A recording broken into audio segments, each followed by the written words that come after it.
It's 7 in the morning, and you know what? Perfect time to continue NieR Replicant. Hiya. Yeah, I know that some people have been waiting quite a while. So let me show you. Let's just look at Grimoire and show that I have everything at level 4 now. So a thing that I wanted to do is I wanted to read the stories for all of the weapons before going forward. Legendo, Shoukan!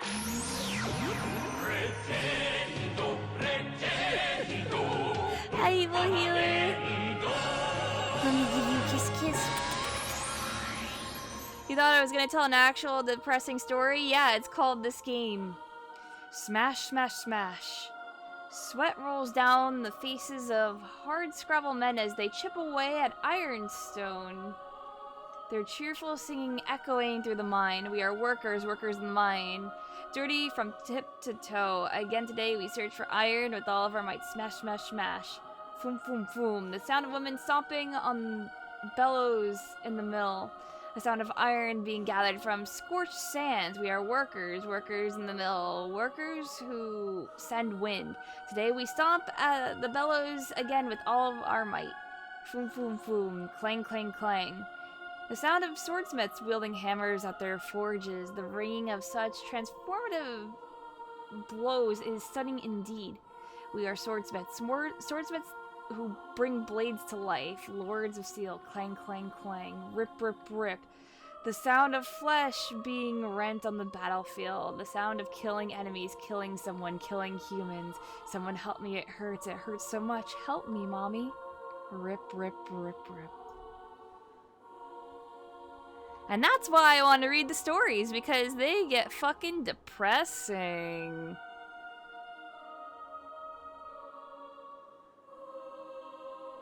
You haven't been around because spoilers for 2. How am I liking it? I'm really enjoying it, yeah.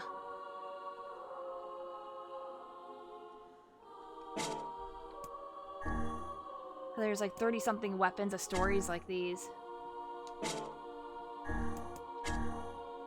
I love him with all my heart as he does me. When we cross paths outdoors, he sends signals with his eyes that only I can understand. He treasures my gifts so much.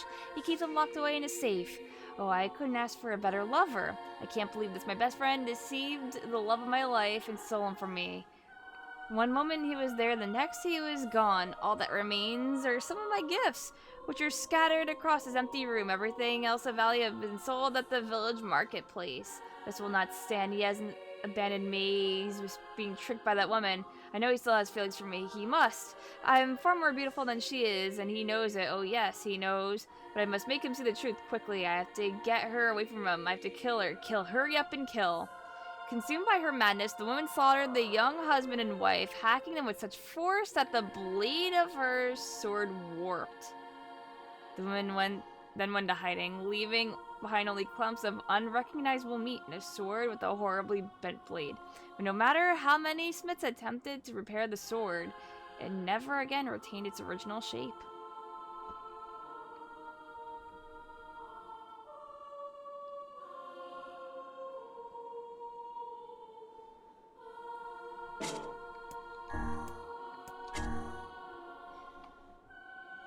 The girl had been betrothed to a local lord on the day of her birth.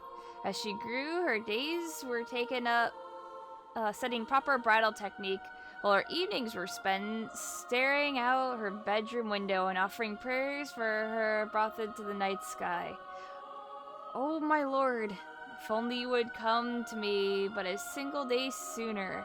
Her home was occupied by several other girls her age.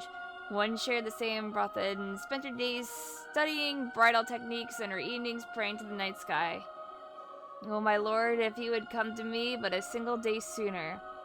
One day a quarrel broke out as girls argued that only the greatest among them could become their lord's betrothed. Hi, Nikolai. Let me give you a kiss kiss. Thank you, friend. None would yield an inch, and asserting only that they alone could possibly satisfy him. Seeing this, their caretaker said in a kind voice, "Worry not, girls. Each and every one of you shall surely become bride to our Lord." Hearing this, every face lit up an expression of pure joy. On the day they were to be married, the girls were brought to a place of cobbled stone they could see from the windows of their home. A single dagger was then placed before them, and the girls were told that they needed to end their life here and now if they wished to meet their betrothed. Upon hearing the news, the girls scrambled to seize the dagger from one another, plunging into their chest the moment they held it. Years later, a temple named the Betrothed was built on the spot where the girls took their own lives.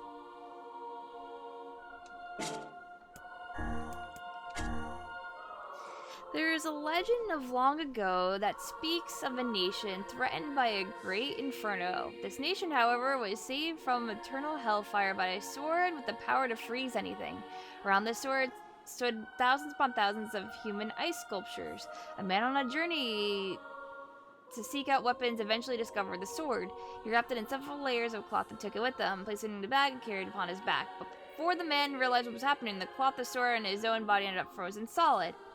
The traveling shrine maiden eventually discovered the sword. She offered a prayer to her god and gripped the hilt, but the cold instantly shot through her fingers into her body, freezing her solid. In her final moments, the shrine maiden unleashed words of great blasphemy to a god who had failed her. An enslaved woman in the mine eventually discovered the sword. Desiring an easy death over the continuation of her daily suffering, she grasped the weapon firmly. And while the woman did not freeze, she was also unable to pierce her own flesh. Soon, the moonlight shone upon the blade of the weapon, reflecting the sight of the woman being beaten and dragged away by her master.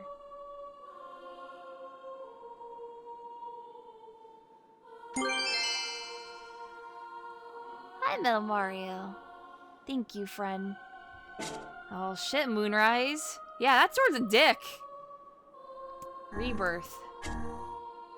That's right, this here's the weapon that'll be ending your life. Aw, don't sweat it, there's nothing to worry about it. It'll be a pain the likes of which you have never felt before. In fact, you won't even feel pain at first.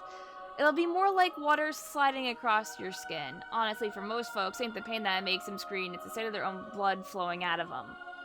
Yeah, it won't end so easy. See, this part of the blade right here, the part that hurts like a real son of a bitch. It's my favorite, which is why I always save it for last. I like to use it after people's voices get too hoarse and you can't tell what they're saying, which is a real fucking hell. Are you ever loud? Am I piping down there? You're gonna make my hand slip. I won't kill you right away, so don't worry about a thing there, champ. I'm gonna take my sweet time before you finally give up the ghost. Honestly, you'd be surprised how much it takes to kill a person. I mean, think about it. People got 2 eyes, most of them anyway, and 2 ears, 10 fingers, 10 toes, 20 nails across a lot. And don't even get me started on joints, because folks got hundreds of the damn things. Yeah, we got plenty of ways to keep ourselves entertained. Huh? Why am I doing this? No, ain't that a question, buddy? I'm just doing what you've been doing for a good long while now. Nabbing innocent citizens on fake charges and torturing them and putting their severed heads on display. That ring any bells, buddy? It should, because it was all you. Guess maybe you forgot about all that, eh? Well, that's okay. I'll spend all the time it takes to make sure you remember every last thing you did to my wife and daughter.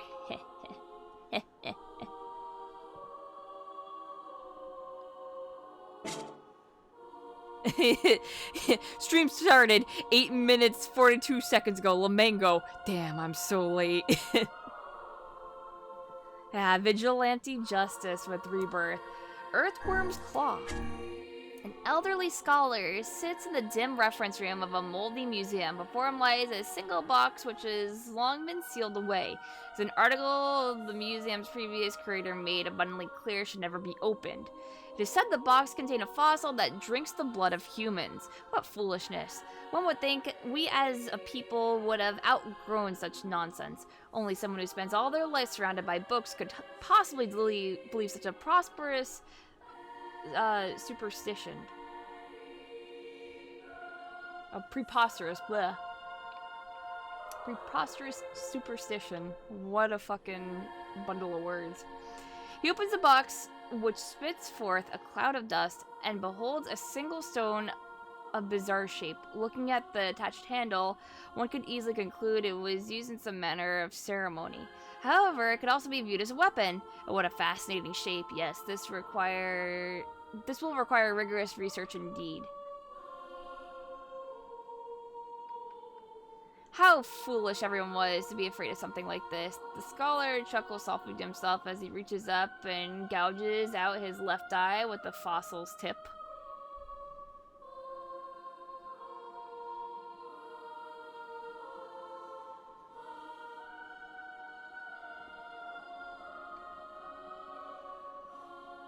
Yeah, good.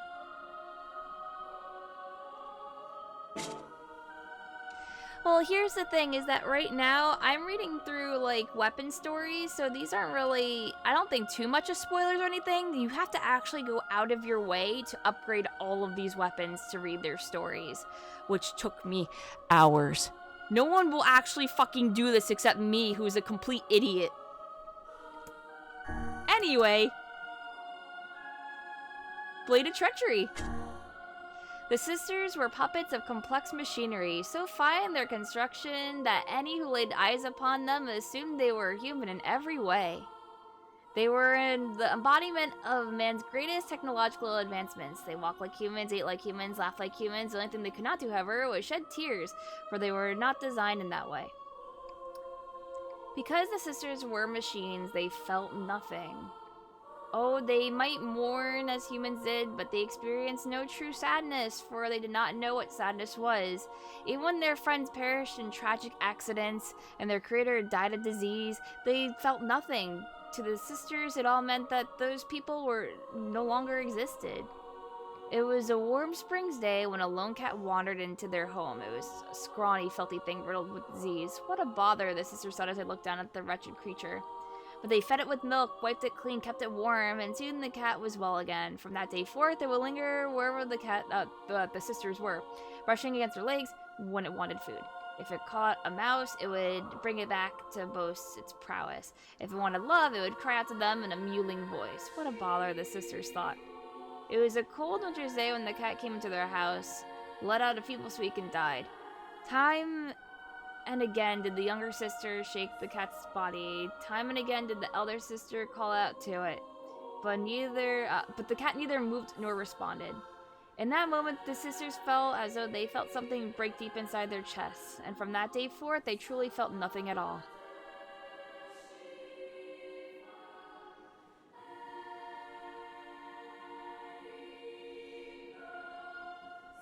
Yeah, poor kitty. Good morning!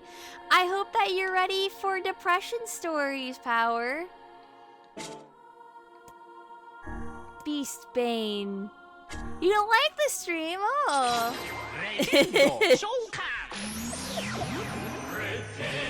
But I gotta know what happens now. I did this.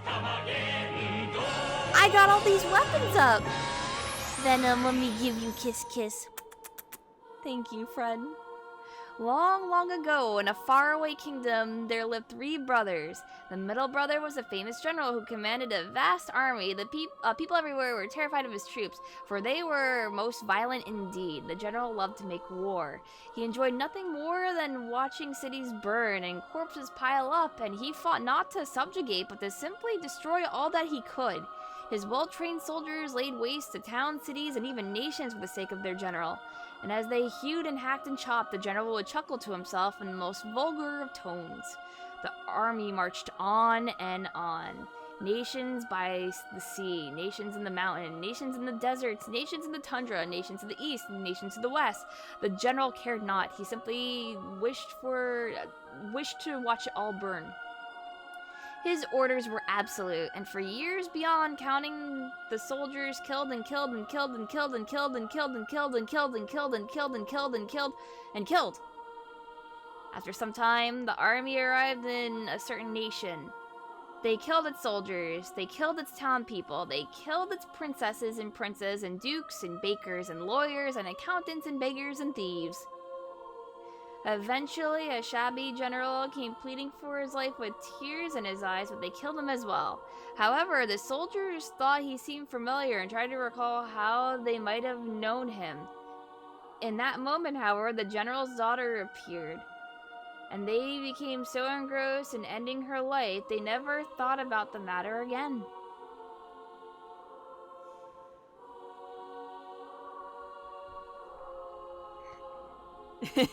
And killed and killed and killed and killed and killed and Knuckles.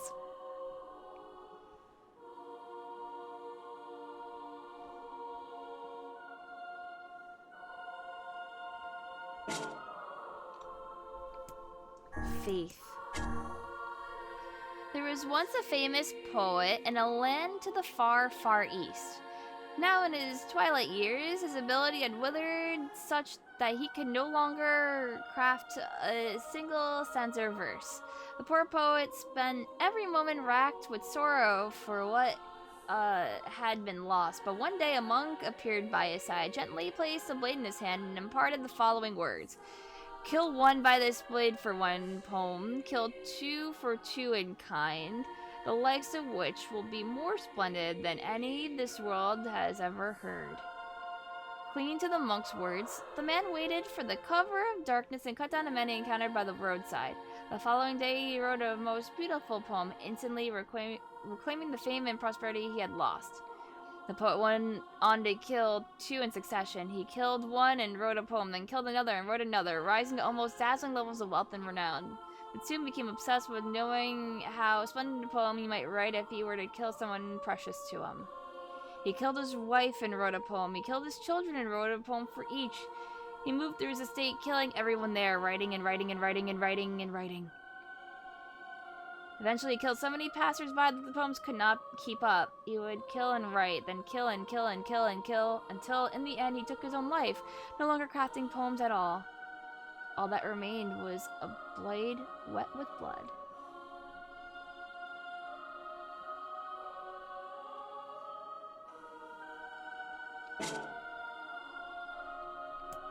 Ancient Overlord. There once was a royal sword passed down in a prodigious kingdom that had prospered for generations. It said that the crystal embedded upon it contained a great magic, and should it ever absorb the blood of 10,000 people, it would glow bright red and grant its wielder immortality. However, this kingdom's final ruler, known to the world as the High King, valued the continued prosperity of the kingdom he had inherited from his ancestors over any prospect of eternal life. One day, the queen, the king's dearest love, lost her life in a tragic accident. She was with child, and tragedy occurred shortly before the babe was to be born. Distraught with grief upon hearing the news, the aged king found himself unable to accept the prospect of his royal bloodline dying with him. In an attempt to continue the kingdom's legacy by attaining a body without death, the now mad High King used his sword to cut down any and all subordinates or citizens unlucky enough to cross his path. "If I am to be the final king," he was heard to cry, "then the kingdom survives so long as I live."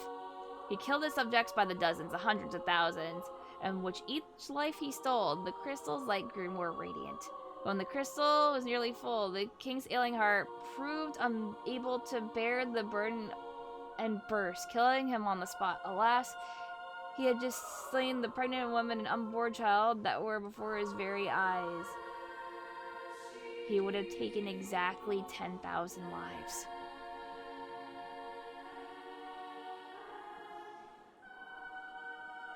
Some of these are from the Drakengard universe, a lot of them, yeah, I know. I don't know anything about, Drakengard, so I like reading these stories and then going back so that if I do visit that content, I'm like, ooh, I know that thing. Yeah, I know. I've heard how fucked up Drakengard is. I don't know exactly how fucked up it is. Phoenix Dagger. There once was a woman who promised her hand to a man who was departing for the front. Devout by nature, she spent mornings, afternoons, and evenings in prayer for the safety of her beloved. Perhaps in response to her earnest pleas, one night a bird enveloped in a light appeared to her in a dream and began to speak. "The man you love will surely return safely," said the bird in a beautiful voice. These words brought great comfort to the woman, and she began weeping tears of joy. "However," continued the bird, "his heart will surely not." Soon the man returned as the bird had foretold, his body covered in scars beyond counting. But as the bird had also foretold, he returned with an unfamiliar woman of extraordinary beauty at his side. Despite this, the pious woman could not contain her love for the man and ran out to meet him as he approached. Surprised, the man embraced her, then collapsed to the ground.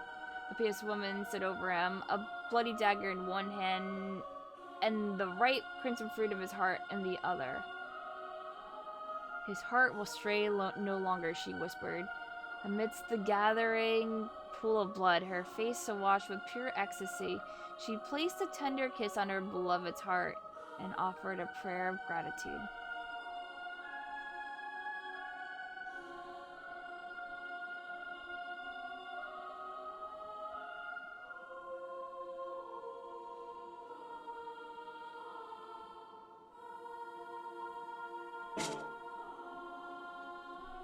Yeah, these are really intense.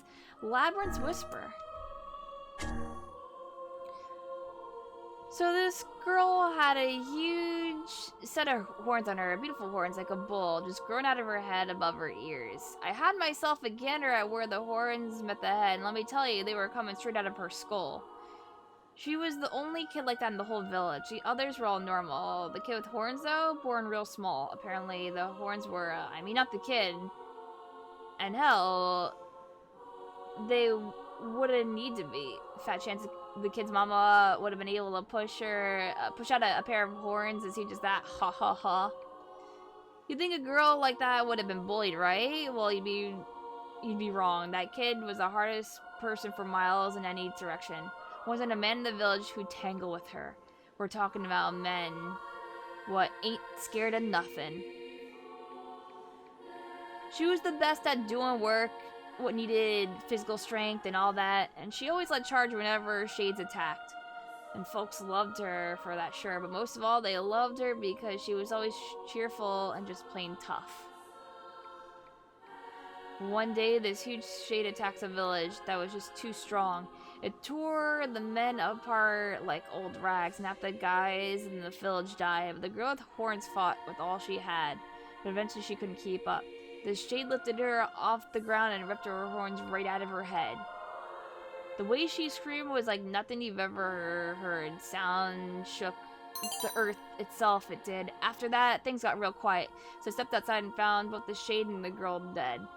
Each of them had wounds all over, and they were just leaking blood out of just about everywhere. And I don't judge me for saying this now, but it was almost beautiful. Like looking at dark red flowers in full bloom, you know? Hope that answers your first question about why folks in this village can't hear nothing. But you should know, none of us think badly of the girl for making us this way. Being deaf is hell of a sight better than being dead. Ha ha ha. Anyway, we've talked over that day to death, and we think that final scream was her way of saying goodbye. Everyone in the village is honored that is the last thing we ever heard was her farewell, and that's the God's honest truth. So a fucking village that went deaf because she screamed so loud? That's just fucking hardcore.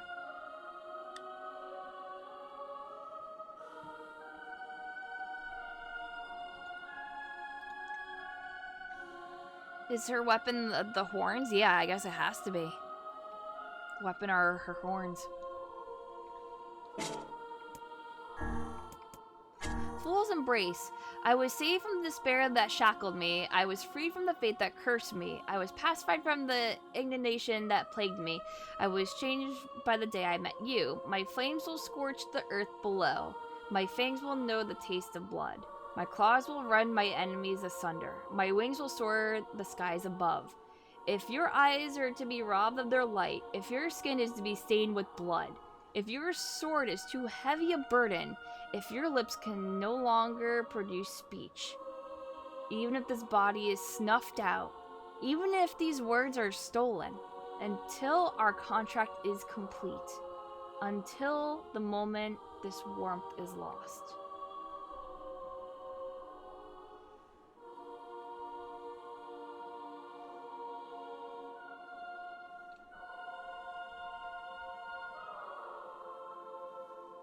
Yeah, I don't know. This might be Drakengard weapon. I don't know. Like I said, some of it is lost on me.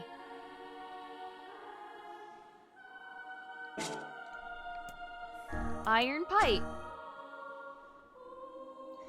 We finally run out of money. Food just costs a lot more nowadays because of the war. We tried begging at the church, but they had their hands full caring for the wounded and can't spare anything. Yona's really lost a lot of weight. I wish I could get her something to eat. July 15th, we met a nice lady who gave us some food. At first, I thought she was homeless like us, but she said she was joining some kind of relief and support thing run by the government, so we decided to go with her. At least Yona seems to be doing okay today. August 1st. The nice lady from before used a book and turned into a monster. We ran away as fast as we could, because I don't think she's human anymore. Everything those adults told us was a lie. They won't give us money, they won't treat Yona's illness, and there's a huge wall around the city now and we can't get out. We should have never come here. We never should have come here. August 5th. It's so cold today. I can't believe it's summer. I can actually see my breath. We decided to hide from the monsters in an abandoned supermarket. We found a few old cans of food there, but now those are gone. Also, Yona's cough just won't quit. I've got a really bad feeling about this. This is a reference to, well, you know, the beginning of the game of, I would assume that the original human versions of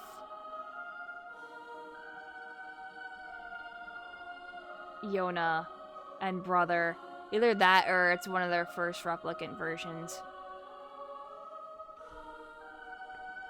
But, that's when shit was starting to not get good. Yeah, it is a very big lore drop for the iron pipe. The iron pipe in Automata is also referencing to, this game as well. Papa erased from the timeline. I mean, yeah, it could be Papa or it could be Brother. Regardless, her love for Papa / Brother is immense. Virtuous contract. Pod, relay the following to command. Mission complete. Destruction of the target verified. I will turn to the bunker after recovering the remains over. Pod, relay the following to command. I have made contact with the operations target. No suspicious activity observed at present. I will continue monitoring the target. Over. Pod, relay the following to command. I investigated the target's observational records but found no hostile behavior. Requesting the target re-examination and the temporary suspension of this operation. Destruction of the target verified. I make no apologies, for I promised I would not. Farewell.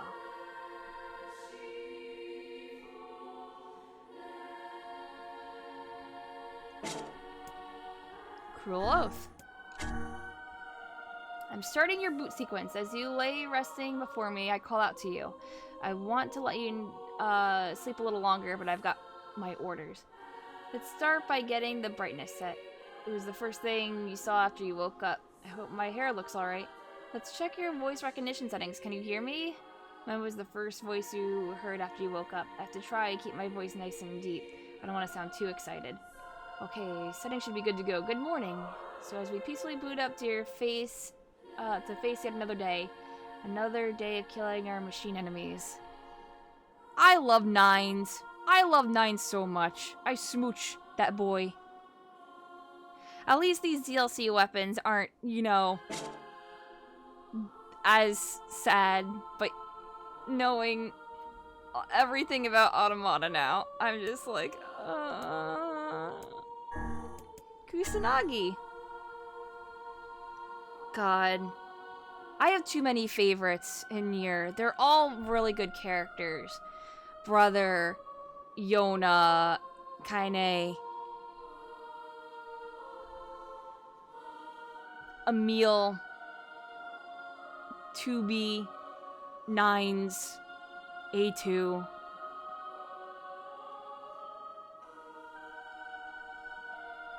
You won't know nothing about Automata? Yeah, I'm not gonna go deep into it, but there are some things that do reference Automata in here, which is why I'm letting you know. It's just a couple DLC weapons, and they didn't even say anything. So... considering that this game is before Automata even happens. The shield left hanging on the wall was covered in dust. The blade left in its scabbard had rusted over. Techniques I hadn't used were forgotten. The body I was to train was left to grow soft. I had lost the will to practice discipline. I thought things would just end without a single word said. I pretended not to see violence inflicted by others. I had given up assuming things would never change. I believed there was no way to oppose such great power. I sneered at hearts that tried to believe anyway. I laughed, thinking them brainless fools. Those were the thoughts I had taken refuge in. I had given up believing nothing was possible in the end. I lamented the foolishness and ugliness of it all. My life had lost all meaning. I had lost sight of those who were precious to me. I could not believe in their kindness. I was unable to save them from the grief that tore at their hearts. I had forgotten the courage it takes to protect the smallest of joys. I believed my words would never reach you.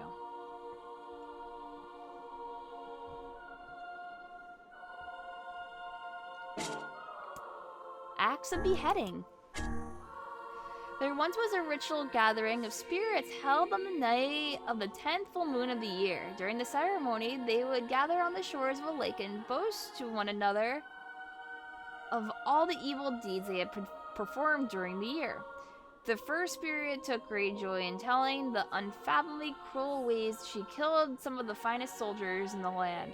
Over the years, she had transformed her shape into a lady of the night and called out to various men, then tore off every last piece of their body when they came to her bed. The soldiers, ashamed that their skills could not save them, shed bitter tears as they died, and the spirits claimed that they were the most delicious thing she had ever tasted. The next spirit regaled to the others a story of cunning and guile. One night, she threw a small boy into a bog. When his older sister came to rescue him, she too sank into the murk.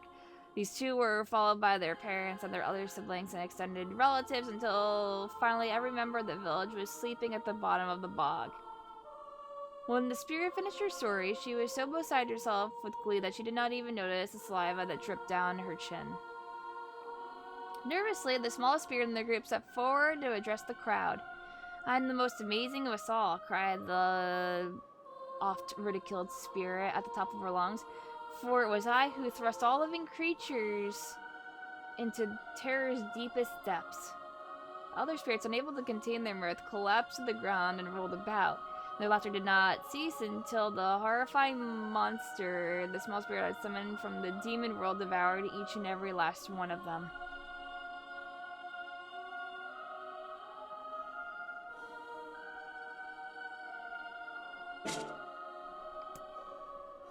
Sang of the Twins.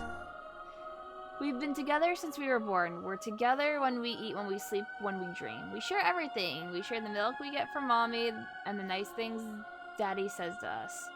But we're not together when we die. Daddy took me and cut off my head.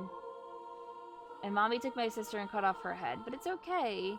Our blood got all mushed up into one big axe, so now we can be together forever.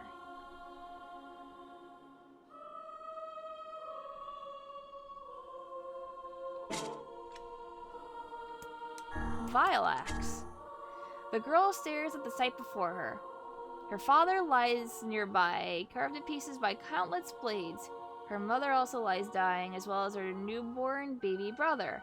All had suffered terribly in their final moments. The girl can do nothing but cry as she stares at the three soldiers who have murdered her family, her only family. Years later, the girl reappears, her visage made strong by her vow for revenge. The first soldier has grown so fat that the buttons on his uniform can barely contain his girth. The girl approaches him and claims to know an easy way to lose weight. On the pretext of an examination, she has him lie down in bed before suddenly hacking off his arms and legs with an axe. The remaining lump of the soldier screams and attempts to wriggle away, but the girl pins him down and tells him that he still has parts he can lose. Sometime later, the girl sits in front of the now rounded torso and smiles. "There we are," she whispers. "Look how nice and slim you are." The second soldier is a peerless Lothario. Each night, a new woman is invited to his manor to spend the night.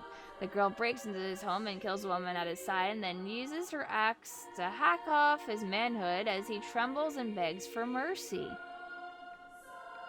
The third soldier has long since left service and is now living a quiet life with his family in a remote village.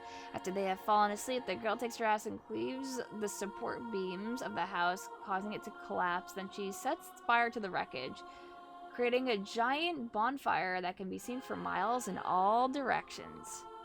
Suddenly, the soldier's son crawls from the wreckage, covered from head to toe in terrible burns. As his eyes fall on the girl who has murdered his family, she hands him her axe and flees into the dark of night, never to be seen again.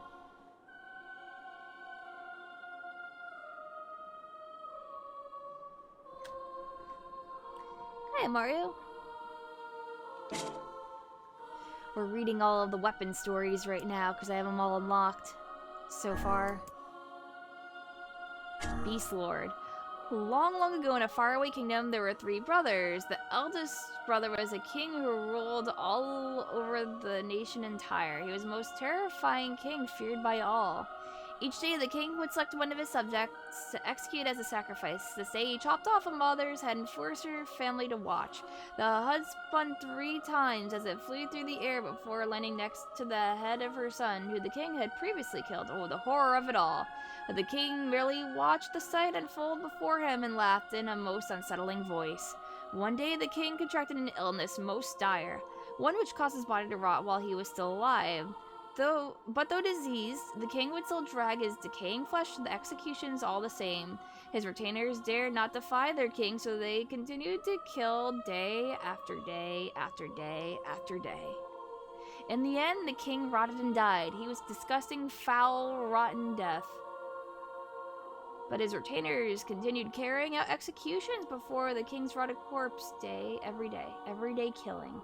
Every day the rotted king and their rotted retainers and the rotted citizens and the rotted you.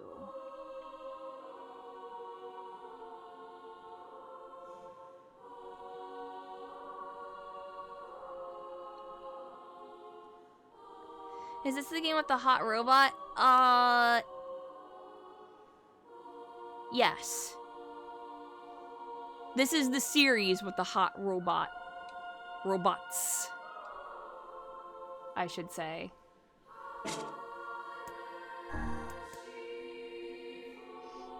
Iron will, I raise the cry of my birth. The sound of heated iron taking shape. A steel mallet striking my form, born to deliver karmic justice. I enter the world under the careful watch of spark and flame that give light to the gloom. I am a blade born of deafening roar. I'm a weapon. I am Iron Will. I grant death. I transform the dread and screams of my foes to elation. I festoon my iron skin with their viscera. When I rob them of life, I am filled with dark joy. When I crush them beneath me, I find meaning in my birth, and I continue to kill, that I might share this delight with all. I kill and kill and kill and kill. I am a weapon. I am Iron Will. I am shattered. At battle and blood's end, my body is worn asunder by malice and hate. Today, I again engage the red dragon in battle, and magical forces meet leaping iron fangs to create a bloodstorm. My steel cursed. I sink into the slumbering black. I am a weapon. I am Iron Will. So this is definitely a Drakengard reference. I dream. It is the dream of a small butterfly. In it, the butterfly is caught in a light ring, struggling against it with all of its might. In the darkest of nights, I behold a dream that will never come true. I am a weapon. I am Iron Will.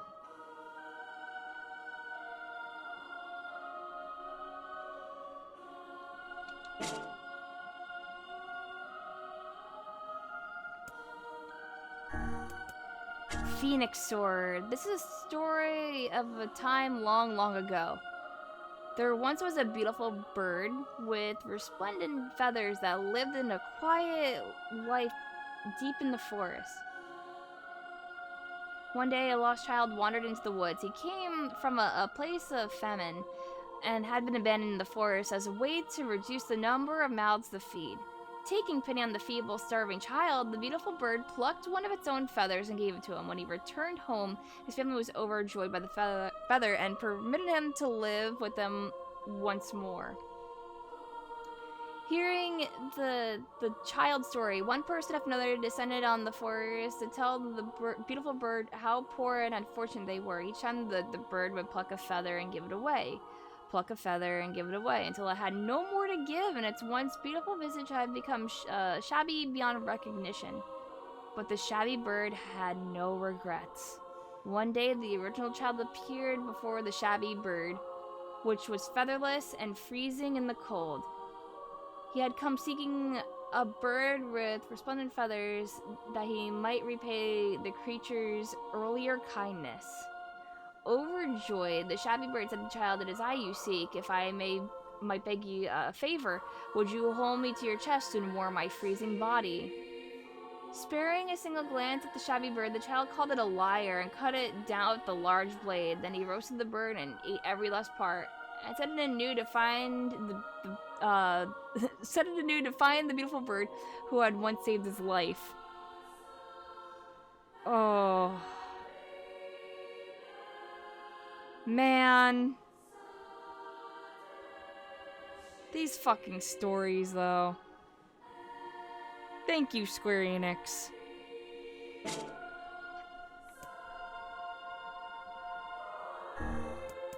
Labyrinth Song. It was a beast that lived in a cavern's deepest, most untouched depths. It had massive horns, a body like steel, a breath of scorching fire. The peace-loving villagers hated this monstrous beast with the head of a bull and the body of a human. They feared it. As soon as the beast came to be known as the Minotaur of the Labyrinth. Contrary to its terrifying appearance, the Minotaur was exceptionally kind. Not only did it refrain from harming other creatures, it also took great care to not trample flowers beneath its oafish feet as it walked. Indeed, the reason it lived so deep inside a cavern was to help avoid frightening the villagers. One day, a lost girl wandered into the beast's cavern. Frightened by the sight of it, she cried so hard she eventually passed out, which left the beast in quite the quandary. I have no choice, the beast finally decided. I must take the poor thing back to the village, for her mother and father will be terribly worried. 2 days after the girl vanished, her panicked parents found her sleeping soundly in front of their home. On the ground a short distance away was the dead body of the Minotaur. It had been impaled by several swords, and the blood scattered around it held an almost otherworldly quality. Yet there was no indication the beast had attacked the girl. In fact, it looked as though it had been trying to place as much distance between itself and her as possible, so as to not dirty her with its blood, almost as if it didn't want her to be afraid.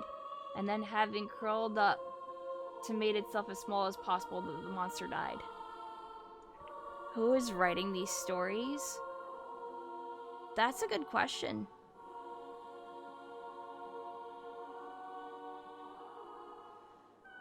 That's also, you know, if I delve into spoiler for this game for a second, so you know, spoiler warning for Replicant. Yeah, so 2 of the characters, Devila and Popola, they're ancient ones. They are from a time when humans still existed. So they could very well write them. They are thousands and thousands and thousands of years old.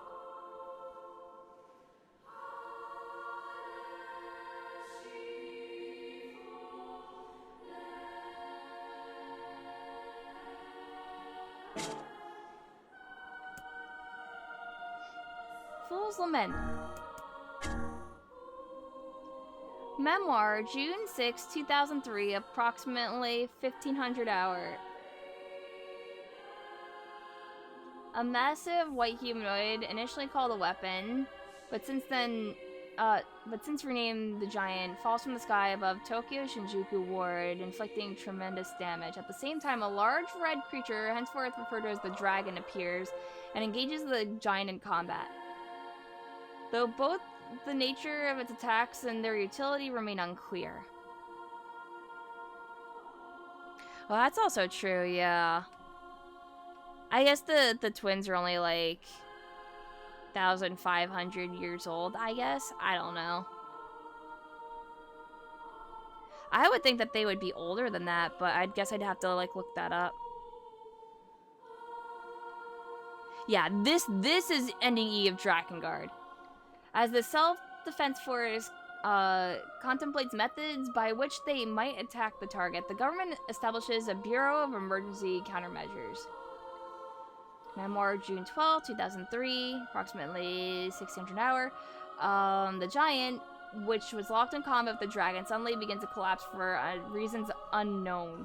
The Dragon is then shot down by the 6th Division, 303rd Squadron of the Air Self-Defense Force. No official record exists of who issued the order to attack the Dragon. Work has then begun to retrieve the remains of both the Giant and the Dragon, but no official verification has ever been made regarding which organization performed the retrieval. Memoir, December 2003. The first case of the white chlorination syndrome is confirmed in Tokyo's Shinjuku Ward. Memoir, July 2004. Humans continue to turn violent due to the white chlorination syndrome, with fighting growing increasingly intense in infected regions. With the cause of this disease still unclear, the infections are isolated and violent riots suppressed by force. Main thoroughfares are sealed and rail transportation halted, later leading to all of Shinjuku being sealed off.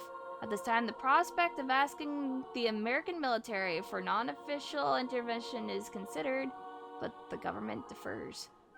Meanwhile, research begins on mesoparticles obtained from the Giant and Dragon, as well as on the countermeasures for the white chlorination syndrome.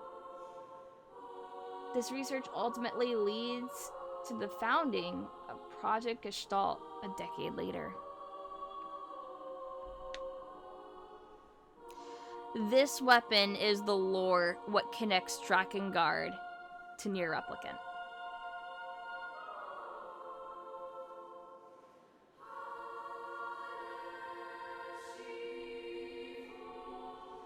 What's up with Shinjuku getting fucked up in your streams lately? Yeah, that's a reoccurring theme.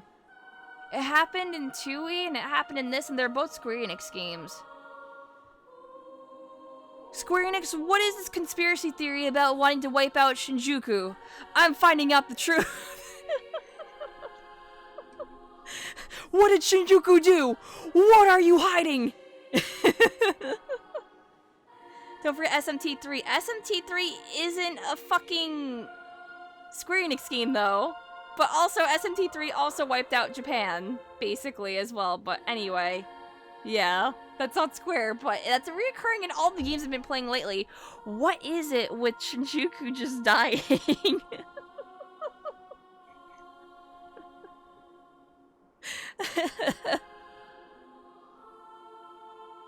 They don't explain it well, but Maso is just magic particles from the Drakengard dimension. Gotcha.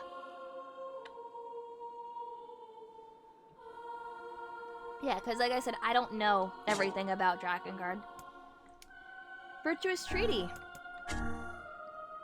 My family has decided I am to be brothed. I cannot resist, for I am but a tool. The man who became my husband possessed terribly cold eyes, but he too is a mere tool to be used by his family might prosper. He treats me well in his own way, but I was still unable to properly respond to his kindness. When he calls me to his chambers, still thinking him a kind man, I go with him willingly. As he greets me, I stare at the beautiful white katana he holds in his hand.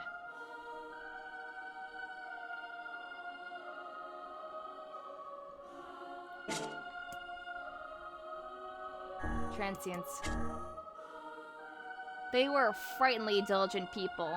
They would never, they would clear forests and hunt animals even when they had no need. They developed techniques to preserve food, they were unable to eat and earn more money than could ever be spent. Yet there was not a single one among them who did not accept these practices, for none knew of any other customs. They were friendly, studious people. Their grasp of calculation and science exceeded any pretense of practicality, and they would repeatedly engage in spirited debates regarding predictions of the future. They invented an increasingly difficult language and created an infinite series of complex machines that they would immediately discard. But there was not a single one among them who looked back, for none knew any reason for concern. They were filing obedient people. Without ever being told, they would greet the morning sun at the same time, in the same clothes, while toiling away in the same cramped rooms. Yet there was not a single one among them who complained, for none knew what else they should be doing. Having worked far too much, the people lost their forests, took to living atop the sand. Having grown far too intelligent, the people conversed in a language that no other peoples could comprehend. Having grown far too well-behaved, the people were unable to defy the laws that would be established one after the other, and came to live their lives enclosed by tens of thousands of rulers. Is this all about,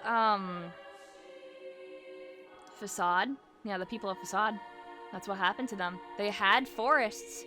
They had everything. They made up rules, and then they blindly followed it.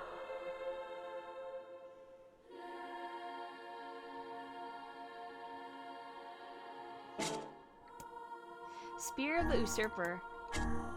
In a far-off land, there was a man who acted as a double for the nation's prince, performing duties in his stead as was required. One day, having finished his work, he returned to the prince's chamber to find the princess lying naked in his bed. As the double stood in place, dumbfounded, the man who shared his face sneered and invited him to join them. The double loved the prince's sister and felt that the princess, who admired him as her brother, loved him as well. Indeed, she was the only thing that kept him going in an otherwise miserable job, for the prince was a most despicable man indeed. Eventually, it came to pass that a war was to be waged under the prince's command. The night before it was to begin, the prince took his double aside and promised him a night with his sister if he could bring him the head of the enemy general. As the prince chuckled with delight, the double took up his spear and thrust it into the prince's gaping mouth. War over, the prince made a queen of his sister, and would inflict wounds upon his own face and throat, an act which would occur every time she called out to him using her brother's name. Before long, the prince was found dead, his face burned, and a spear thrust through his open mouth. The man's face, hideously burned, was the very picture of serenity.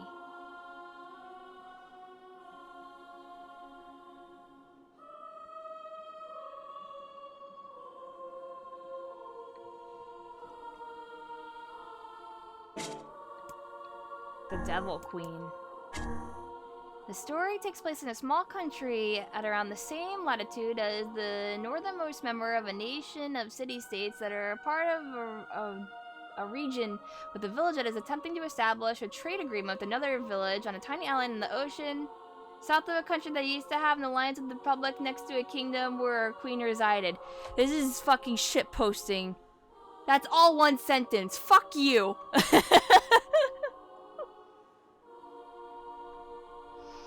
He was asked by the owner of a shop frequented by a wet nurse who looked after the child born of an adulterous relationship by the wife of a master of a foolish servant who fell in love with the beautiful queen, who appears in the poems of a minstrel who was loved by the country's king's wife's little brothers, cousins, big brother, son-in-law's foster child. I fucking hate this. They're doing this on purpose to me. Just a little trolling. Just a little bit of trolling.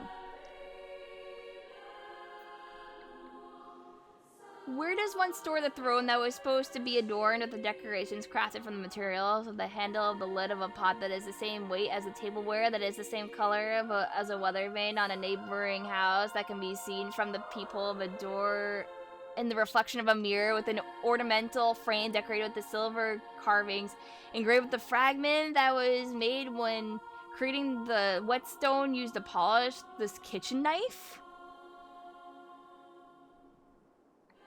The person who heard that question was the wife's husband's little brother, little sisters, big brothers, daughters, grooms, little brothers, nephews, fathers, mother's, husband's, bride's, niece, father-in-law's, wife's husband's, little sisters, big brothers, daughters, grooms, little brothers, nephews, fathers, mother's, husband's, bride, nieces, father-in-law's, wife's husband's, little sisters, big brothers, daughters, grooms, little brothers, nephews, father, mother's, husband's, bride, nieces, father-in-law's, wife's, father's, little sisters, big brother, daughter, grooms, little brother, nephews, fathers, nephews, fathers, mother, husband, brides, nieces, father-in-law's, wife's, husband's, little sisters, big brothers, daughter, grooms, little brothers, nephews, fathers.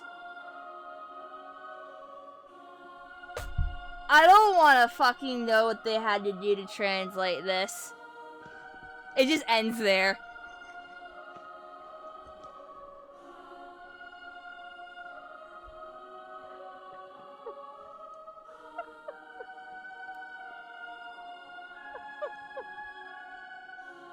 Yeah, this is fucking disgusting.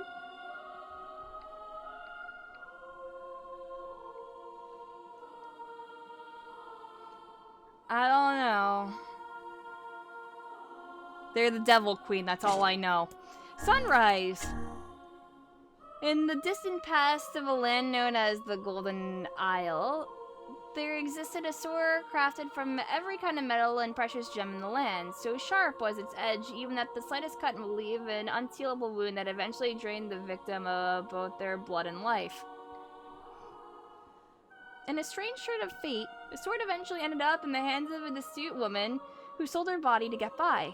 The sword was as long as she was tall, and she could not wield it effectively, so instead she slid it between her sheets as a surprise for the men who used her. The sword was so sharp, they felt no pain when cut, and soon died without even knowing it was happening. The woman would then help herself to their coin, causing her own purse to swell. Making use of her gains, the woman dressed most beautifully, and soon had acquired every kind of metal and precious gem in the land. But it was not enough for her, so she decided to melt down the sword and attain the gems contained within, desire made manifest by the sword's beauty. Thus decided, the woman heaved the sword to her shoulders and made for the blacksmith. But on the way to the smith, the sheer weight of the sword caused the woman to lose her balance, and she fell from a bridge into the river below. So unshakable was the woman's greed that she could not bring herself to relinquish her grip upon it. The woman's pale and bloodless corpse was found washed up on the riverside the following day.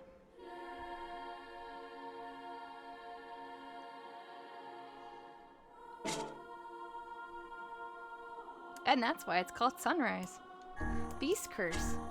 Long, long ago, in a faraway kingdom, there lived 3 brothers, so this is the last of the Beast story. The youngest was a terrifically lazy lad who spent most of his days fast asleep. However, he was every bit as cheerful as he was lethargic, and so was beloved by all. When the nation was beset upon a most contagious disease, the youngest son did not but laze about the palace, humming to himself all the while. But his cheerful music comforted the townspeople, so instead of hating him, they sang his praises. "Oh, what a fine young man," they would say. "Just the finest young man you will ever find." When the nation became embroiled in war, the youngest son did not but laze about the palace, telling stories of the good old days all the while. But his fascinating stories helped the townspeople forget the horrors of the war, so instead of hating him, they sang his praises. "Oh, what an amazing young man," they would say. "Just the most amazing young man you will ever find." One day, the youngest son was lazing about the palace as usual when he realized he could no longer hear the voices of the townspeople, and he wondered why that might be. He lazed and wondered. He lazed and wondered. He lazed and wondered. Eventually, all that wondering tired him out, and he went to sleep. And that is why, in that nation where all have perished from war and disease, the only sound that can be heard is the soft snoring of a young man. It is a nation of happiness, a nation of happiness, a nation of happiness, a nation of happiness, a nation of happiness. Yeah, these are all lore for the weapons. Hi, Salmon.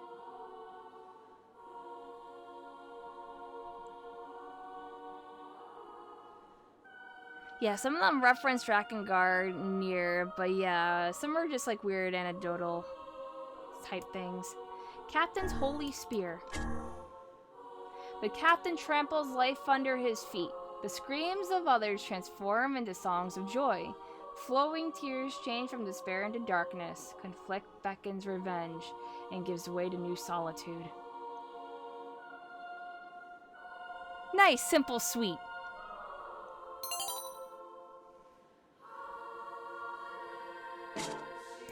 Dragoon Lance. He had grown old. The king's dauntless gaze had lost its light, and his stalwart body had grown soft. What's more, every ounce of fear and vanity he had gained with age now gnawed away at his heart. The king was afraid, so he repeatedly ordered the invasion of neighboring countries as to hold on to the lands he had been sworn to protect. The king was afraid, so he tried to take everything through violence and oppression, for he no longer trusted his own advisors and vassals. There was a dragon that had sworn fealty to the king. This wingless creature would do anything the king commanded, for he had been saved by the king once and sworn to repay this debt with his very soul. Even if the king's orders were folly and madness, the dragon would follow him to the last, for his king was justice itself. One day, the dragon requested an audience with the king. He was covered in blood from his latest victim, the king's own son, who the regent had ordered the dragon to assassinate. The bloody dragon hung its head low and said, "I cannot defy your orders, O king, but neither can I obey them any longer. I beg of you, kill me and grant me release." This is the tale of a foolish king and a wingless dragon, a nation that fell centuries ago. Even now, the wind blows ceaselessly across the grasslands. It blows just as it did on the day king and dragon made the pact.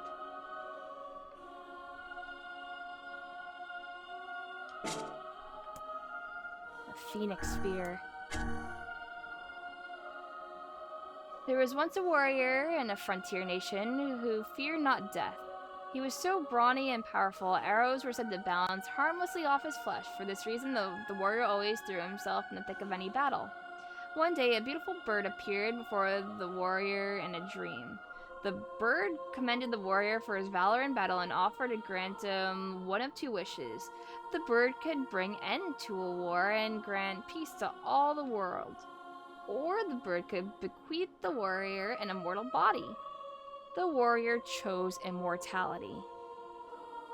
From that day forth, the warrior's exploits were nothing short of astonishing. He mowed down foes in uncountable numbers. No amount of arrows or swords or axes could slow his march. The king showered him with titles and gifts, and for a time it seemed like the warrior's days of stunning glory would continue until the end of time.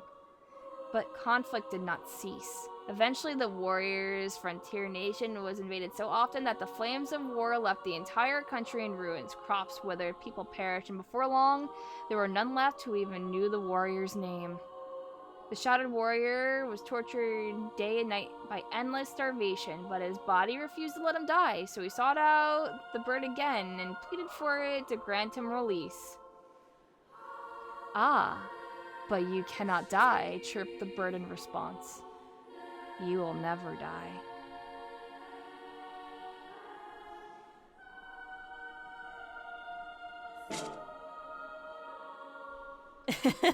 That was a different story count. Labyrinth Shout. She was a hopelessly slow woman, impossibly clumsy. It would take her 3 times longer than anyone else to accomplish a task. She walked slowly, talked slowly, she even blinked slowly. So slow was the woman that she could not even draw water to anyone's satisfaction. The children began calling her the cow and laughing when she passed by, but she would only chuckle in response. She was a hopelessly dull woman. When she fell and drew blood, she would carry on as though in a daze. Though coins often dropped from her purse, she never managed to retrieve one. And if someone spoke ill of her to her face, it would take hours for her to realize the insult. When the children saw her, they would hurl rocks with glee. She was a hopelessly foolish woman. One summer, when the village was suffering from a most terrible drought, the woman vanished. The children all starved to death. The villagers spent no time worrying about the woman who ran away. 2 days later, rain fell and the village was saved, but the woman did not return. On the 20th day, a shaman arrived at the village. The shaman held a spear with a pair of horns that was oiled and sticky to the touch. So heavy was the spear that none could wield it effectively. Although even if they managed to lift it, the weapon was incapable of piercing through anything at all. The shaman forced it on the people and left it with them, but none dared approach it. And to this day, it quietly slumbers in a forgotten corner of the village.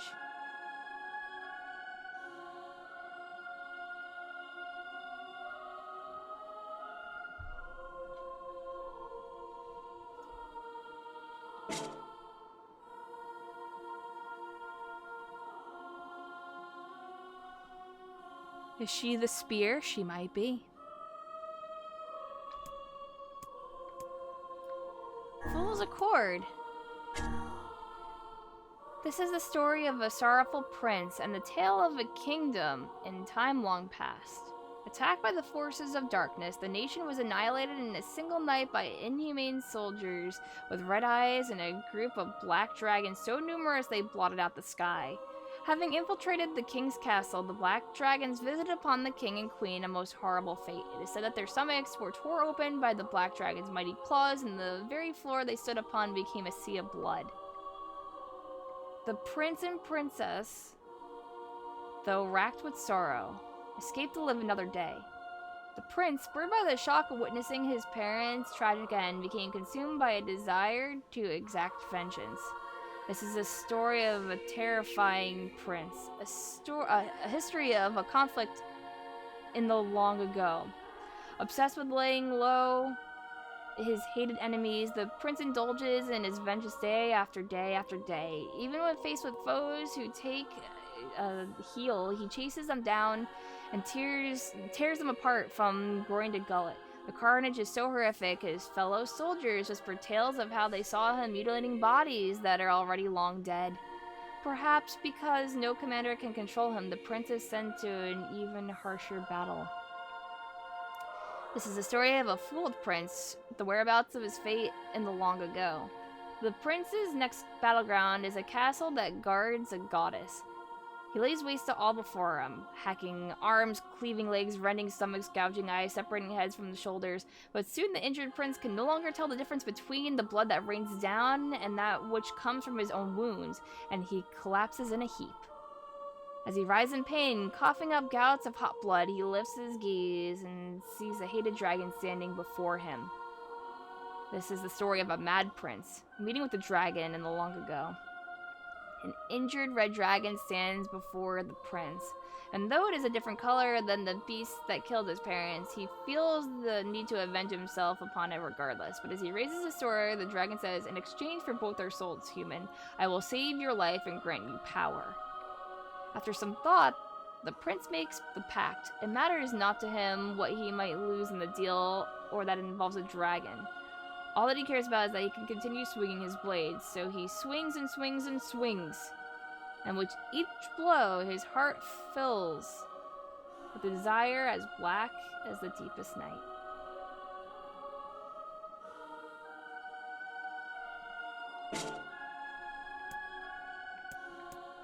Oh wow, we only have one more. Virtuous Dignity.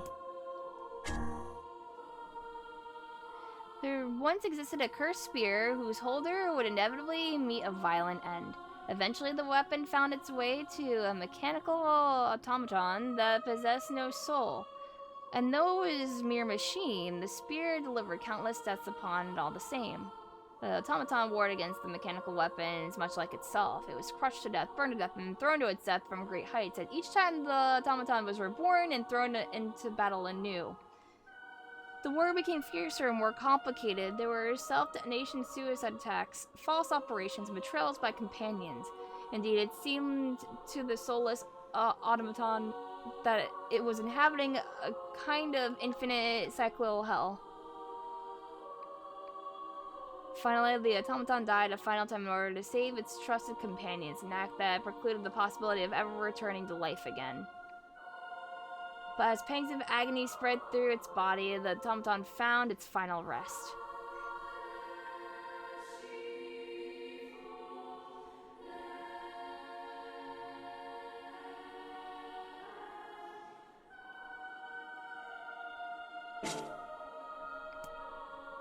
Yeah, and that is all the weapon stories that I just read out. Is that an automata one? Yeah, I'm pretty sure. We should probably put that spear back. Nah, it'll be fine.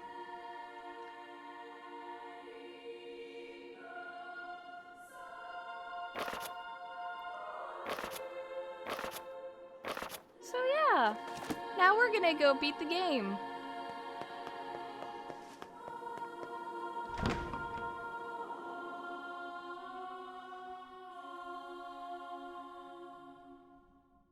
No, I don't want to read Double Queen again. Sight.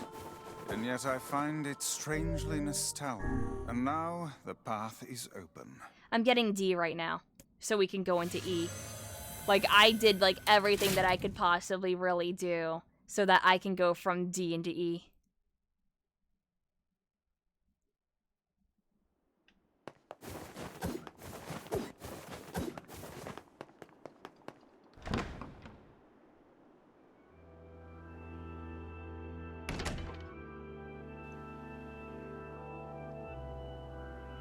Alright, let's just skip ahead because, like I said, I have so many, like... I've shown this scene, like, 3 times on stream already. To whom? To you? What the hell? Okay. Let's see if I remember. Why did humans disappear from the world? You must answer. Because of a black disease. I answer, because of a black disease.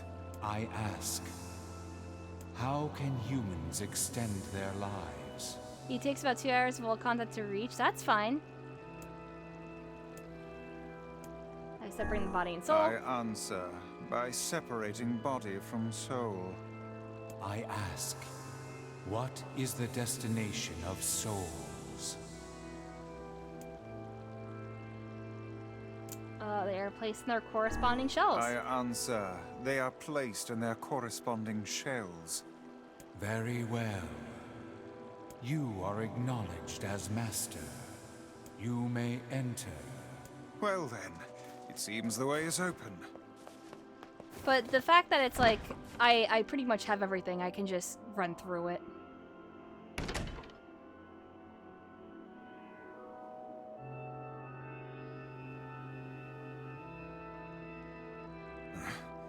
It's the twins from your village. Popla, Devila, what are you doing here? Hey, any chance you'll just go back to the village? This is a Let me just skip it. We're here to rescue Yona. We're here to rescue. No. Yeah, we're not moving.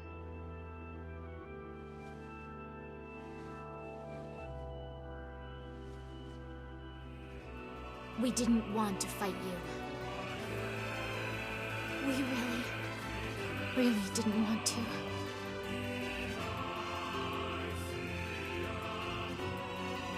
What makes this ending different, you'll see. Devil, what's happening?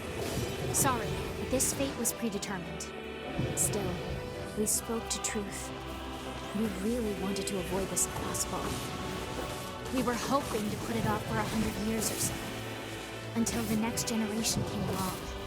What are you talking about? Are they shades? I don't think so. Yeah, then why'd you ask? It's a lie.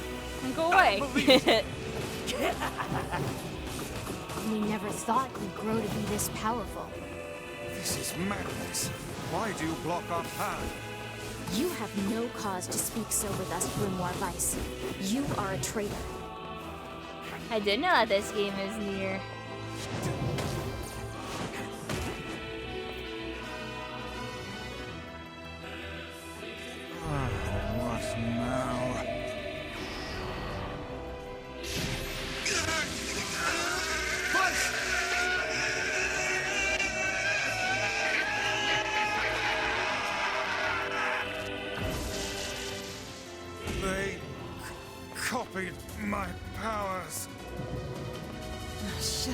fishing bowl. They can use the sealed verses. Of course we can. The power came from us in the first place. You were simply loaned a small portion of it. Vice! Are you alright? Devila, Popola, why are you guys doing this? Why are you siding with the Shades? Is that Liam? Yep. Yes, it is. It is Liam O'Brien.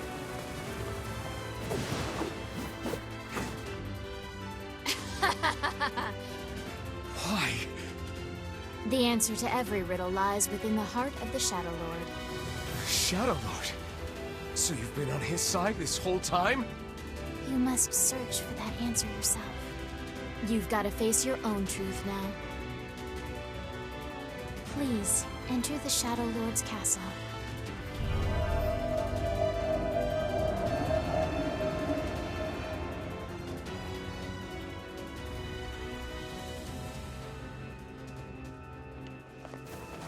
Devila and Popola are fighting us. Yes, they do seem to be putting us through a great deal of... It's illegal how hot they made older brother gave us- NieR for real. Yeah, I agree. For long years, my mind and tongue have been my greatest assets. But now the latter... Same for Kaine. Vice? Do not look at me like that. I am Grimoire Vice. I am perfectly... I don't like how it's locking me in. I literally have to wait for cutscene. We have to talk before we can do anything.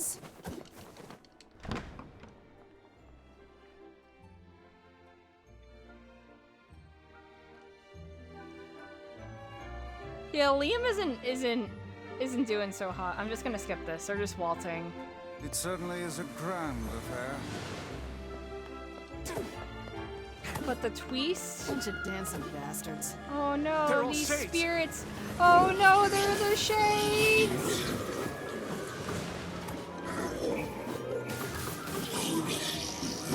So the difference in endings, C onwards, Like I was planning to leave. is that we can Yeah, see it's a what bit the late for Shades that. are saying because Kaine is part Shade.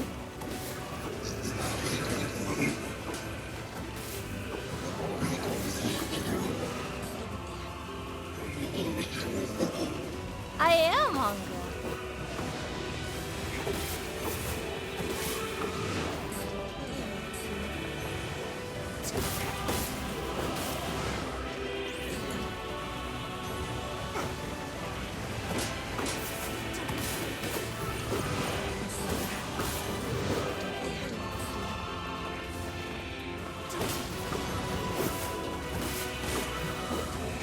And what they're saying justifies their actions, right? Haha, no.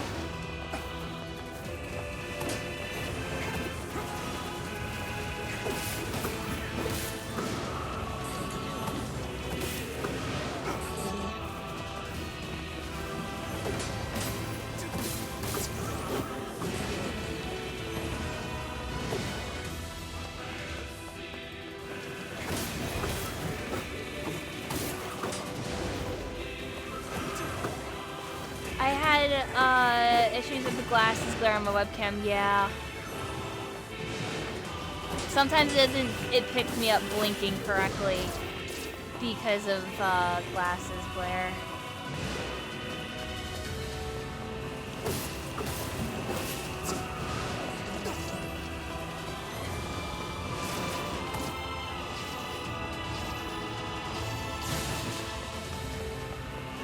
Damn it! I can't believe I got a subdued bracelet. Open the next door. Come on, game. I got 2 subdued bracelets from this section. Really? You're gonna do that to me? The joke is I spent fucking 3 hours right. trying to get 2 Protect of the them to hussy, drop. yes? Good plan. Let's go.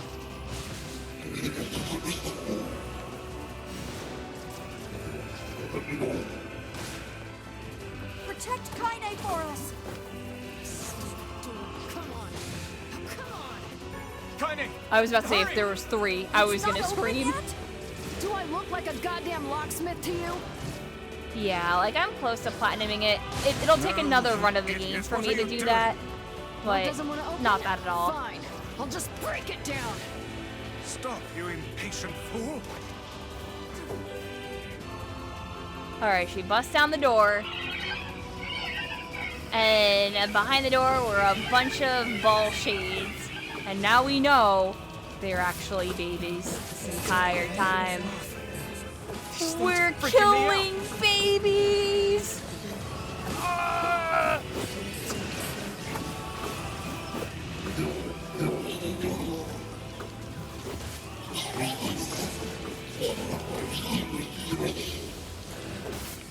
Kaine, what's wrong?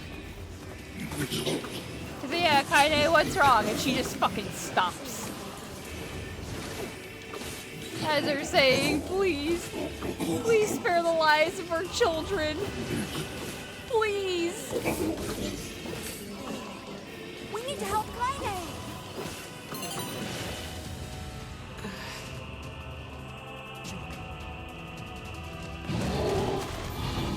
And then Big Mama appears.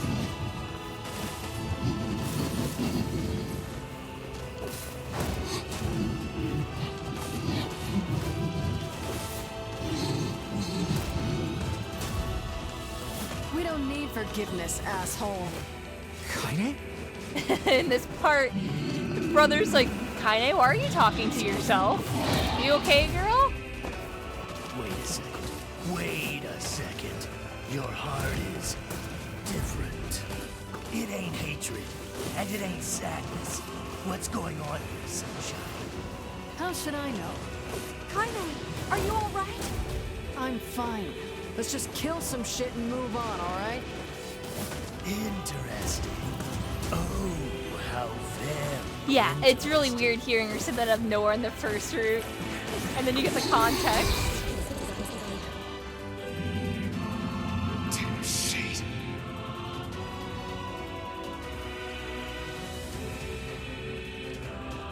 And then it gets armor.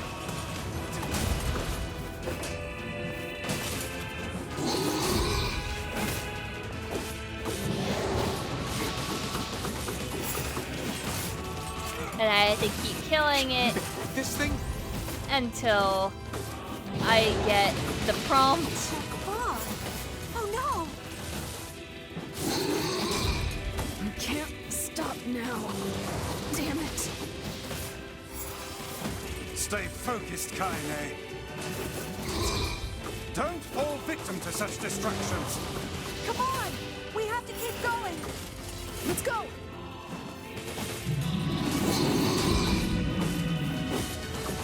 I just want to flex that I get 100. Okay. Here we go.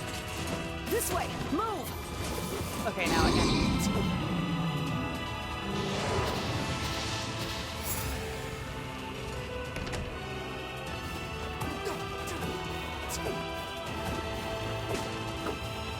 Up here! Alright, time to go fast.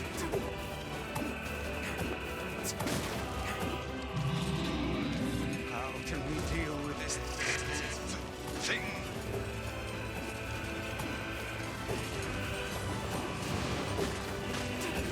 Please, hurry! I am literally going as fast as humanly possible in this video game right now.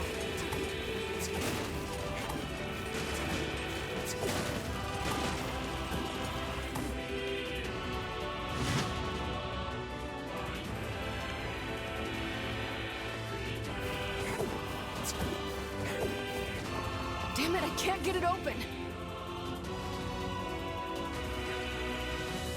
Attack incoming! The entrance is locked too! It seems we are in a bit of a predicament.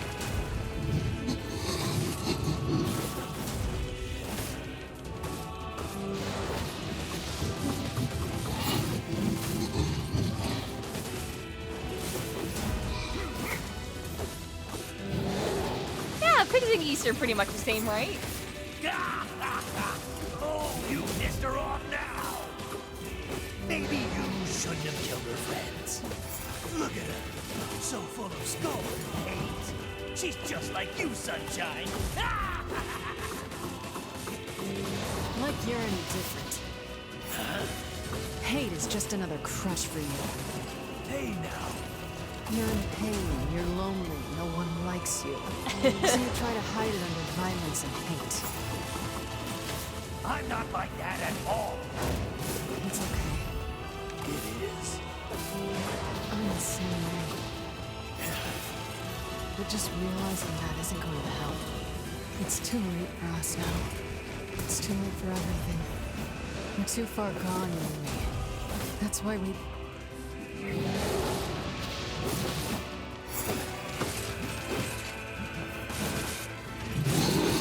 Well, yeah, there's also Hansel and Gretel as a boss, so that makes sense with the fairy tale naming convention.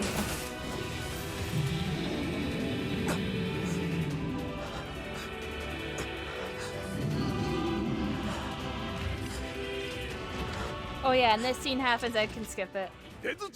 So then our buddies from Facade come by and they're like, hey, we're here, we got your back. And we're like, how the fuck did you know where to go? And they're like, don't worry, we found out. Yeah, the big bad wolf.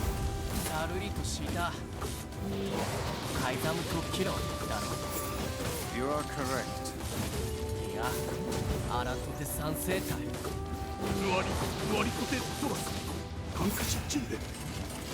But...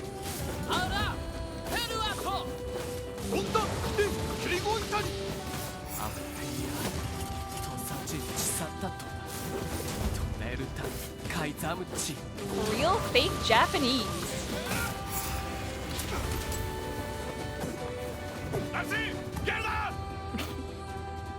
Hey!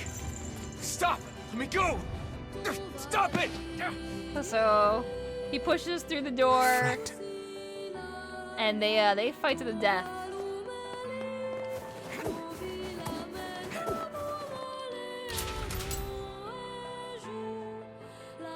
I love the Prince of Facade.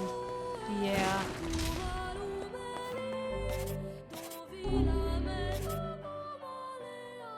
What do I have here? Health salve and recovery potion.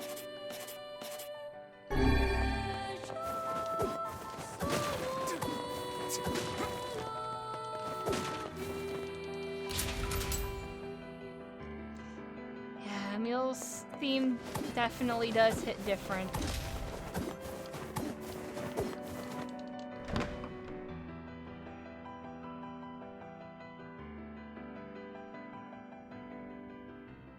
I'll let this play it, I suppose.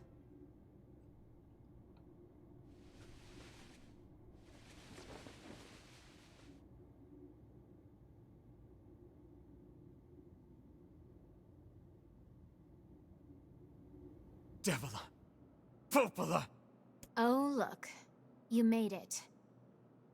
We've been waiting for so long. Why are you doing this? It began 1,300 years ago.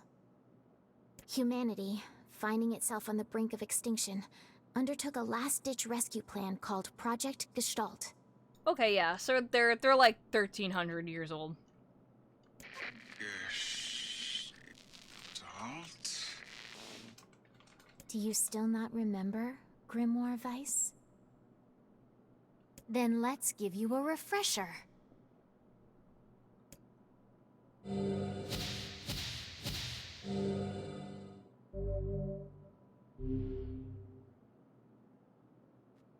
There is, Craig, I already have them. Vice! My mind.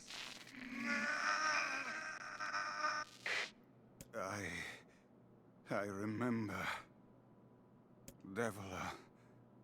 Popola. You are not human. In fact. Oh no. Yeah, sometimes the truth can be a real bitch. You want to finish that thought for him, sister? All of us, every person standing in this room, are mere shells created by the true humans. What are you saying? You still don't get it? You aren't human. So then humans I mean, the true humans are extinct? No, they still live on. You know them as shades. Each shade is a twisted remnant of what was once a human being. Crazy, huh? Now let's skip the part where you stand there with your mouths agape and just get down to business. Wait. Sorry, but we're gonna be needing that shell of yours. The rightful owner has been waiting for a very long time. Please don't be angry with us. We are only doing our duty. Our endless existences have a single purpose: to control the lives of others in accordance with the will of the true humans. You have your own motives, your own desires. And we have ours. I fear it really is just that simple. Don't speak such foolishness. Sorry.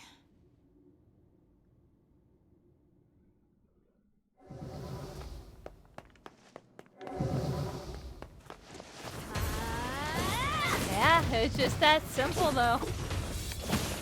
You and us, we're the same. Tools in the hands of a master. No. I'm nothing like you.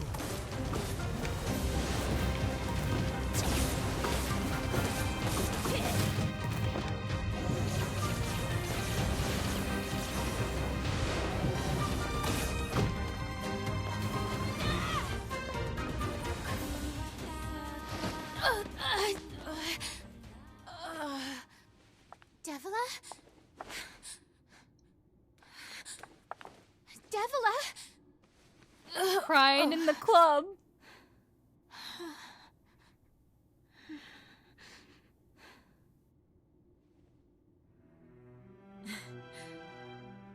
Popola, are you crying? No! Don't die! You know, Popola, I understand now why we're twins. It's because we were born without souls. Devila, I can't stop the bleeding. Oh God, I can't stop it. This world is too lonely for one without a soul. There's too much emptiness.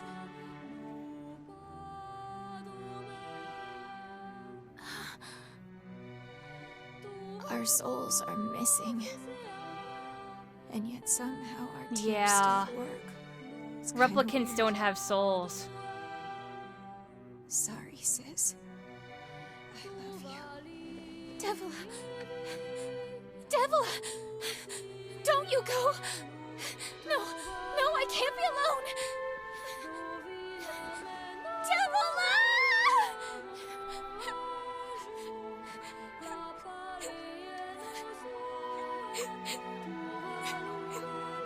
Popola. Let's stop this now. Stop? Stop? Now you want to stop? You think you have the luxury to stop? You cut down my sister like a goddamn animal and now you want to stop? Popola, wait! It doesn't have to— No one stops! It's way too late to stop!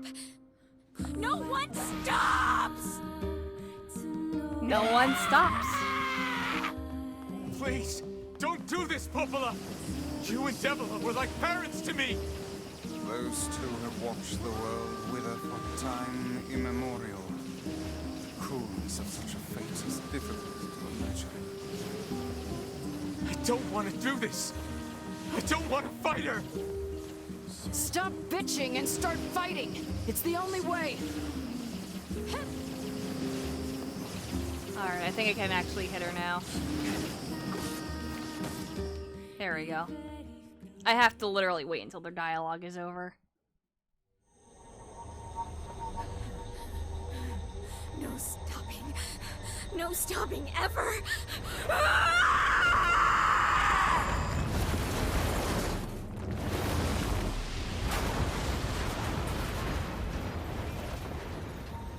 The bridge! Blast! We're trapped. I've got an idea.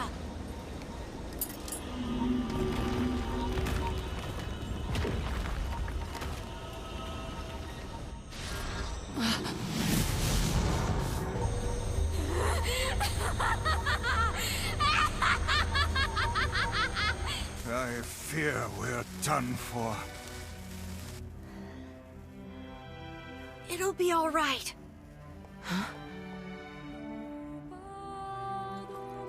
You know, when I was young, I hated my eyes. And now that I'm older, I hate what my body has become. But there's something else there now. Something like pride, you know? I mean, without all this, I couldn't have become your friend. I love you, Emil. Goodbye, my friends. Thank you for everything. Emil. For so long, all I could do was destroy. But now, I have a chance to save something. No! Now get going, okay? Emil. Don't worry about me. I'm gonna be fine.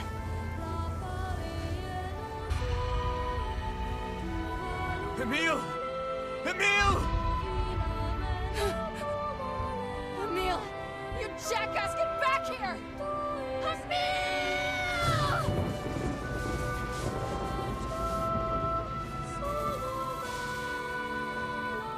Oh dear. Kaine's so unstable, and Vice can't stop arguing with people.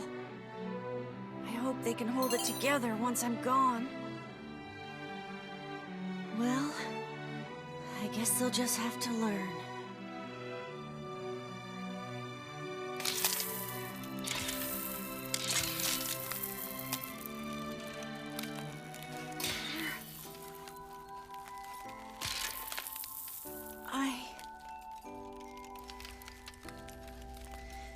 It's so messed up to think that it would have been best if he died here. See you again. Yeah. I want to see all of you again. Just one more time. Emil is suffering. I'm scared. I don't want to die.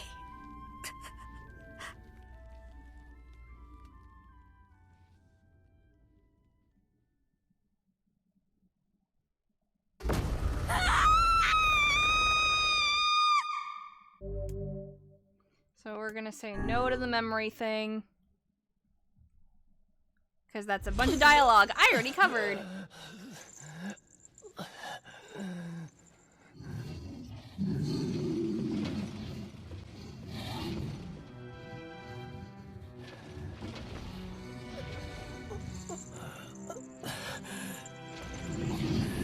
Yeah, he got his wish, but at what price, you know?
Everyone has a little bit of a mental breakdown. Everyone cry it out. And Kaine is like, I'm gonna beat the fucking shit out of you.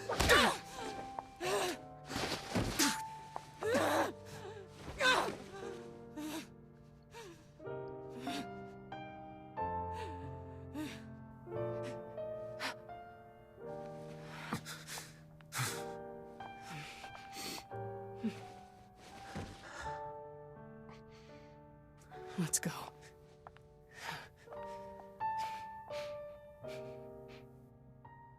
Yeah. Yeah, that's the most romantic moment in the game. Where Kaine pins brother up against the wall.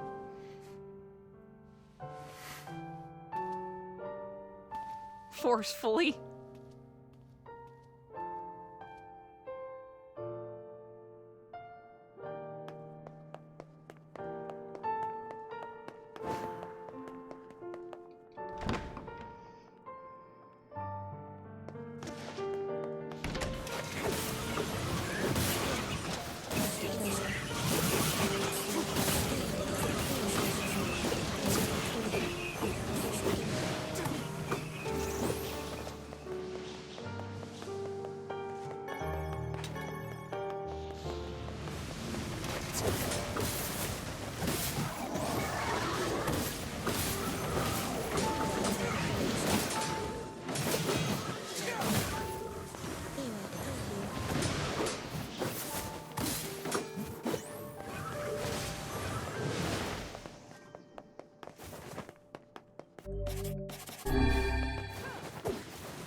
Attack power plus 30%.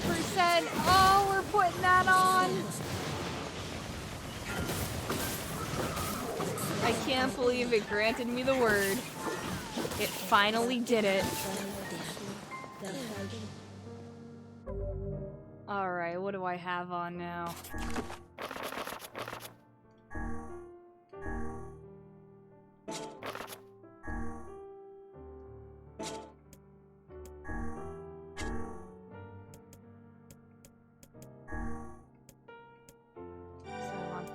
I don't need item drop anymore. I just don't know what I would put on then. I could do like MP or HP drain.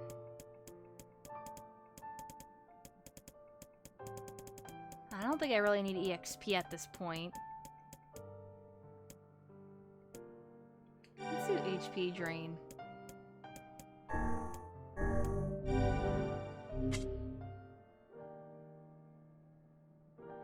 Someone told me there were entire streams of desert. No, I did that off stream. I got all of the weapon stories off stream.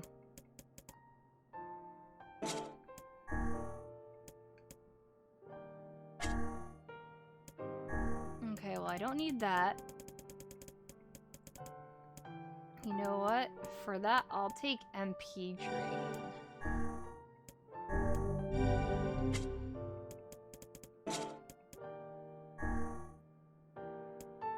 Yeah, that should be fine. Oh yeah, they were a grind, but I did it, and I read them all out. It took like an hour at the beginning of the stream.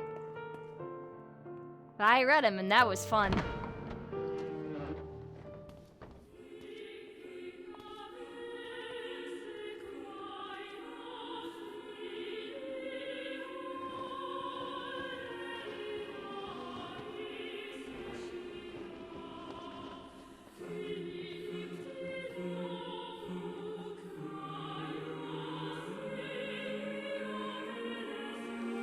Yona!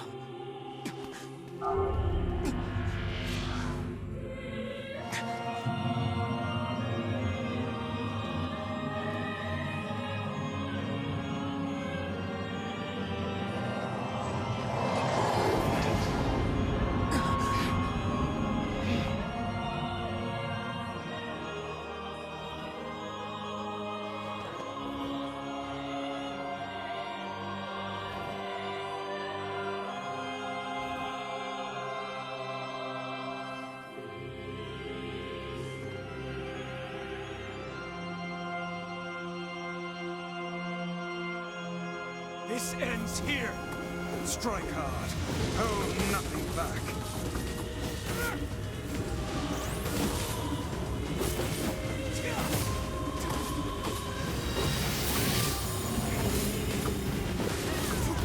How can a mere tool hope to stand against the Shadow Lord?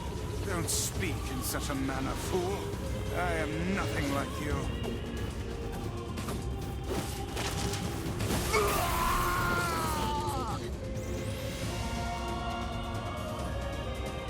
I already have all the achievements here, so I know. Hey, Sunshine. I ain't absolutely no but I worries. think your heart is evolved. The hate is gone. The sadness is gone. It's just a bunch of white light. What the hell's going on here? You can't tell, Tyler. You're not the only voice in my life anymore. I've experienced fear, hate, and no sympathy. I'm a curse, a freak. I know that. But guess what? He still accepts me. He still forgives me. Oh, come on. You're doing this for him? I'm tired of this world. Do it for and him. everybody in it. But I'll become his sword one last time.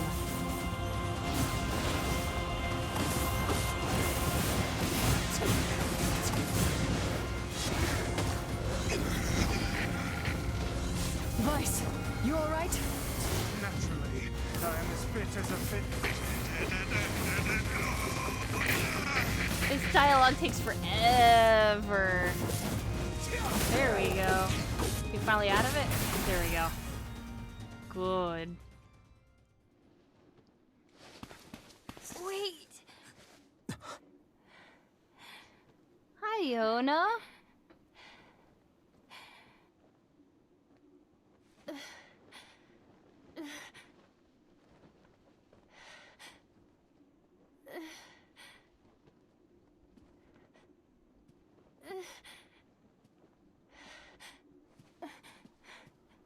Brother. Yoda. This scene, though. Huh?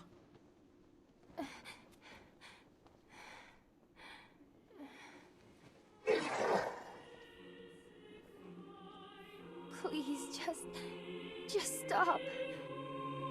I don't want to do this anymore. I don't need someone else's body. I don't want it.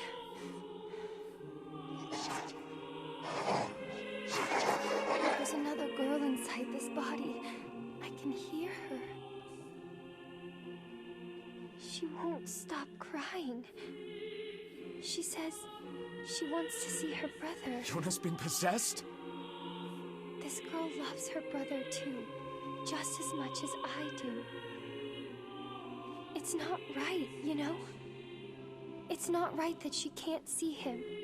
I like to think that humanity and humanity wasn't near, but Yoda deciding to be kind of a replicant. Yeah. I mean, that has to do with it.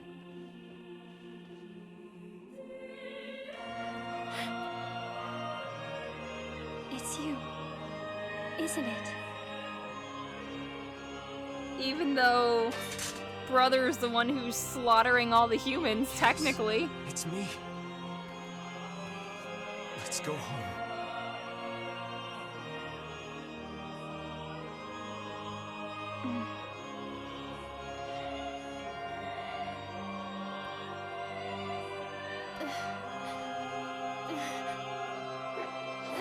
Yeah, hearing the replicant's consciousness proves that the experiment would have always failed. Yes.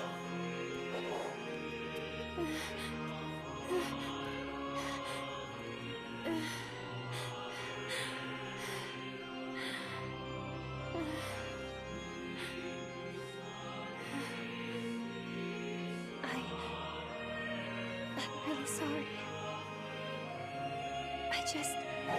I don't know what to...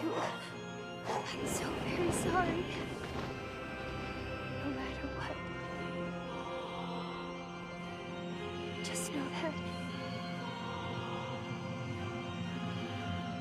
love you.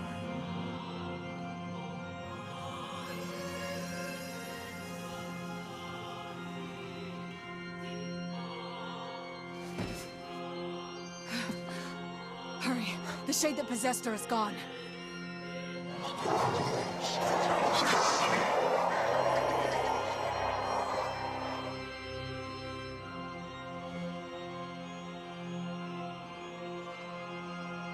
Original brother is pissed. Cut! Watch over Yona for me. I need to understand your sadness. You think I'm gonna sympathize with you? I swore to protect my sister and my friends. If someone puts them in danger, they must stand aside or be cut down. Now come on! Let's finish this!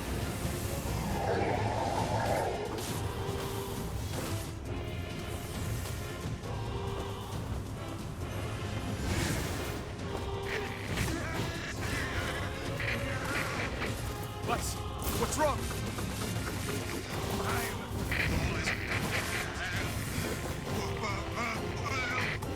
You're freaking me out here, Vice. What are you doing? Just do it. Strike the killing blow.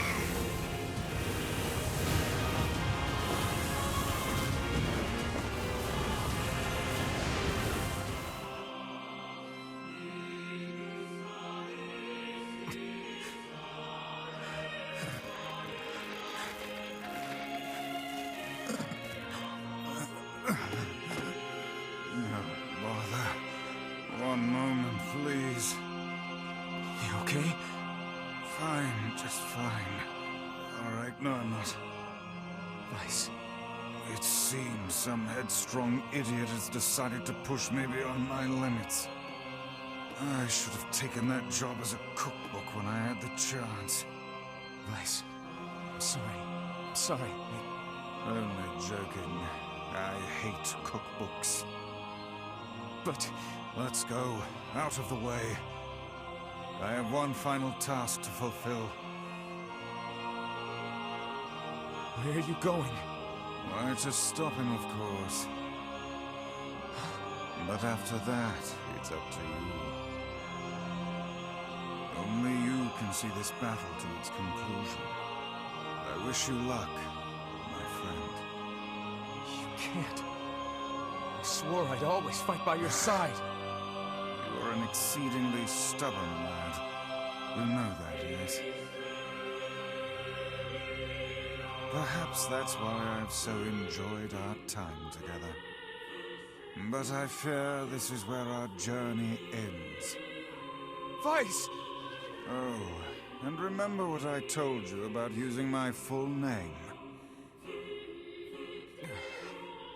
Well, forget it. I've grown rather fond of Vice. Vice. I knew you'd come around. Don't let it go to your head now.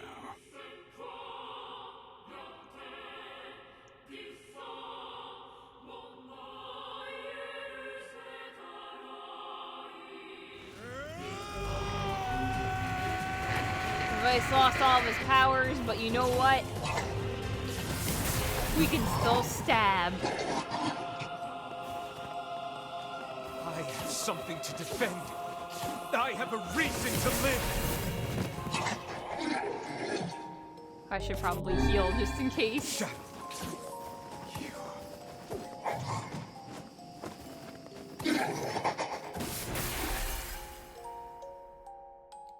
I know, the spear is OP.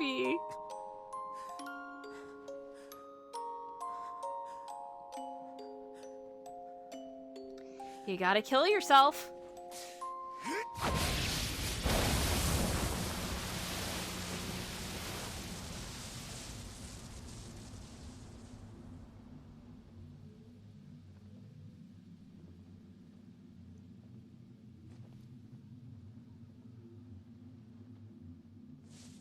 You just got 3 random gift subs. The channels you don't even recall watching.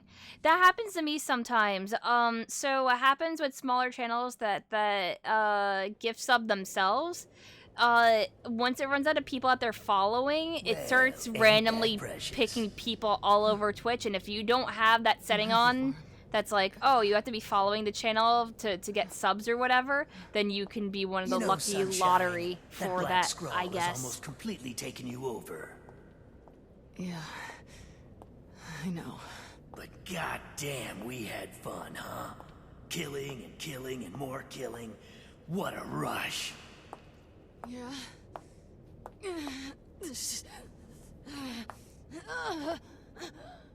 Wait. No. No. It wasn't fun at all. I turned you into a killing machine. I spread evil and chaos around the world. But it all feels so empty now. Why? I don't understand.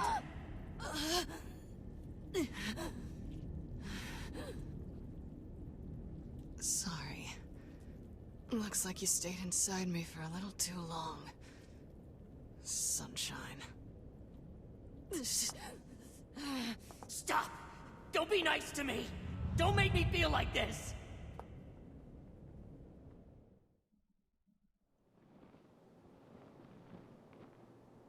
I'm gonna swallow you up, Sunshine. Gonna... Kaine? Listen to me. The shade inside me is growing, and I can't stop it. Soon, real soon, I'm gonna go berserk. I can't hold it back anymore. Kaine, you have to fight. You have to... Just shut up and listen to me.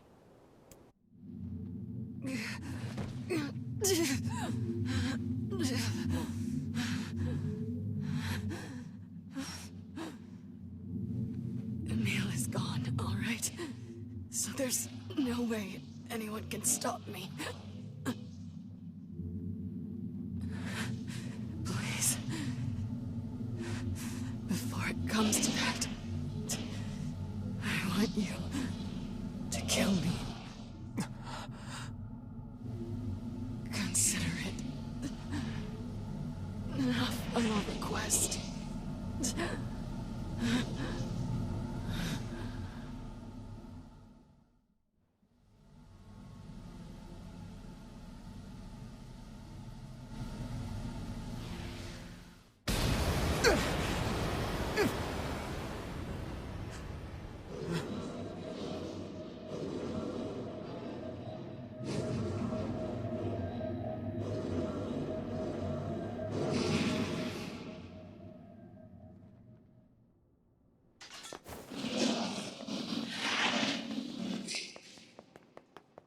Well, hell, Sunshine! It's not like I can stop it! When Gestalts go out of control, they lose their minds! Both of our memories will be completely overwritten! Kaine!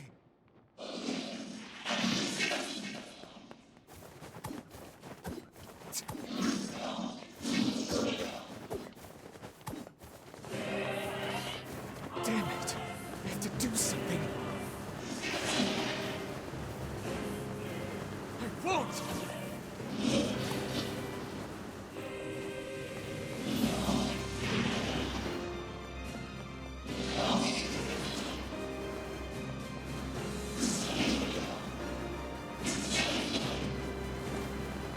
We made it this far because you were with us, Kaine.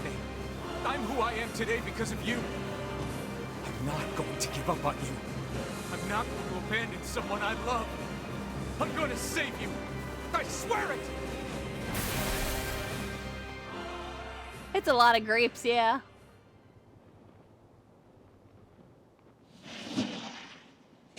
Well, there might be one way to save her. Who said that? It don't matter, so don't ask. Just shut up and listen. Wait, are you? I said, listen! There's a way to save Kaine's life, all right? But you're gonna have to make a difficult decision. Do whatever it takes. When the time comes, I'm going to pin Kaine down. And as soon as I do, you need to stab her in the heart. No, I can't. Fine. Don't believe me? Stand around with your thumb up your ass and watch her die a terrible death. Damn it.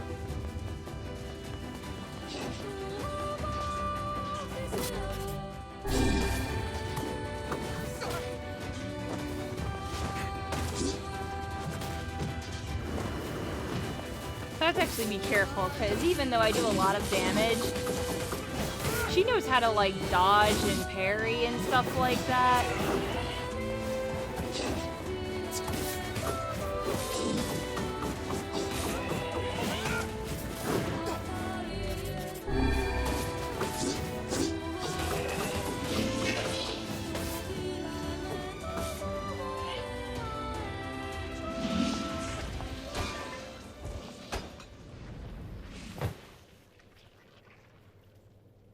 Very nice.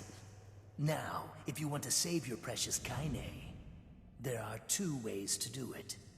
One is to plunge your sword into her chest. That's what she wants after all. Freedom from burdens, freedom from life. What's the other way? The other way is to make her a normal human being again. But to make that happen, you gotta trade your own existence for hers. Well, there you go. Good luck with that. You're that shade. The one who lives inside Kaine. Why are you trying to help her? Probably for the same reason you are. Enough talk. Make your choice. All right.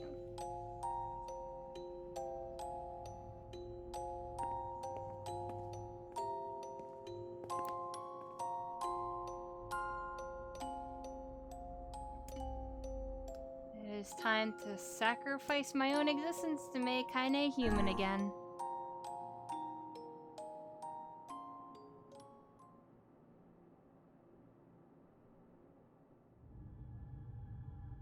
You'll disappear from this world. Your sister, your friends. Everyone in your life will forget you. You, and any sign that you ever existed, will be erased. But in exchange, Kaine will return to her mortal life.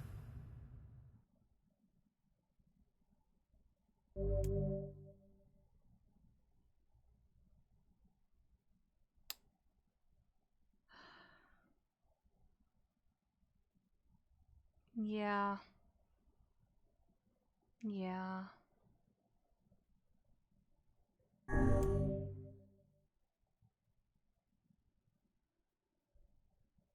Even if you elect against it this time, you could always return to the selection by clearing the game again. Yes. All save data will be erased, so you can only choose this option once. Are you really sure about this? Yes. This is your last chance to change your mind. Are you really, really sure about this? Yes. You have to input it correctly. That's hilarious. Her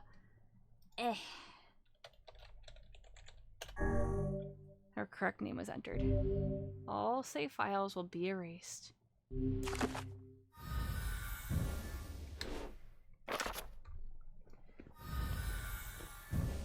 It really goes through all of your items like that too. Oh, come on. Are you they're really rubbing it in. Yeah.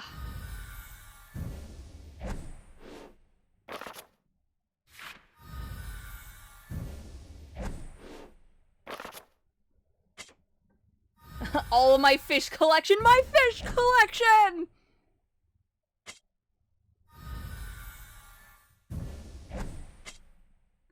It's ripping the band-aid off real slowly.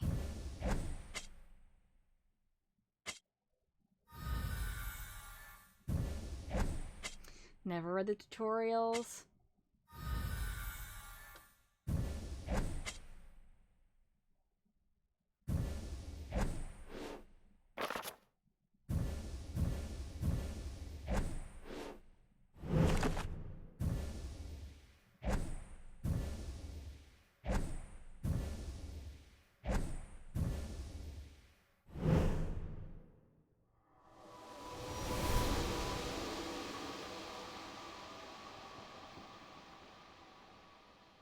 And that's why I did all my grinding off stream. Because I knew the consequences.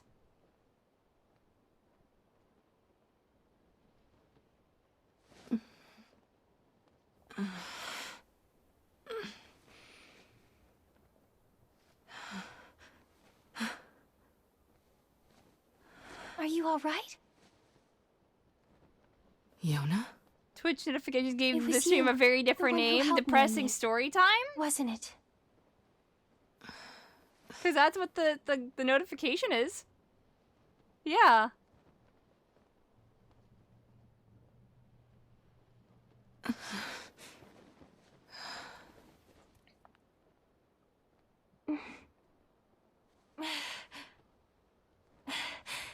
Thank you so much.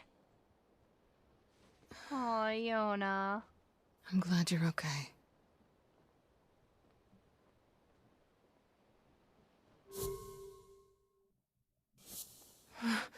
What's wrong? Where's NieR?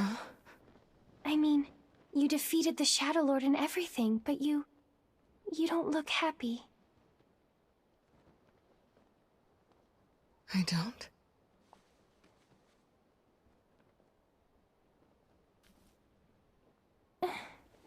The lunar tear.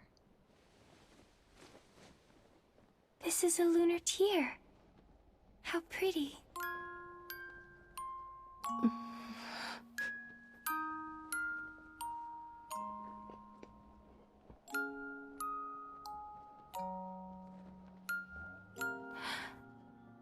Are you crying?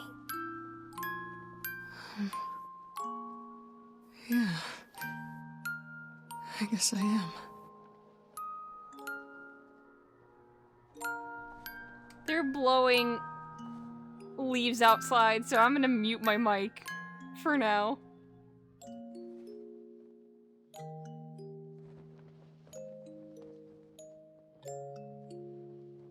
It's like I just found something special.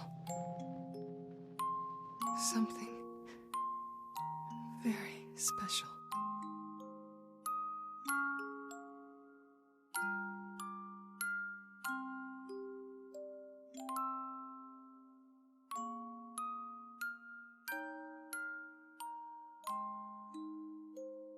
So basically, Dylan, I went through this game as this guy, and his name is Brother, and he has a little sister named Yona.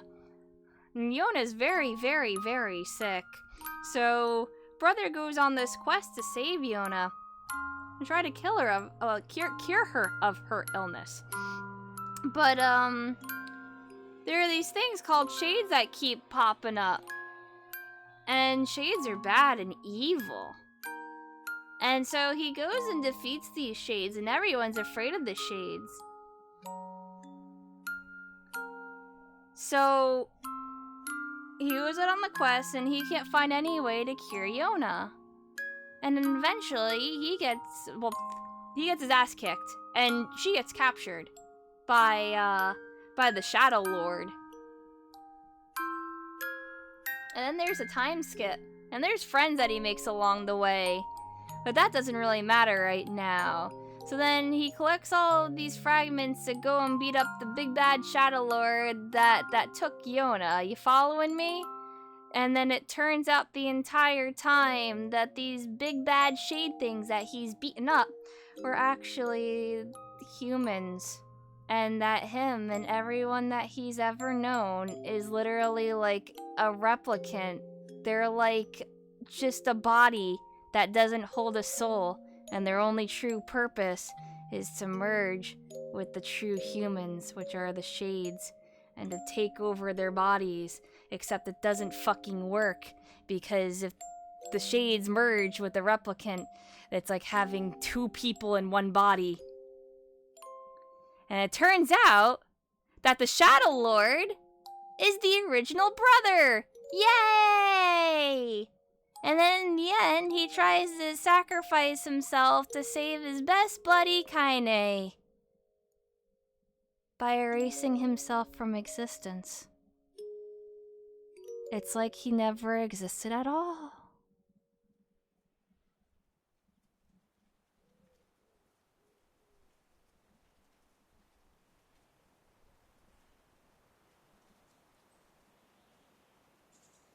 It's actually a really good game, Dylan. You'd probably like it.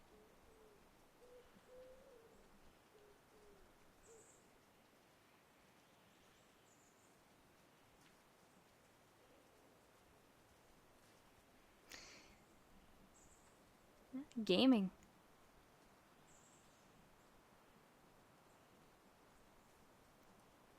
Yeah. But it's very much Depression the video game. It will make you sad. There's lots of death and tragedy.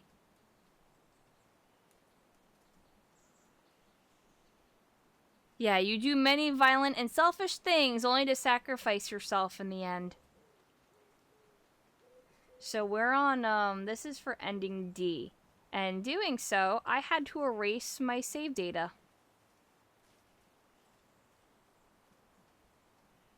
To get to ending E.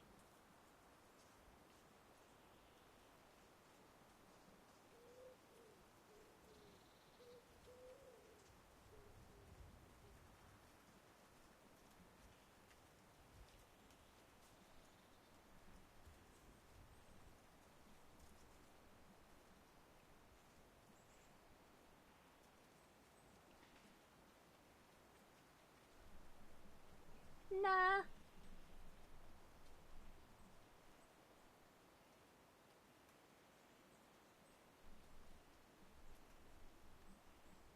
It's like it happened.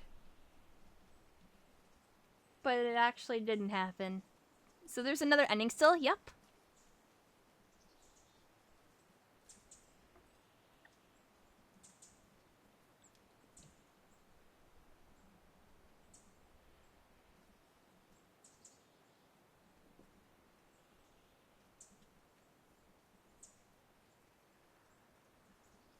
If it happened, but it didn't, did it happen? I don't know.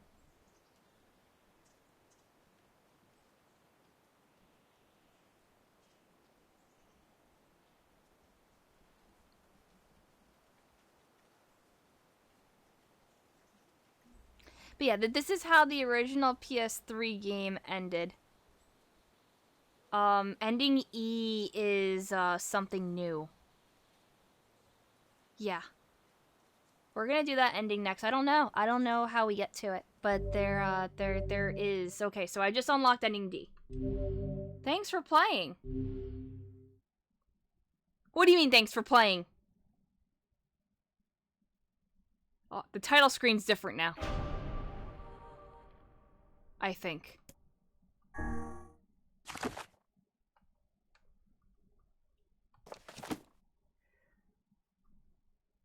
I have to start the game again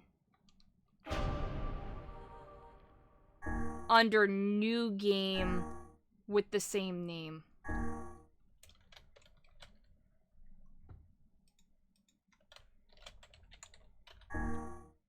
For some reason, that name can't be used.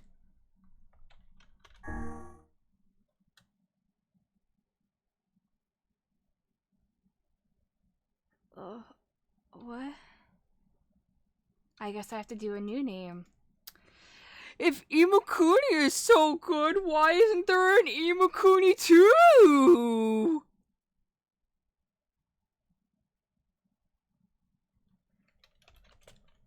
I can't do space in it. Underscore 2. Here we go. Imakuni 2. Yeah. Nah. We're gonna go as Rissa.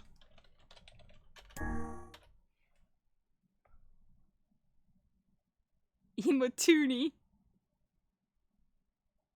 Did you know that in actual Tomoaki Imakuni's name that he does spell ni, the character ni, which means 2, with the actual number 2 kanji? The more you know.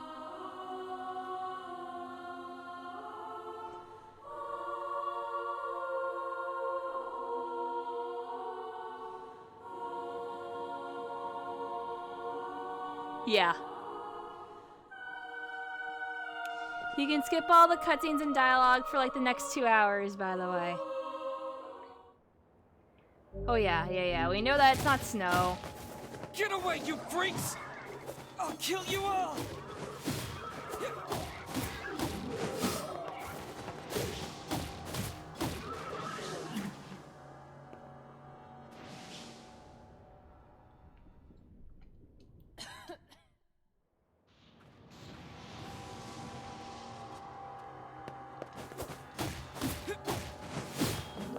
Damn, how many of these things are there? They just keep coming! I won't let you lay a finger on Yona!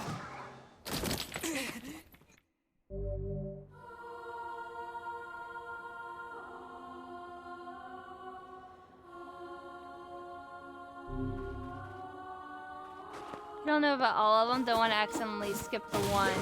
Yeah, I don't know which one Let anyone hurt I Yona. can't skip. So this is the power of the Black Book.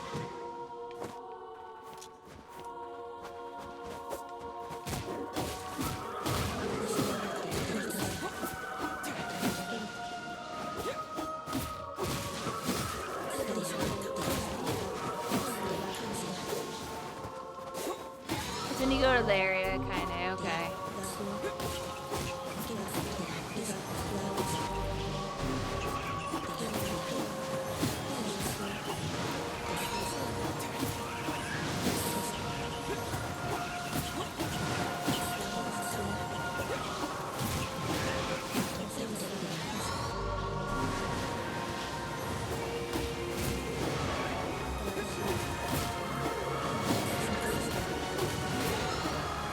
I wonder if I can quickly get the achievement. Or I can probably do that. I don't know if it'll erase my save data again, but I can probably do the thing where I,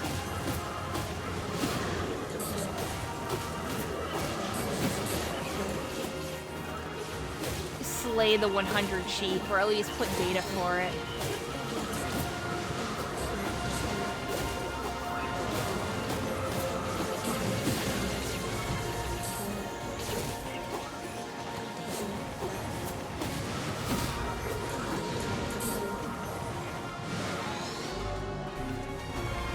Yeah, he's using NieR here.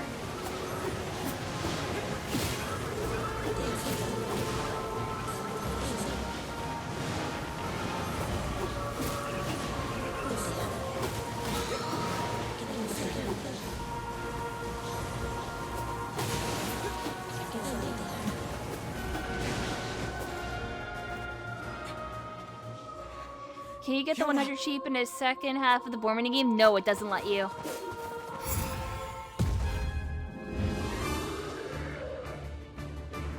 It doesn't count towards the total.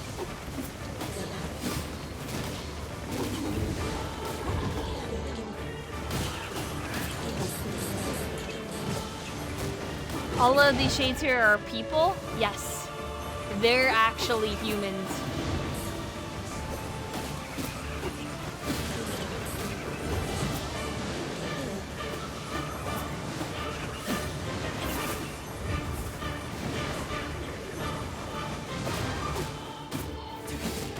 Well, it's because, I don't know if it's because I have the book or if it's because of anything like that, but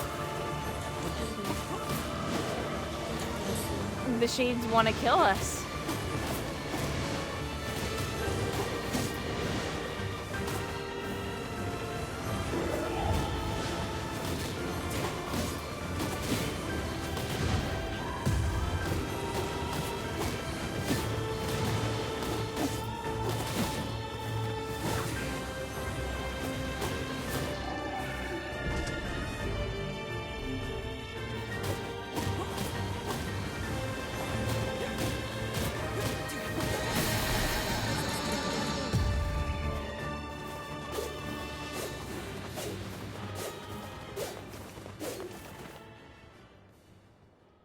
Okay, skip.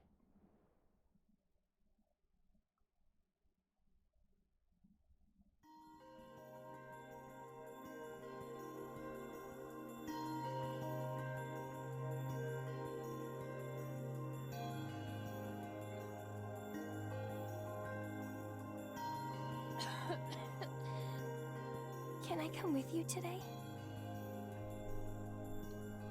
Better not. No, Yona, you don't get to come along.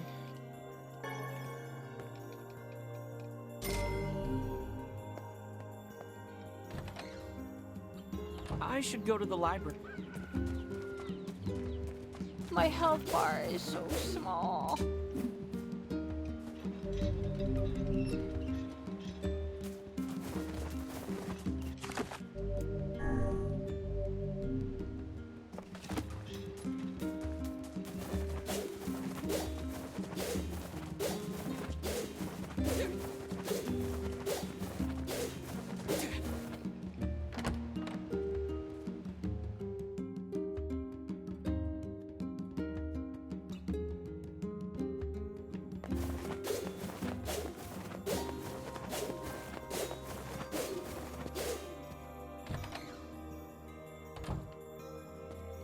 Good morning. Oh, and I. Got Northern what- Plains map. I got money. It's Thanks, Pope. I Don't fake her for anything.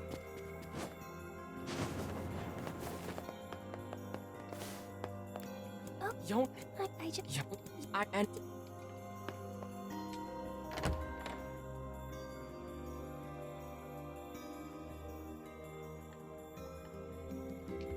people say the world is dying.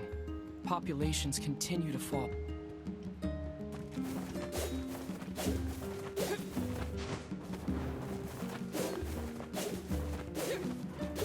I don't know if I should grind or anything to get my levels up, or if I'm just gonna eat shit immediately.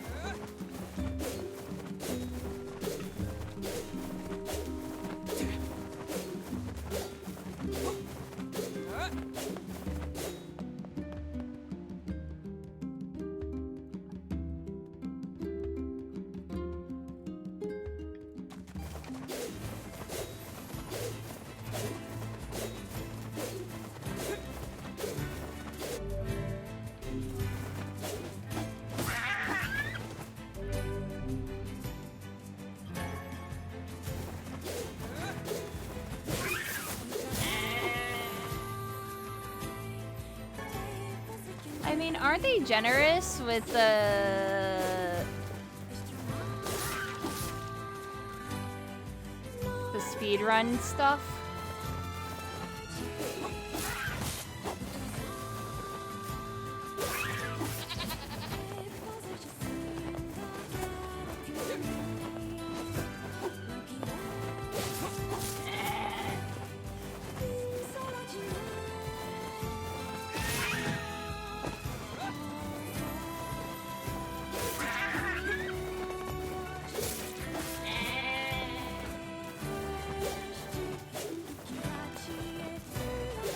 Yeah.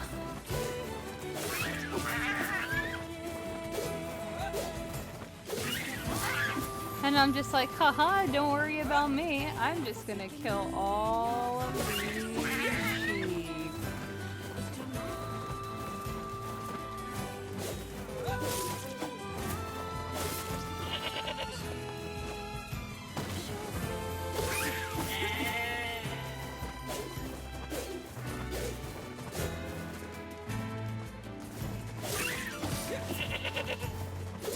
He's got a lot of rage. He's not even picking up anything.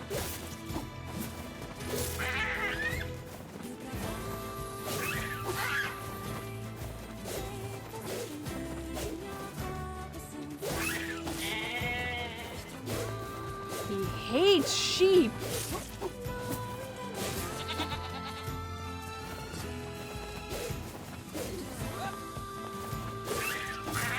I also don't know if it carries over progress. It probably doesn't. So if you slay 99 sheep, you probably need to slay 100 more if you reset it. Yes, I won't.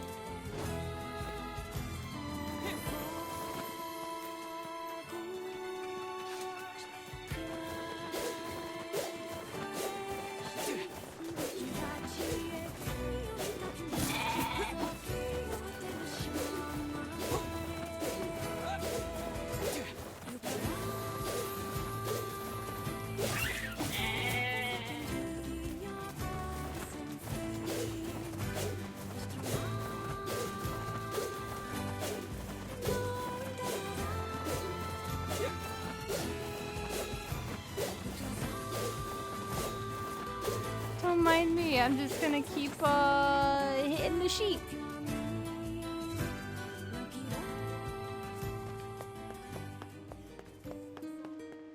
Gotta reset the field.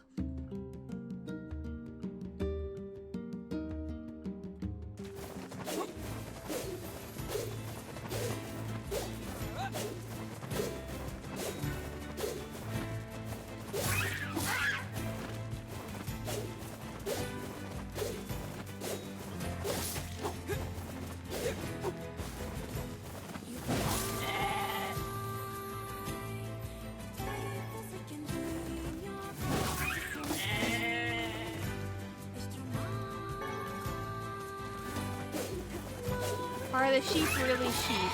Yes. I better get this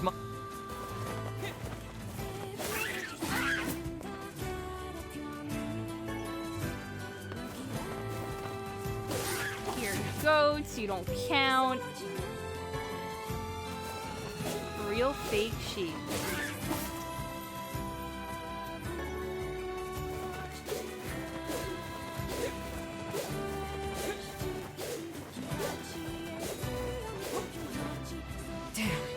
What are shades doing so close to town?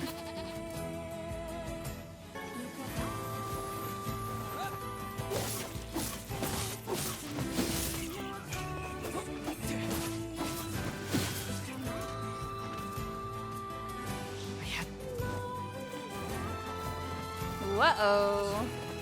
They're probably here to avenge the sheep. Yeah, they are. Kill the children.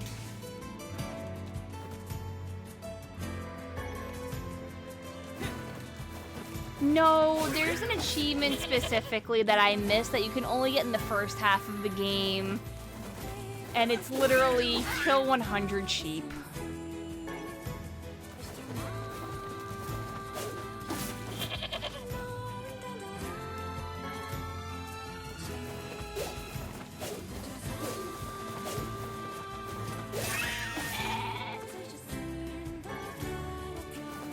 Do sheep become extinct? Yeah.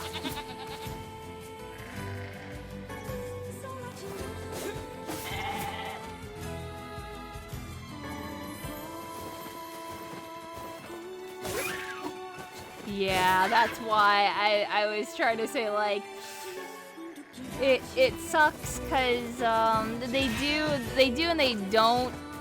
In normal conventional gameplay, yeah, the sheep become extinct. Then there's a mini game that you can play that's like the sheep killer, and that doesn't count towards. No, you cannot get it from the sheep hunting mini game. I know, I tried.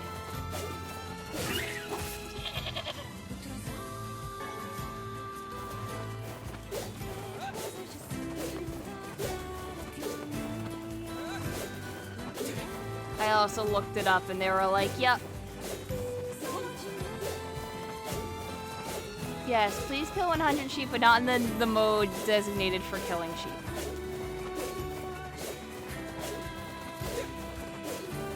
Is there a plot reason? People are hungry and they're starving and they can't hunt because shades are in this area. So they rely on people to hunt sheep.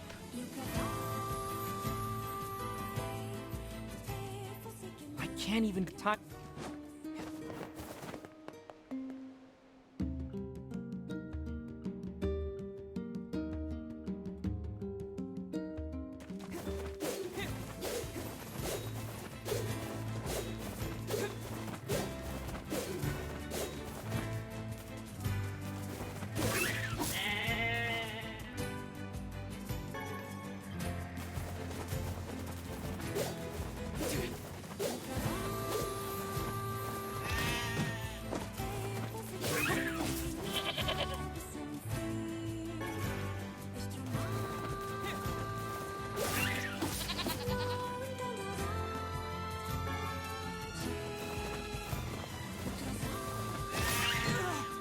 I don't know how many sheep are in this area.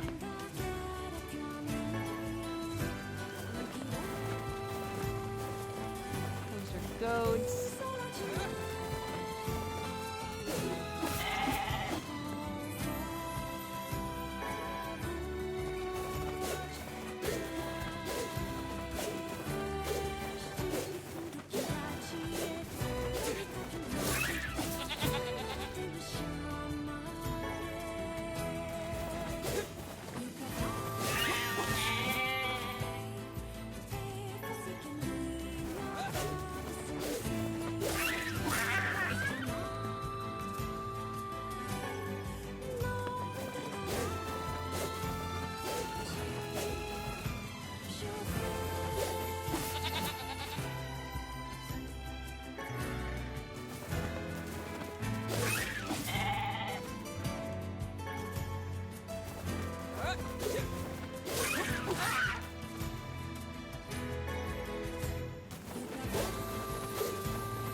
think that's number 12.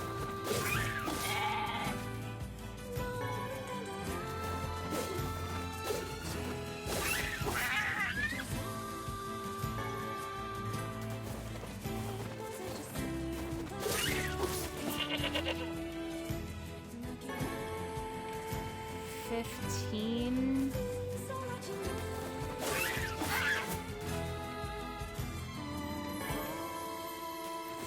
Is there 19 sheep per?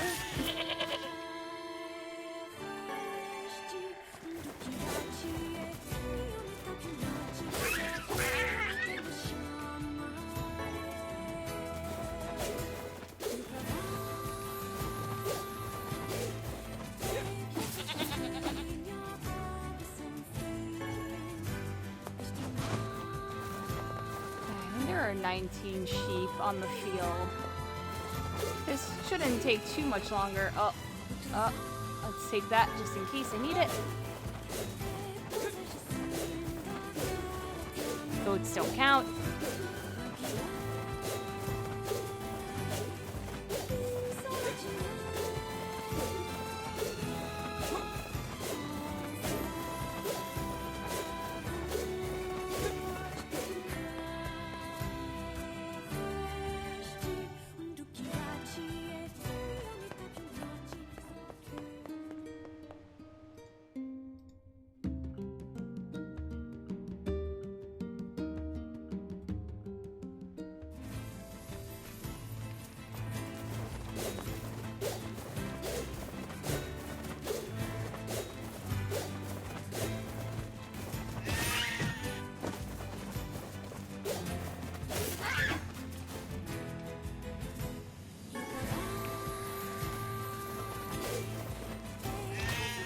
I had to stop getting behind it.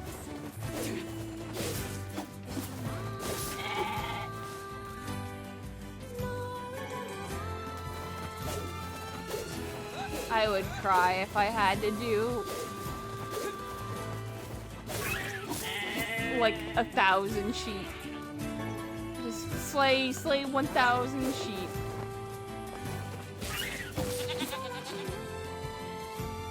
Like, if it would work for the stupid minigame, I would be okay with it, but they were like, no, you're not allowed.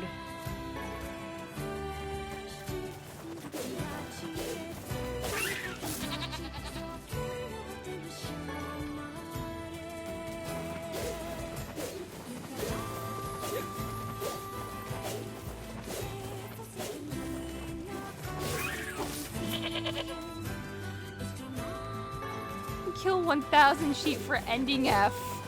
And so brother never went on this quest, for he slayed 1,000 sheep. The end.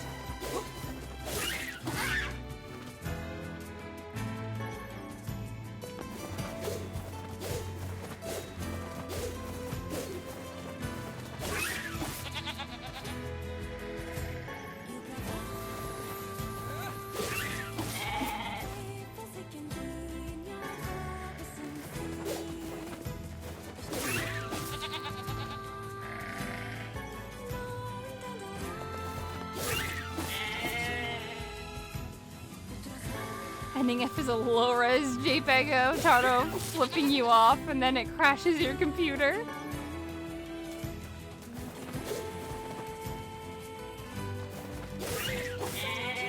Miles, are you looking at a guide from Final Remix, or are you using the DS one? Because if you're using the DS one, that's wrong.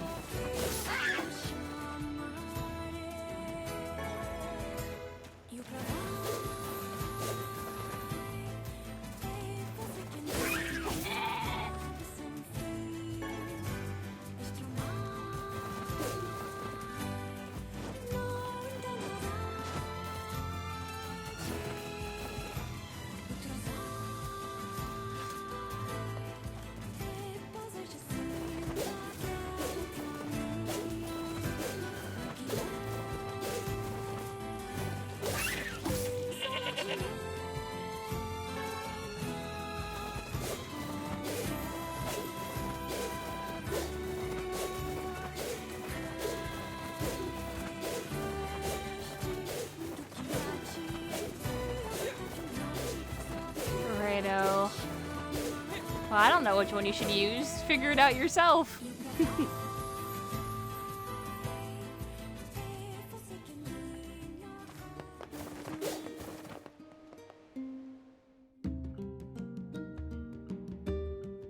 Clearly the play is to just get 3 of that pin and evolve them all 3 ways. And figure out what you like.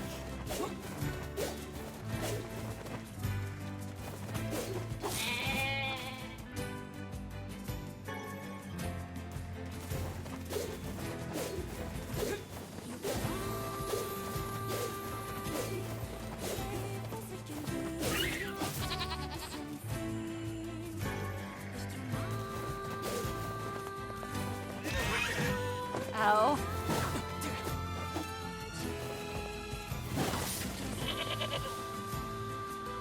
No. All the things I can recommend you are late game pins. Sorry.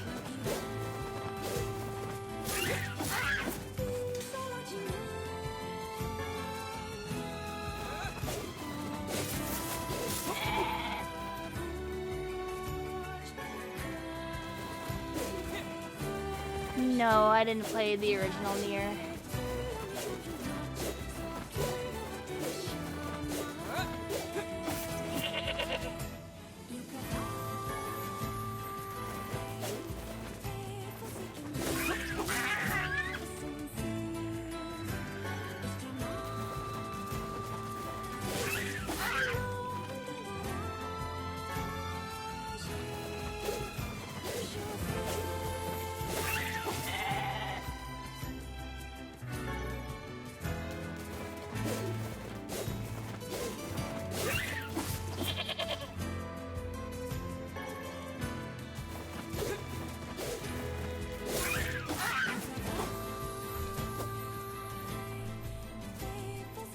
Yeah, Yoshimitsu's a good one. That's fine.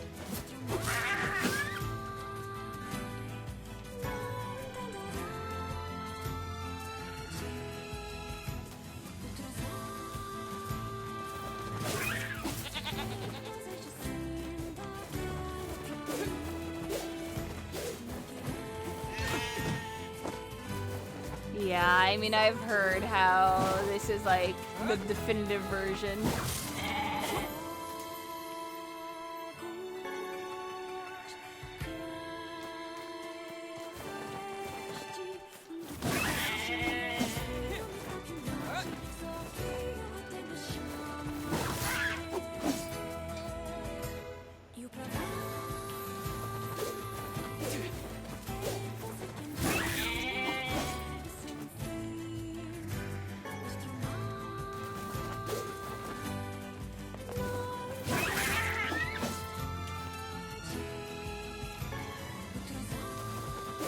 I have to be getting closer.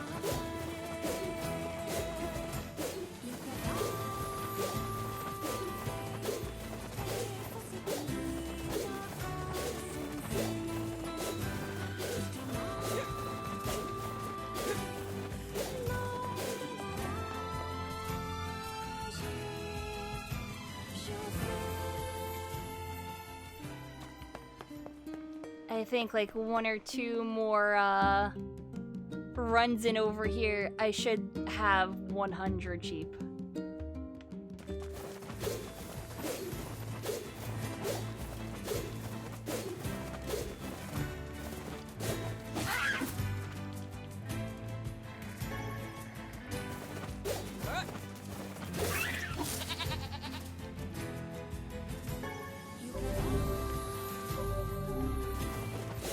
Oh gosh.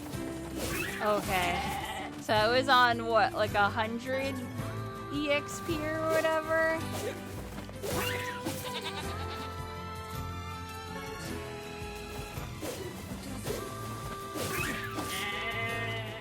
Oh, I got it. Sheep Whisperer. Okay, we're done.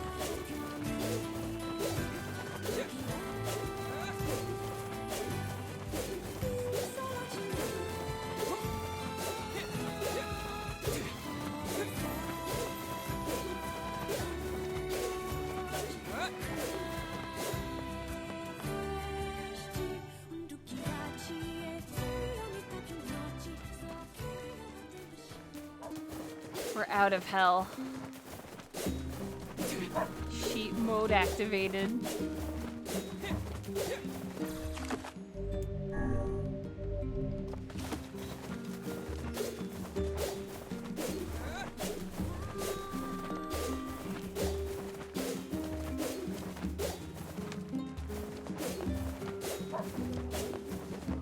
Here. I think. Make sure you.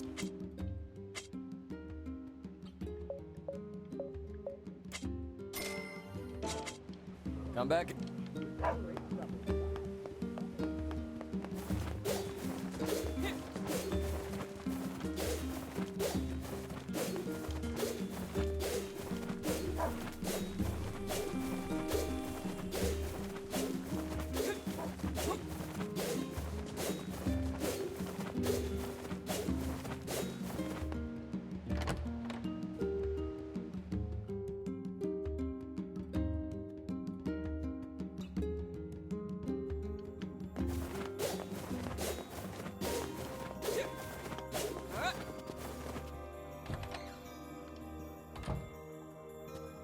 I deliver. Oh, That's that.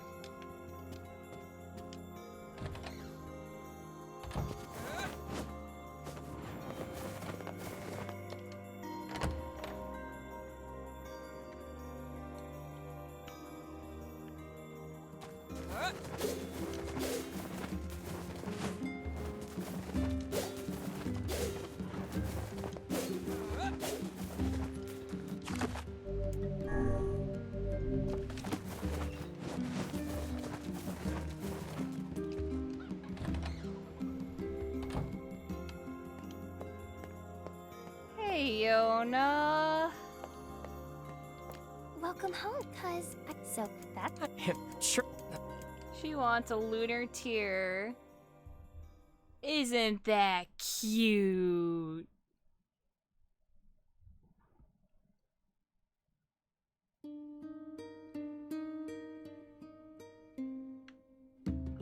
Okay, and Okay, don't wander outside of the house. You stay right here.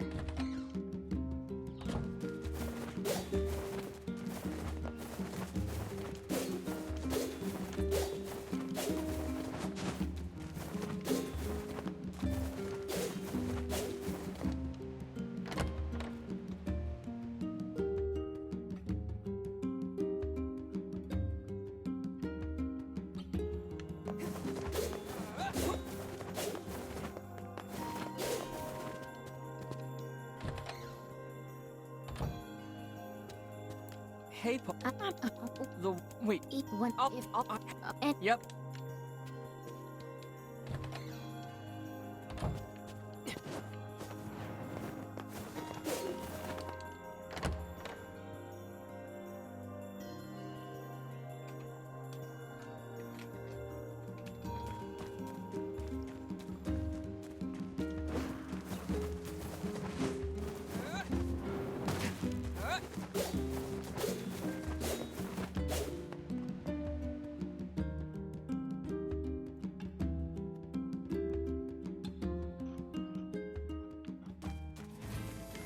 Lunar tear is the thing you get for the Deku Merchant, Clocktown, and Majora's Mask. Oh, I guess so, yeah. I don't know why they need one of those then.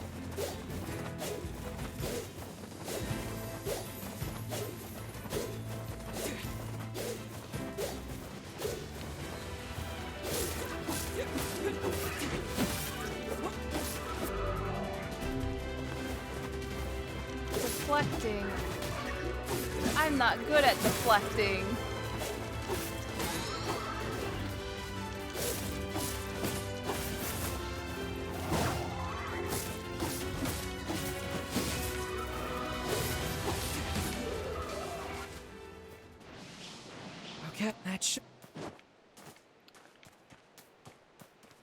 That's the shades. Brother, why are you staining blood all over? Why do you have so much meat and wool? You know, it's nothing. I didn't just totally massacre 100 sheep exactly. Haha.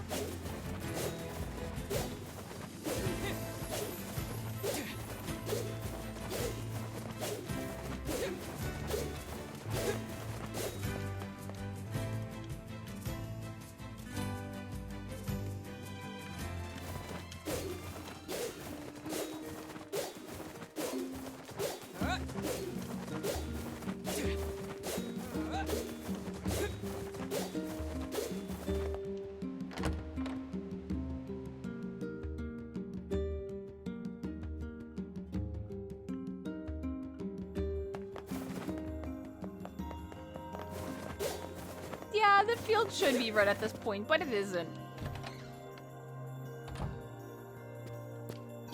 I'm hope. I'm up. Go. Oh. What? Yeah. Has she come out here again?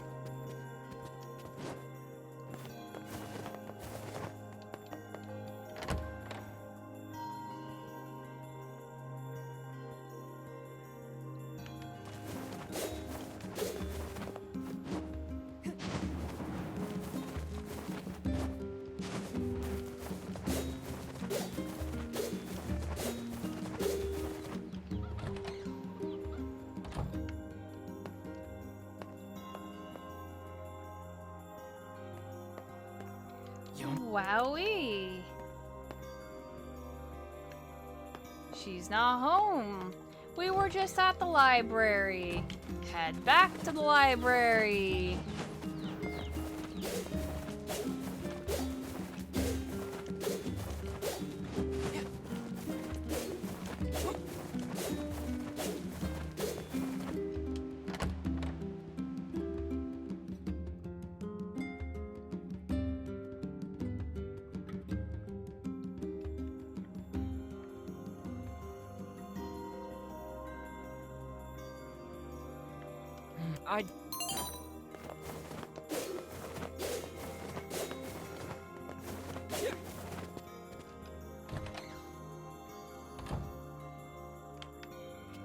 Hey, you did.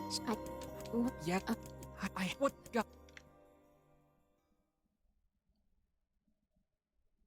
Who would have saw this coming? Not us, who totally didn't just beat the game earlier. I have to get yeah, to the exactly. eastern gate.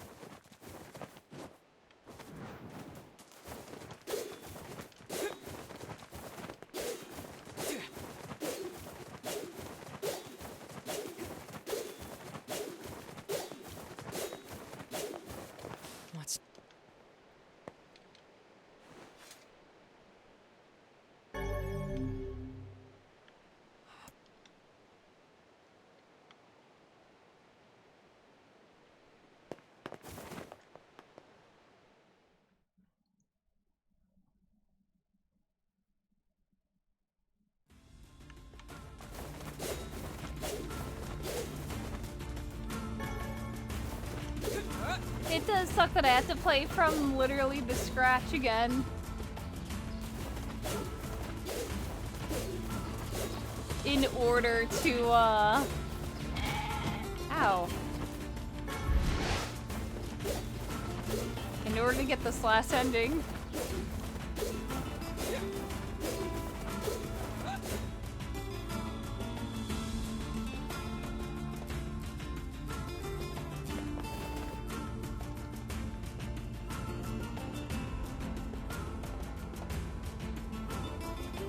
Look at this rock. There's maybe.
can skip that scene. Oh boy! Climb time!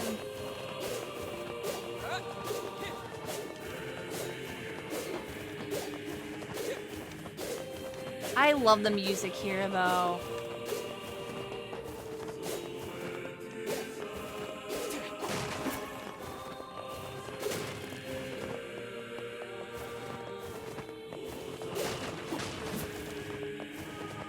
I'm coming, Yona.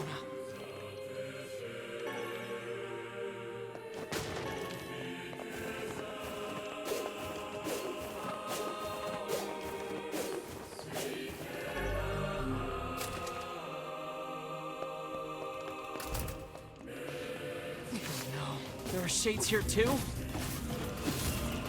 She'll never make it out of here.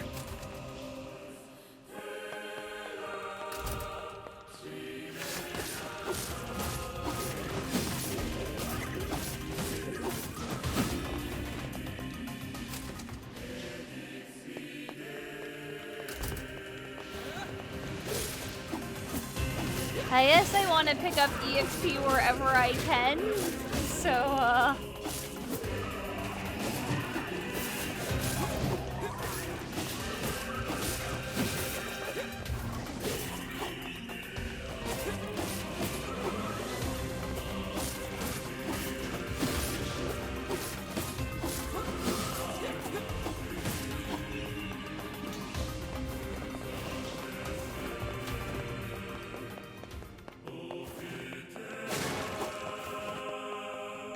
well, this kind of is a speed run.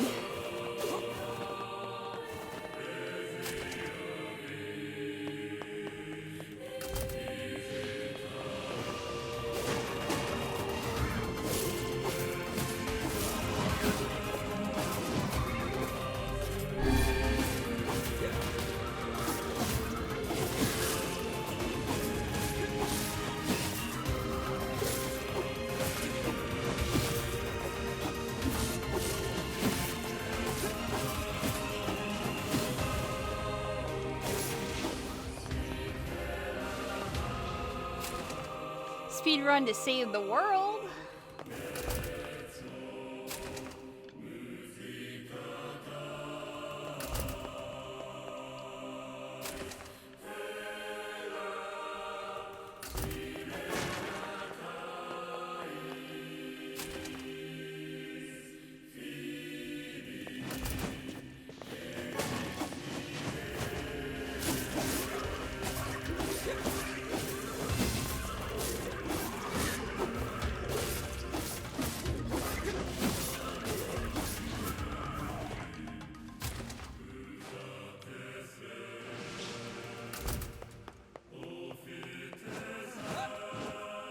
And there's a sword here.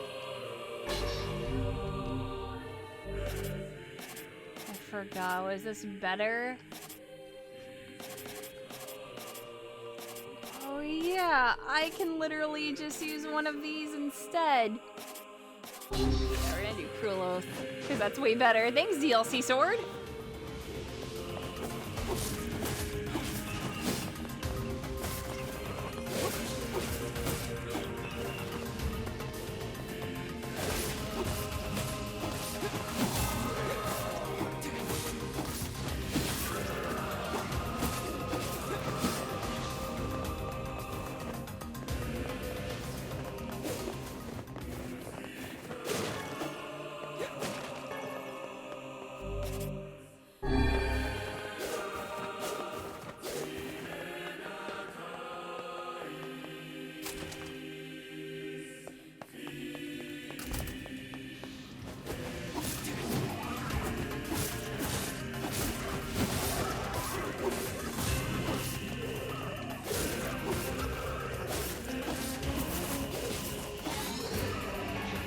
There's my level 4.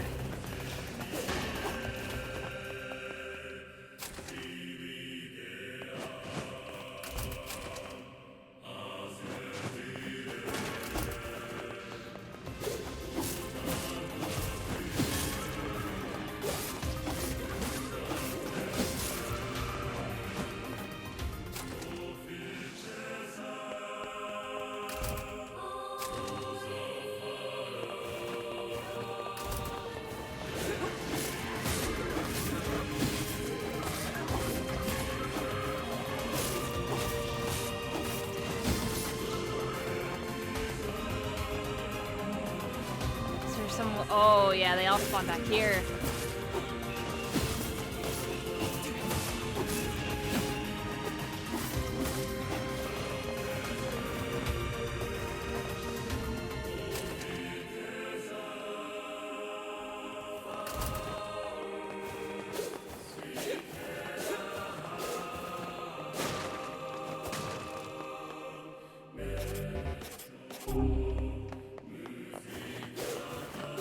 Well, at least I'm full now on that.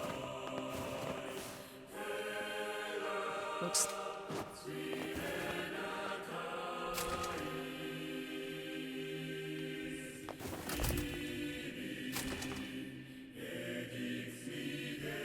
I forgot if there was a sword over here.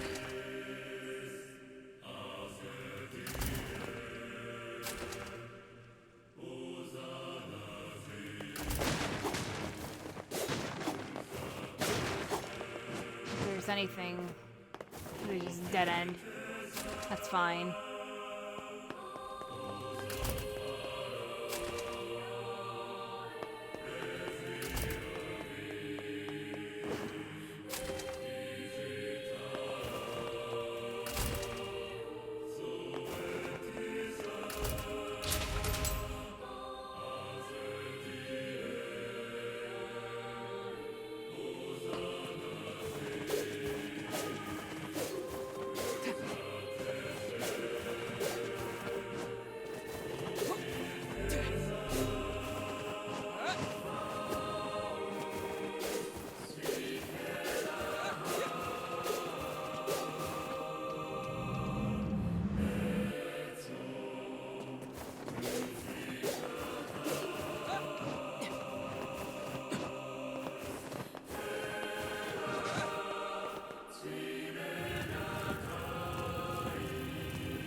Yeah, like politely like opening and closing doors in a really ruined like shrine building. Yeah.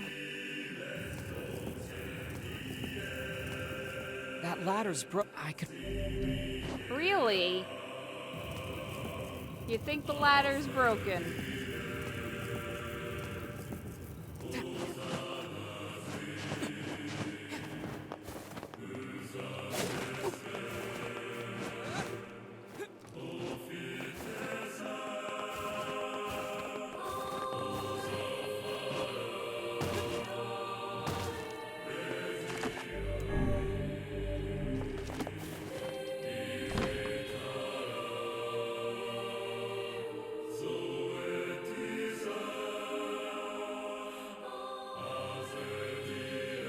Yona!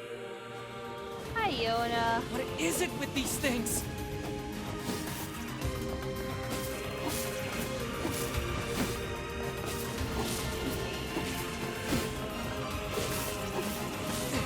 I don't have time for this. I have to save Yona. Give her back.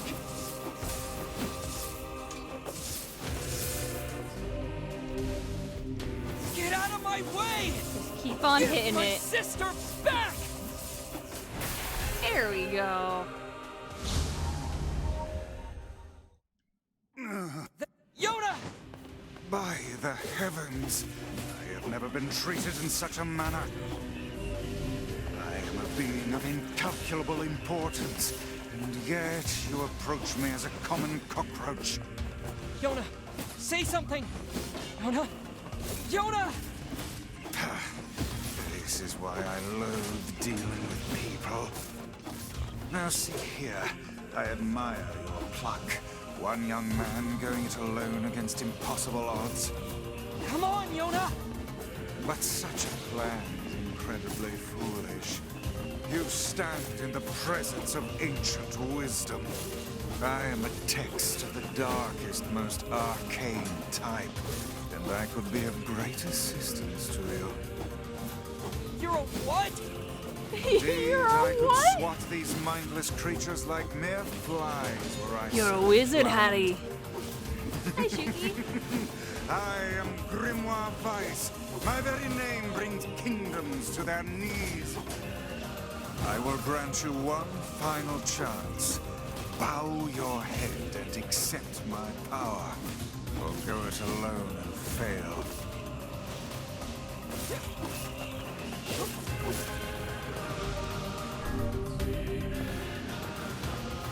There. So how do we save Yona? Once I destroy these shades, the magic barrier preventing your passage should simply disappear. You can really do that?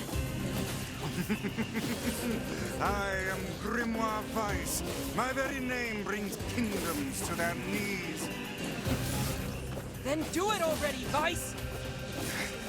You will refer to me by my full and proper name. Just keep coming! You should not have turned your blades on me, foul creatures. With a single word, I, Grimoire Vice, shatter the very universe itself. Now, prepare to...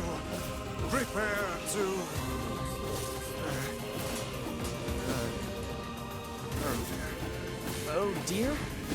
It seems that the frantic bludgeoning you gave me earlier has caused my memory to escape me. Are you for real?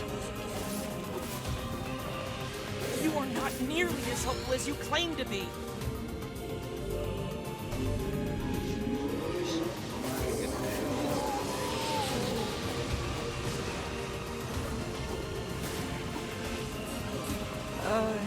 Did you just suck the blood out of those things?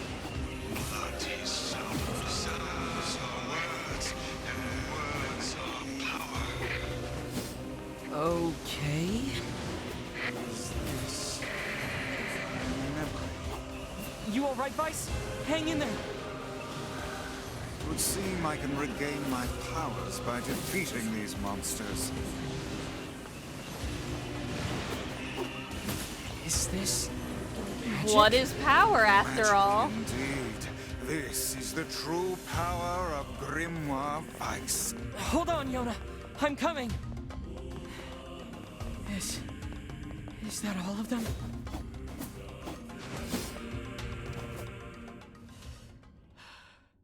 It seems our task is going to be more difficult than I first Alright, we got Hansel and Gretel.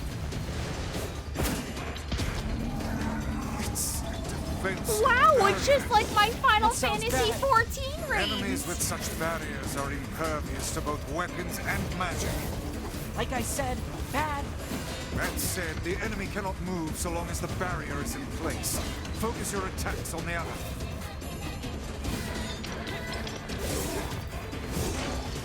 I miss one-shotting, two-shotting everything.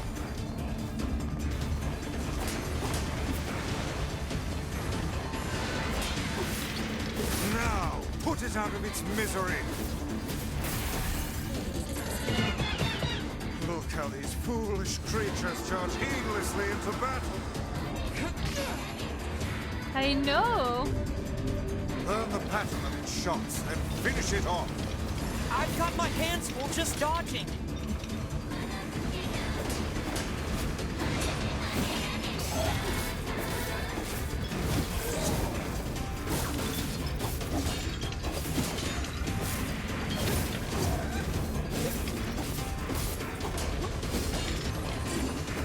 Now is your chance. Attack with all your might.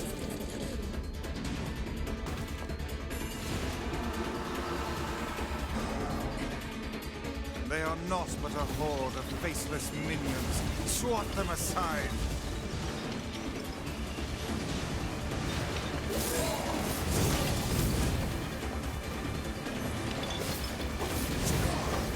Focus on the small ones first. Focus on the small ones first, he says. They're all dead.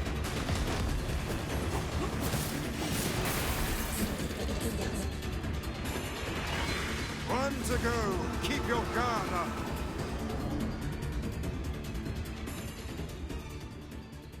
Yona!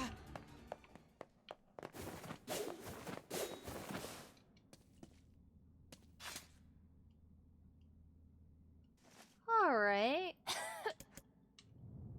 Let's get you the hell out of here.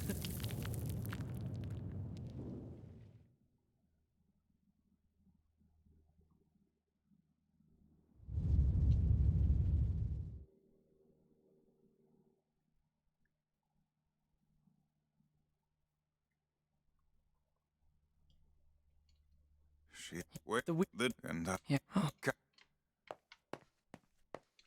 come. Alright, let's let her sleep.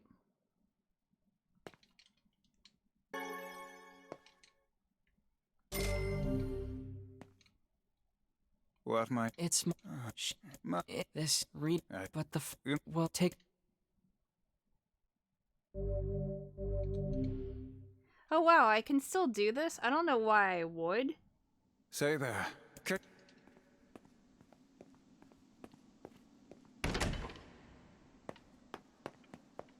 Why are you standing about like a slack-jawed ninny?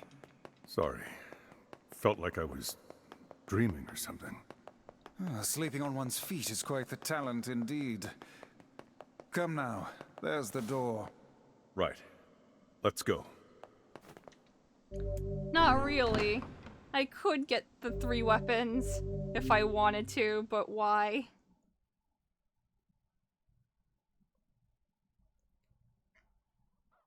My word. Something. I know it's.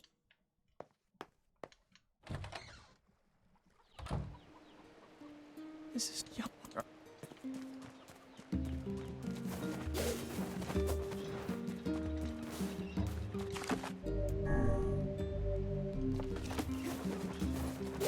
Alright, making good pace. Oh! What there's.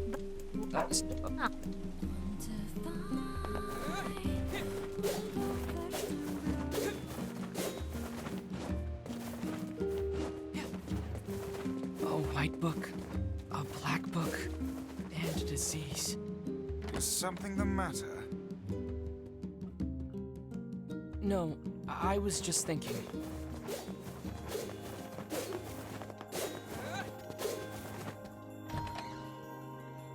Yeah, a white book, a black book, Tokyo, dragons. Well, maybe you can help. Some not great stuff. When the Great Black Book. And flowers, yeah. Hey, and then we'll. So I've. Once you eat. Alright, now it's time for the Airy. And. So now I have to be careful about skipping scenes, right?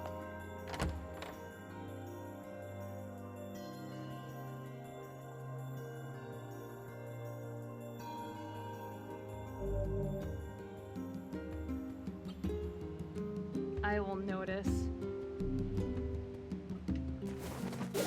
I must say, that Song of the Ancients is a rather catchy number. I can see why the bards kept it alive through the eons. yeah, it's a real toe tapper. Wait, do you even have toes?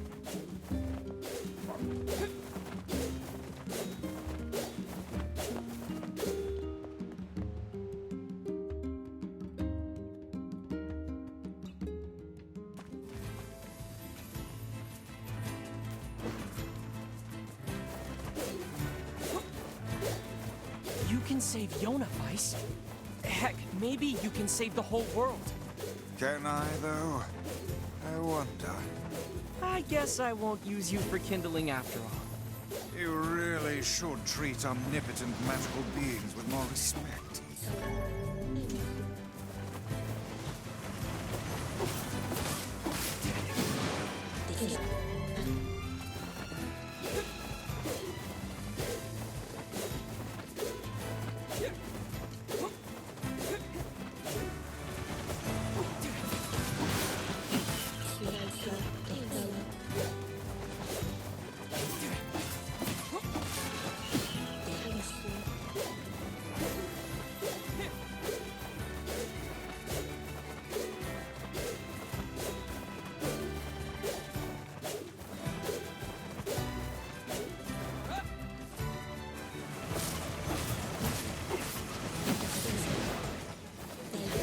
It's a wild boar. Have you the skill to hunt one of those down? I don't know. They look pretty strong. They are strong. I'm not fucking with that boar right now.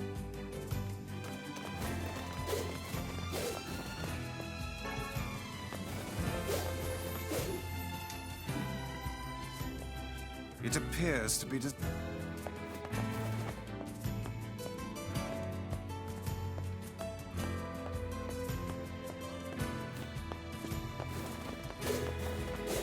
How tall is Vice? One book tall.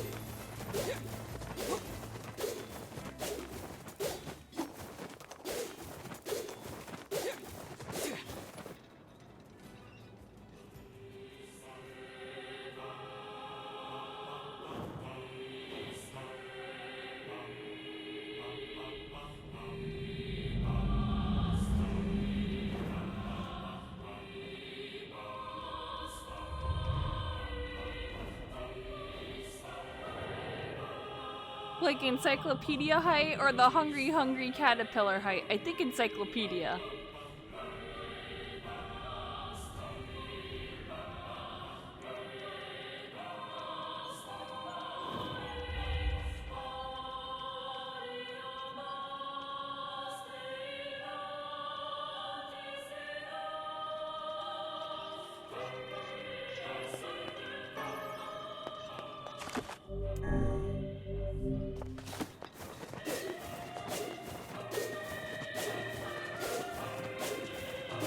This is a weird place for a village. How are we supposed to reach the chief's house? Don't worry, I already know how to get there.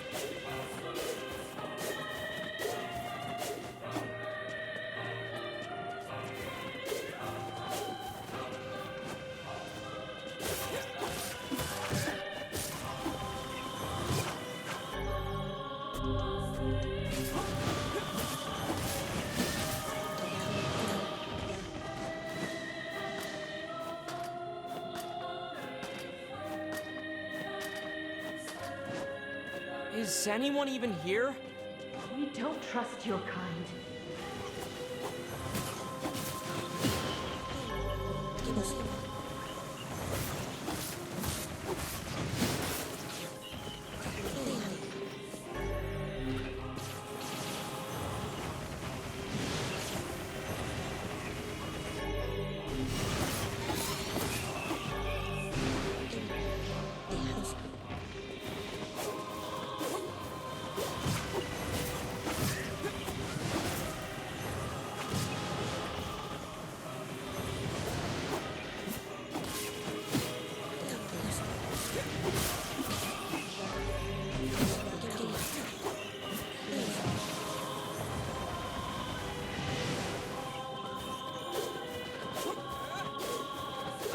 I'm looking for someone who knows about the sealed verses.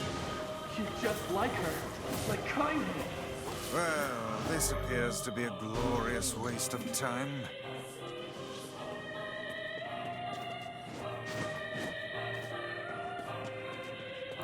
This must... What? What?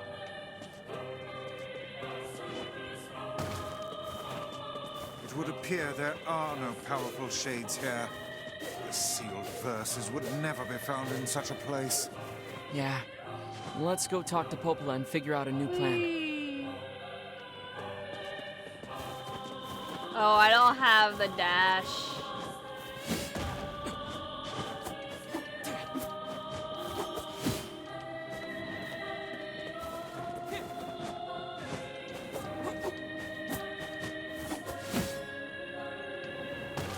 There we go.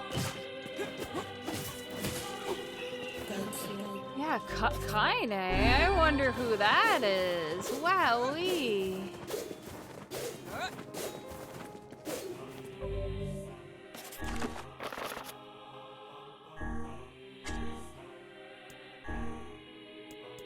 Equip best words.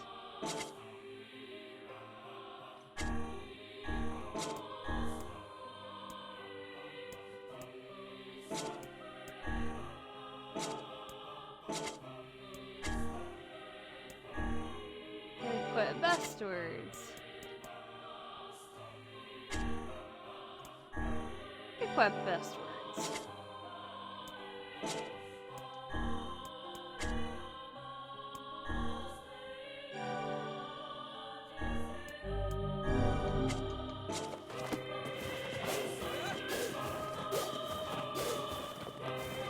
understand how they built the Eerie either.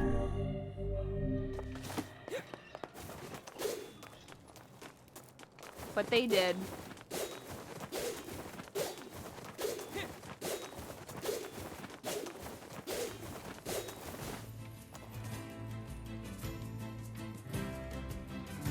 The heck is that?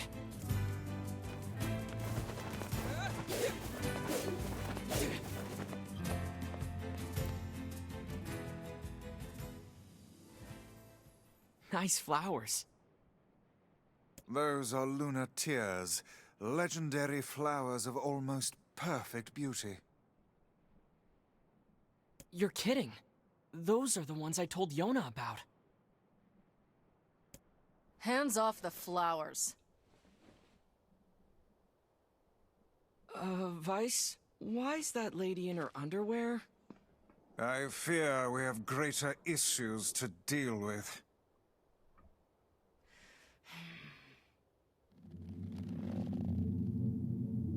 Wait, is she a shade?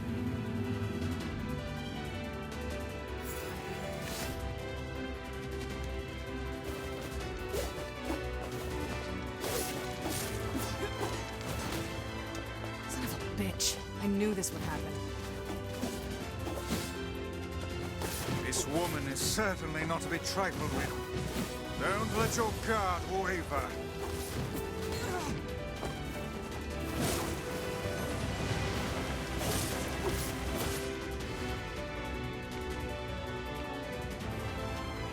Did we get her?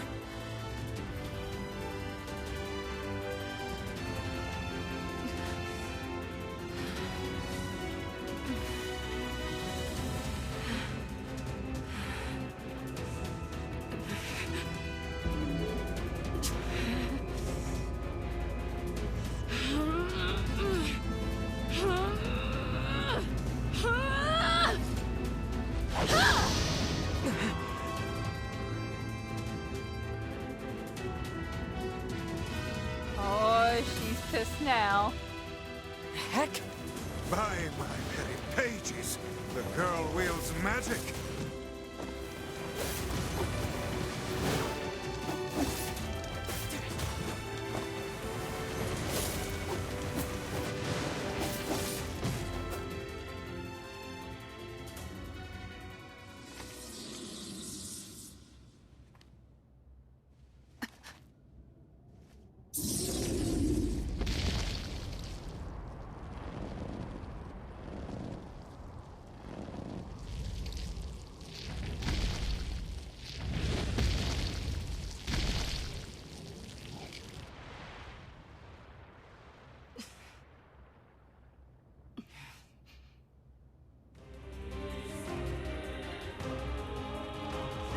Come on, are you serious? What the heck is going on here?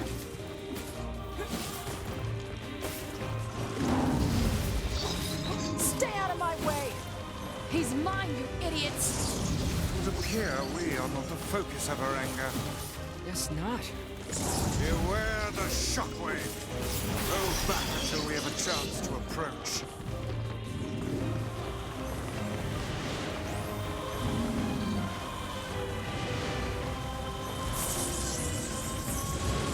And yet, despite my level, I feel so strong right now. Are these guys shades too? Spitting out babies.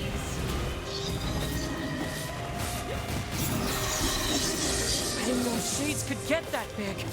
The scale of this one is like nothing you've encountered before. Ready your guard.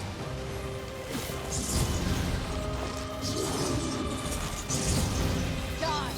Die, die, die! I'm gonna pull out your teeth and cram them up your ass! That woman's mouth is as fierce as her sword work.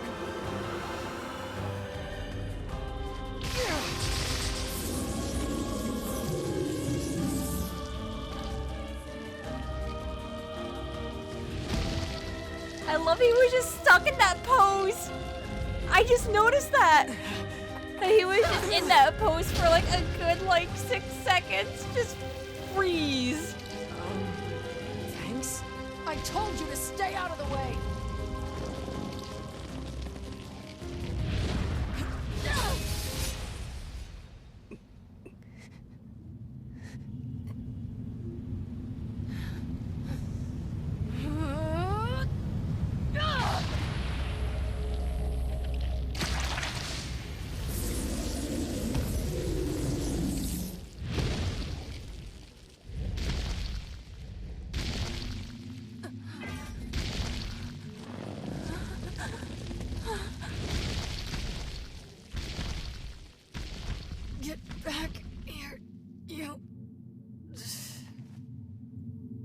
The symbols are disappearing. Huh?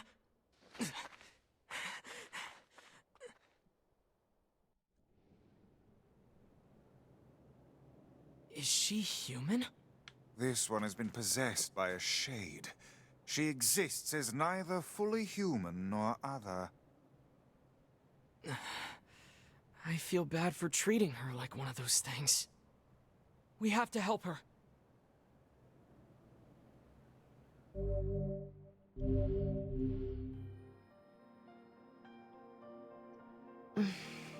You're awake. You. I'm sorry we attacked you. We thought you were a shade. Well, you're half right. Now get the hell out of here. Now see here. We made our apologies and came to your aid. The least you can do is grace us with your name. It's okay, Vice. She's probably just exhausted. My name's Kaine. Ah, the name we heard back in the village. Look, nothing good is gonna happen if you stick with me. So do like I said and go. Get lost already, would you? Get lost. Get lost. Oh, and one more thing. That monster back there, it's mine. Stay the hell away from it. A half-human and a giant shade. She's kind of pretty, but she's really intense. What do you mean kind of pretty? She is pretty.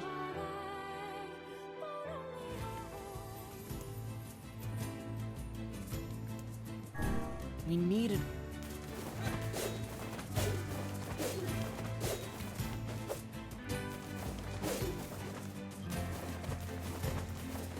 Let's see if I can kill this now.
I feel like I can do this.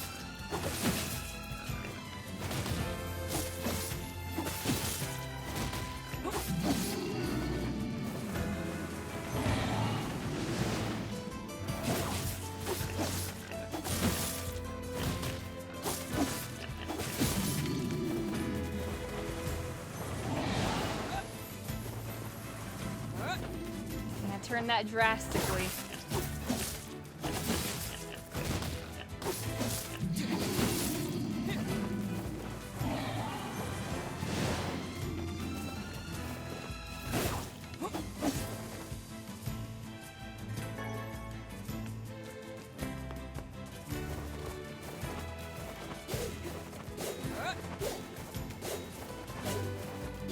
I have asserted my dominance.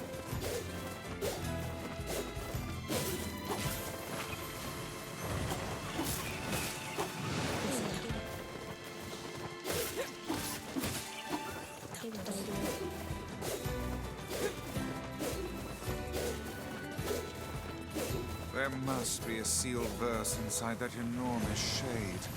I'm certain of it. Maybe. But there's no way we can take that thing on now. I need to get stronger.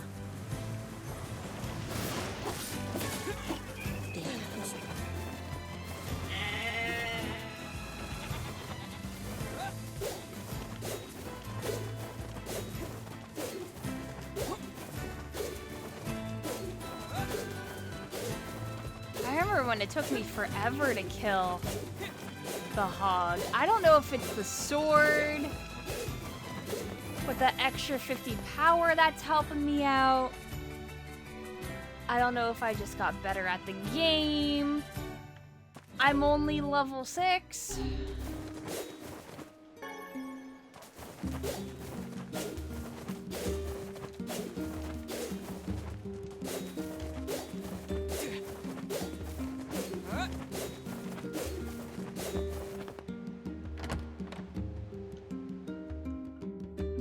I've gone ham.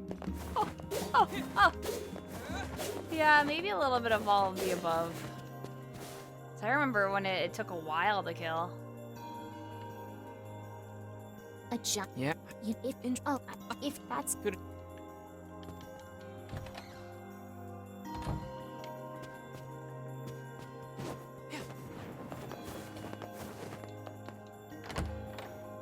It's like, I don't even need to buy the maps. I don't need any of that. It's like, I know where I'm kind of going already.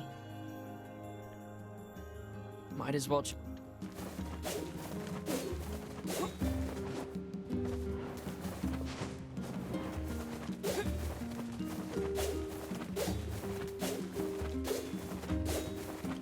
the thing is that if I had to go through all of ending D again, I don't know if I should pick up Phoenix Spear or anything like that and upgrade it all the way. What? I did. You take it. You take. I'm not talking to you. Hey. No problem. That's 3 medicinal herbs, 3 berries, and 3 Is there really nothing that can cure the Black Scrawl? No medicine in the works of man can hope to stand against it.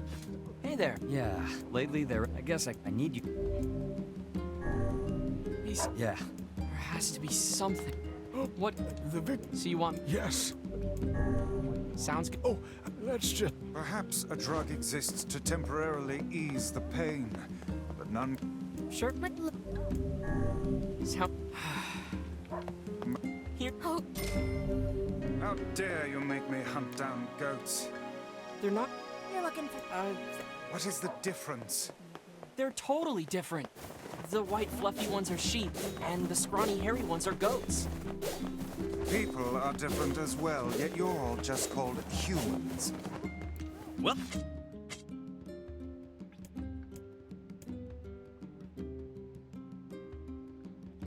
Yeah, I don't really care for Beastbane or anything like that.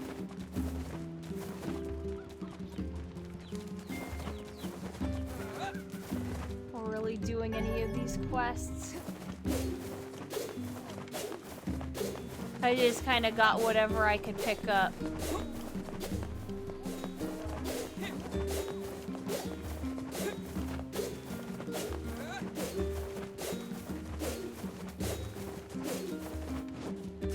The chickens in this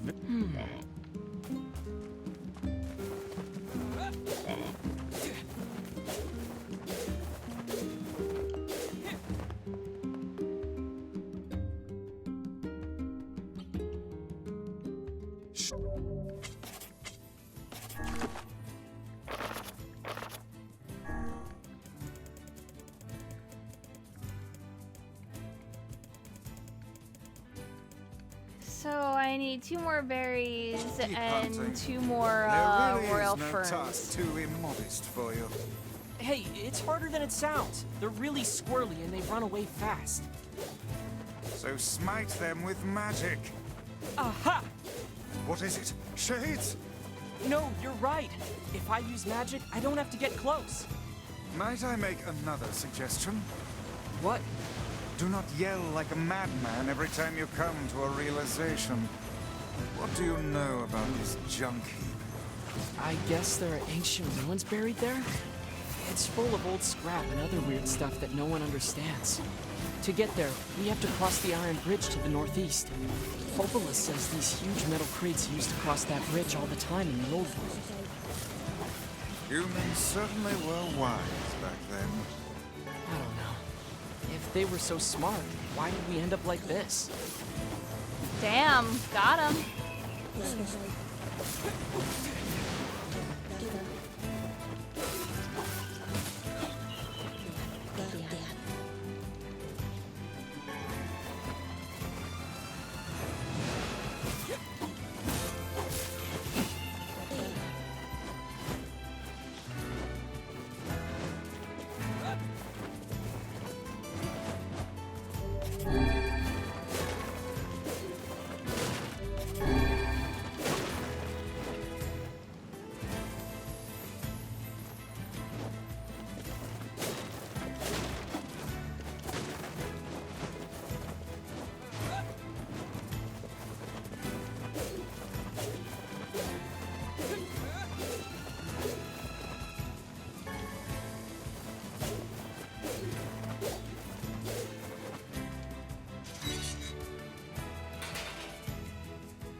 Thank you for the game, Square Enix. But because I have my sponsorship thing, I don't actually have to say that. Because I have it displayed on Jacob, stream.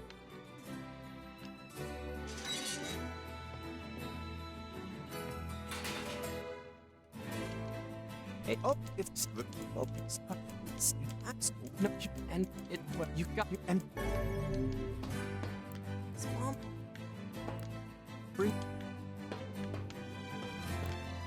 bring me 3 titanium alloys. Oh, Jesus Christ.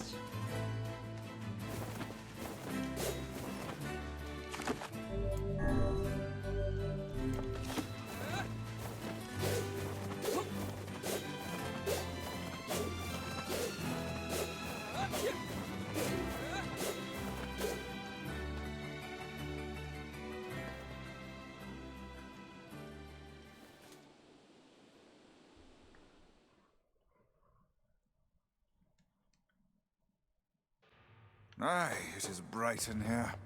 Looks like the ancient machinery is still working. Not that we have any idea how it works.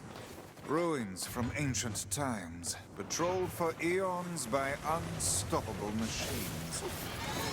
Yeah, and I bet they're full of rare materials.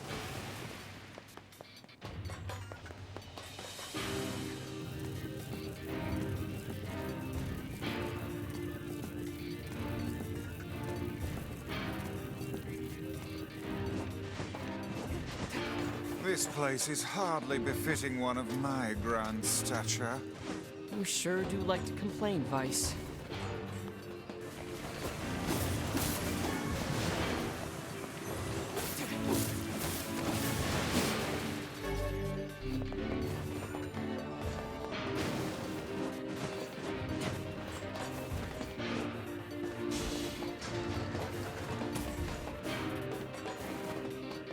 I forgot if I even can go down. Doesn't seem...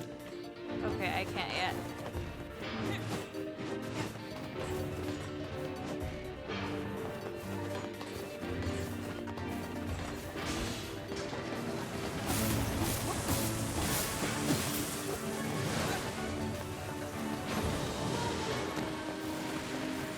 It's pretty rough in here.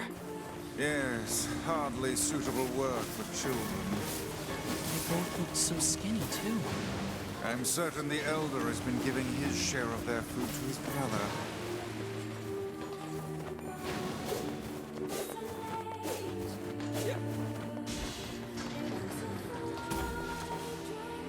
It seems we have...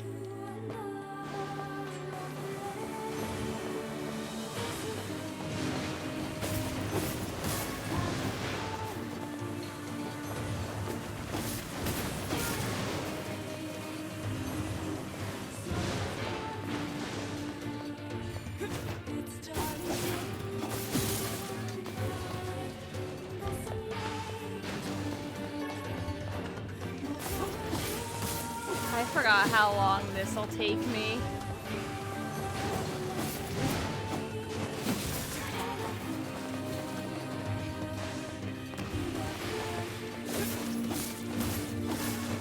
Oh, that's one.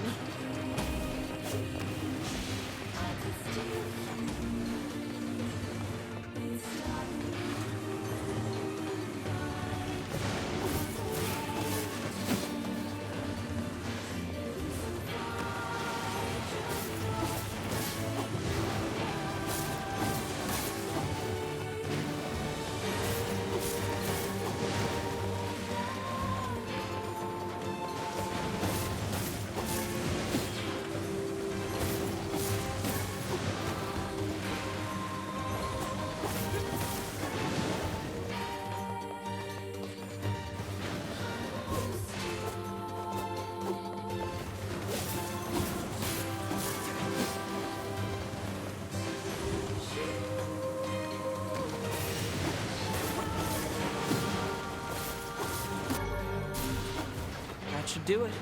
Oh, here we go.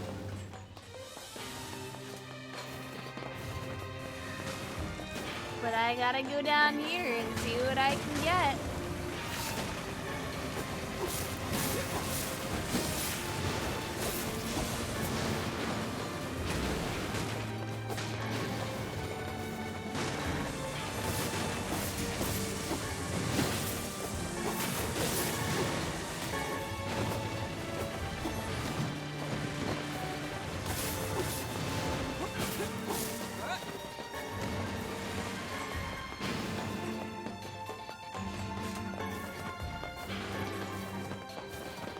What route is this? This is, E.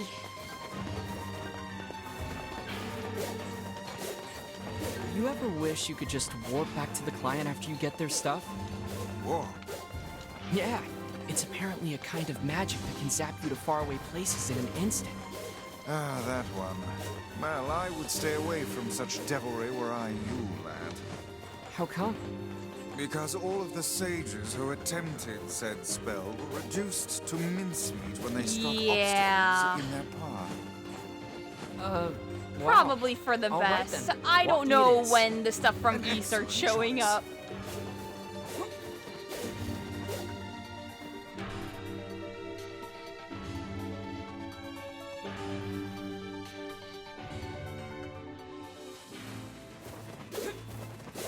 Yeah, see ya.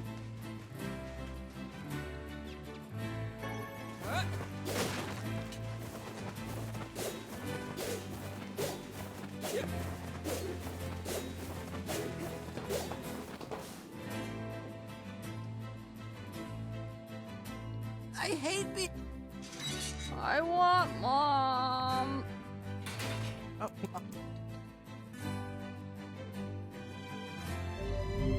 Here. Is... We just...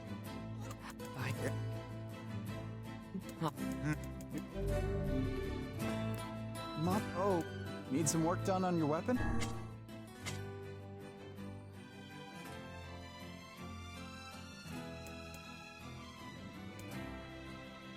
Yeah, I'm not upgrading any of my weapons right now. Come.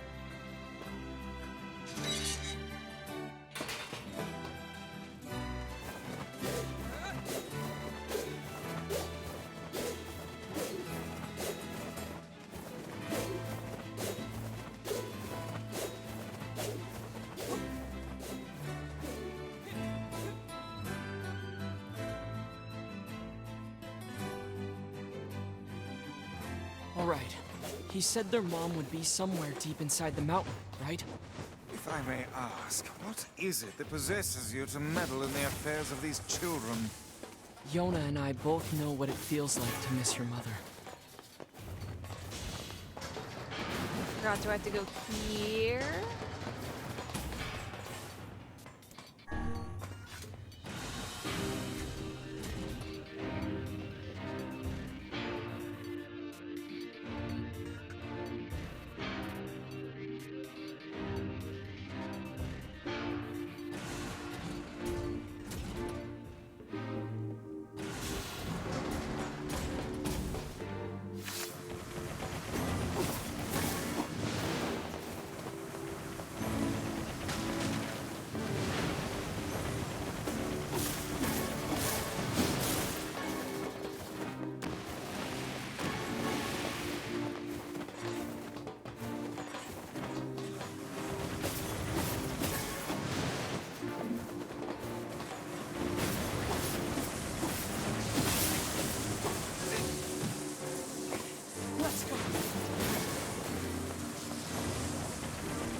hit.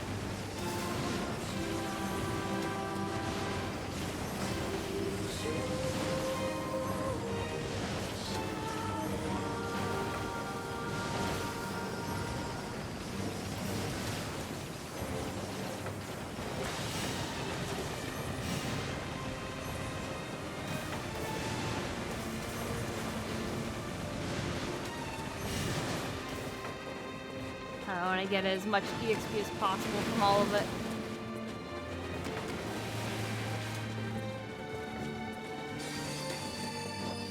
You can't possibly believe their mother managed to fight her way down here. Or, for that matter, that she has been collecting scrap metal for a solid week. Open your eyes, lad. The woman is clearly... She's alive. Well, she Miracles isn't don't happen. alive. You don't believe in them, okay? Miracles.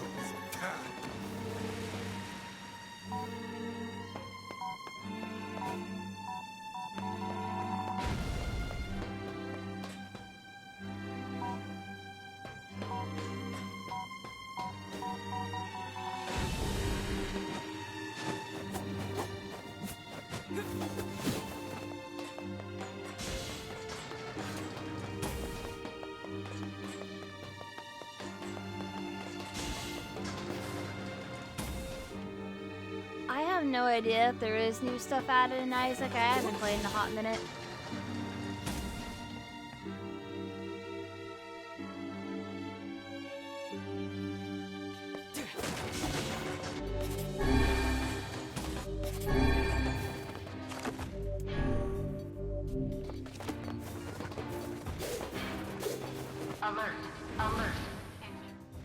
It's malfunctioning.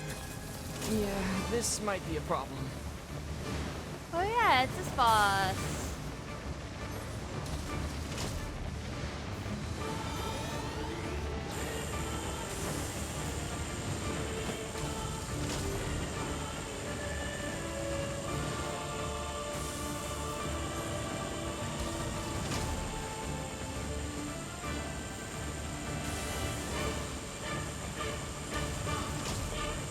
Be aware of your surroundings.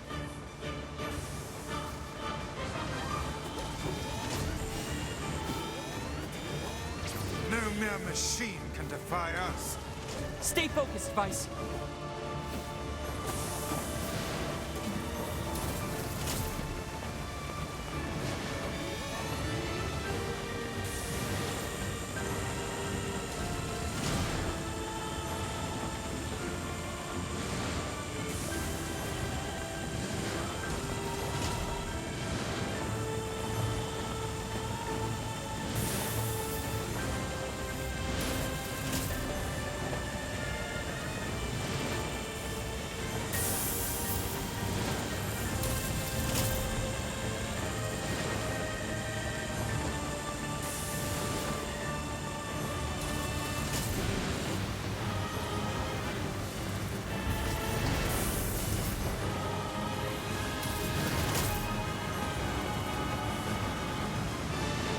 Don't let yourself be crushed. Oh, you think? Oh, what fun. It would seem magic has no effect against the head. What a troublesome piece of machinery. Oh, come on. Now what? Clear them all out. That's the only way.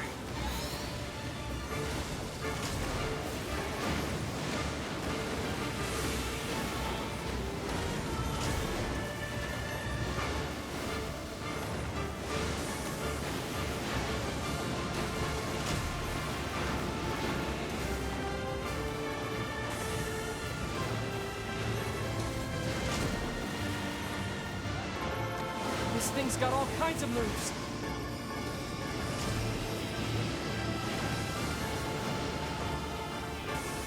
Ooh, I want all of those.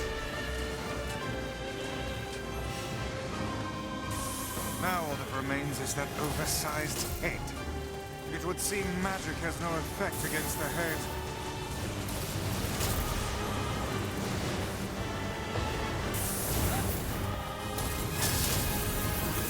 These chambers are loaded with bombs. It's working! Unbelievable. Such an obvious weak point.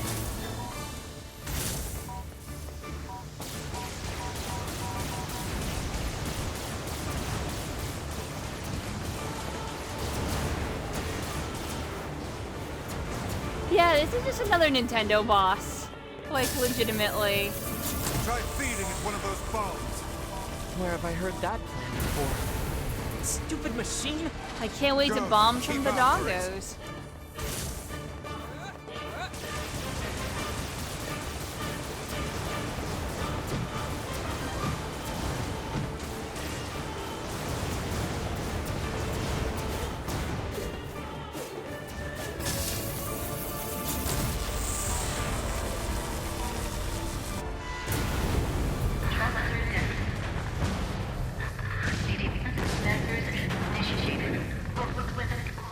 Okay, I think we could skip that.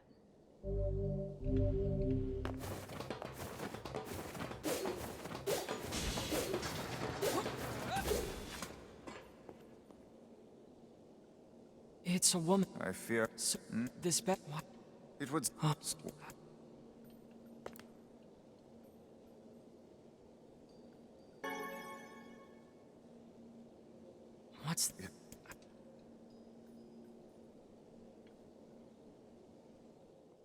We'll just go and break the news to the kids again.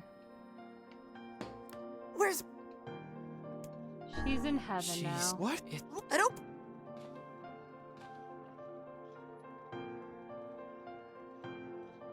Did she... It's okay, just tell me. We found... Okay, come on. I think... I mean... This is... It's damn...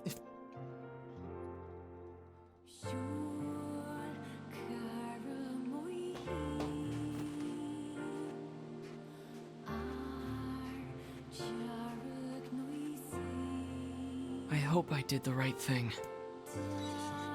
Hey, safe travels. Your action.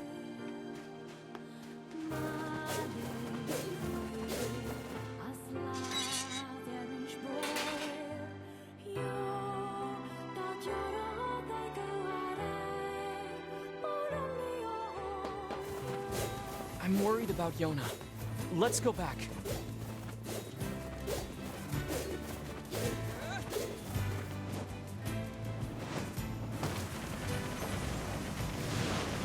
But first I gotta clear out this horde of shades.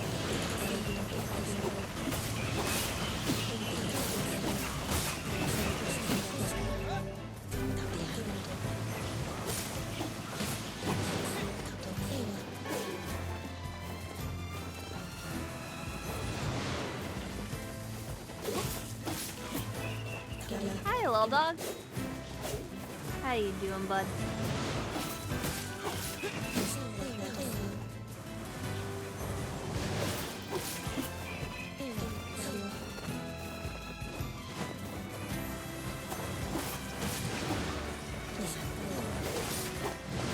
Do you not fear these shades? Of course! I'd be stupid not to. But I have to save Yona, no matter what. I see. Then I won't try to stop you. You're a pretty good listener for such an old-timer, Vice. I should be offended.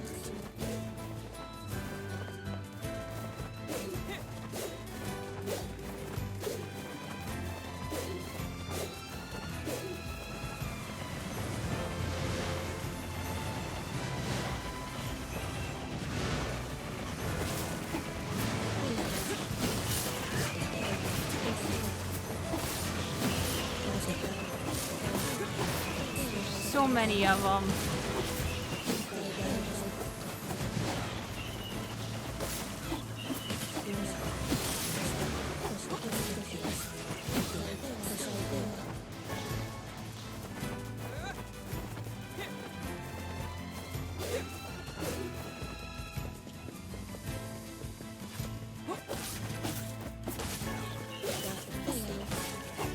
Oh wow, I got a dented metal bat already?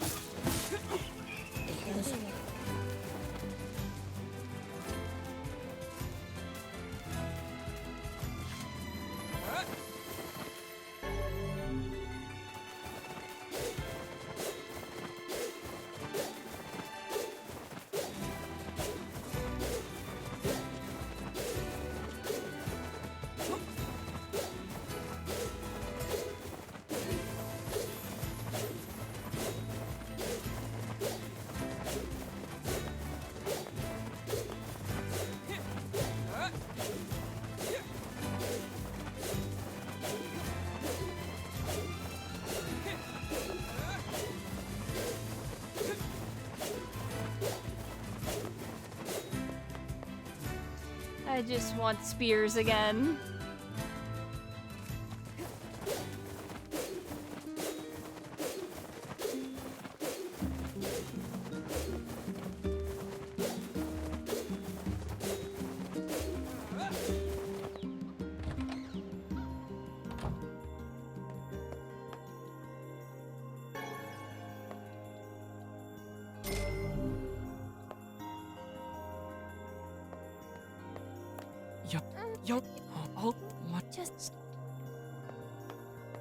I'm gonna go get some medicine for you.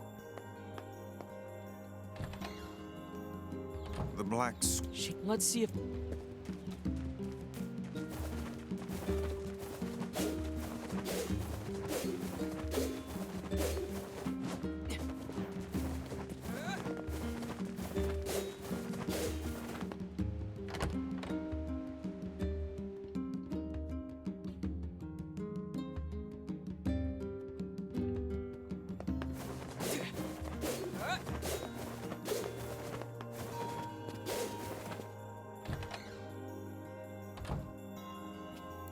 Hey, it's not me. Shit. Ah, could you? Thanks for.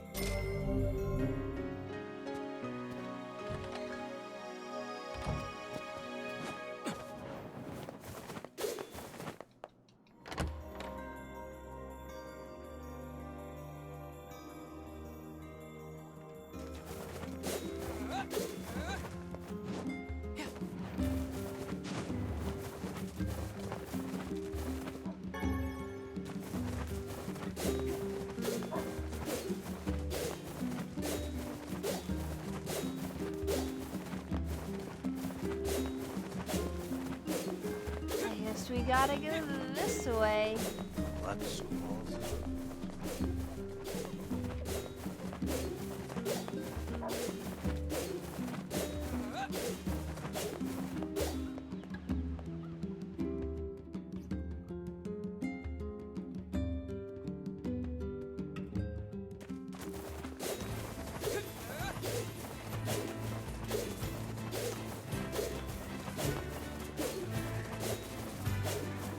Damn shades! Go away! That villager is under attack.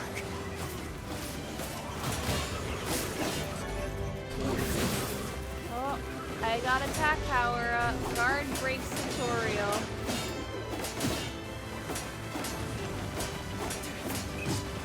Die, you foul beasts!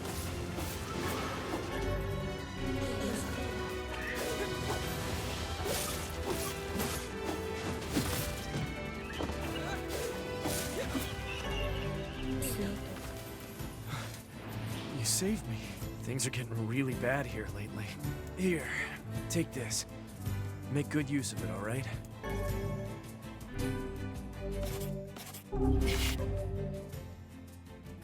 Oh yeah, is that any better? No.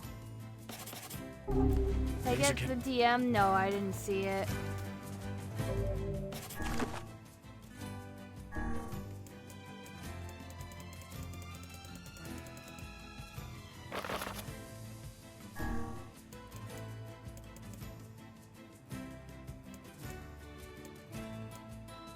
Oh, I guess it's just worth it to do, oh, they upgraded Nameless Blade. No, it's not worth it.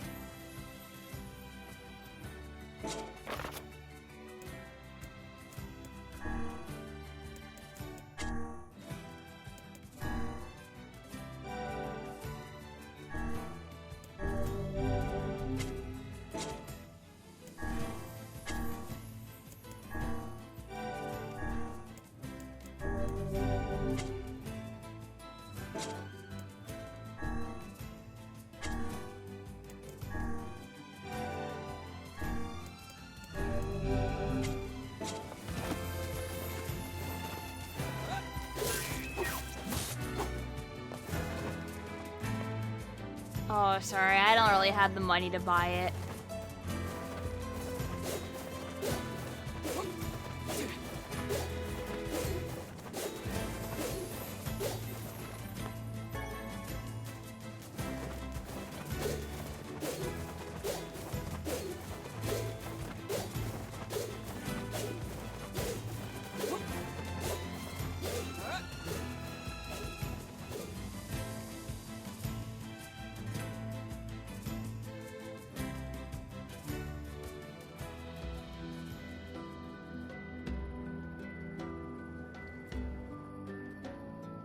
I doubt... What? We're...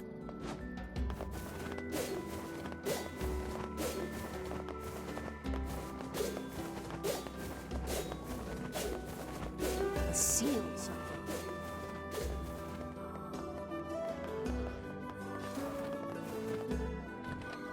I forgot where I have to go.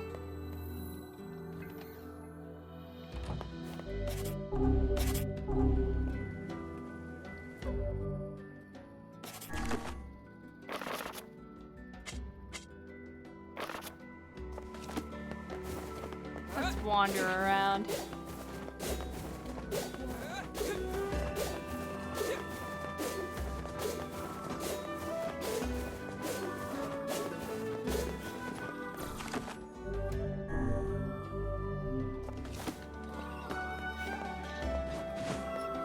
What, this?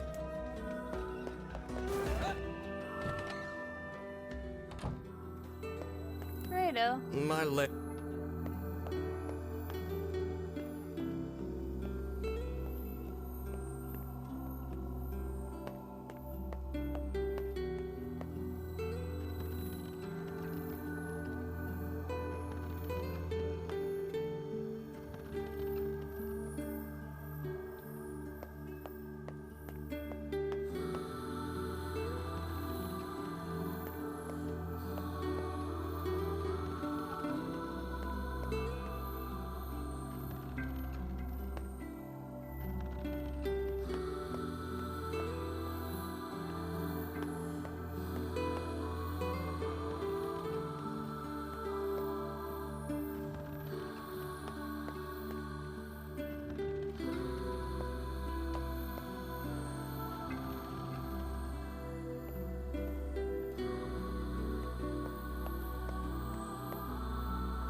I know what to do this for story whenever.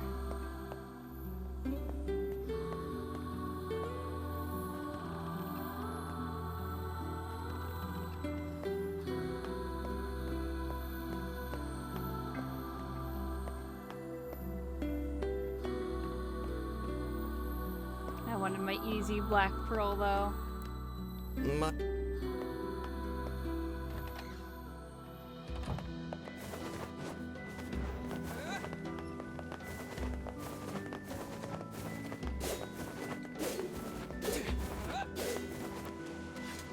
Shaman fish.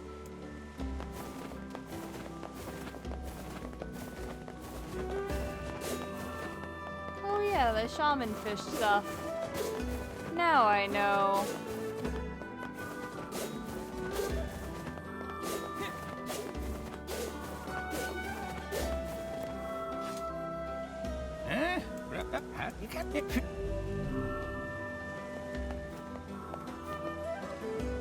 Let's head over to that.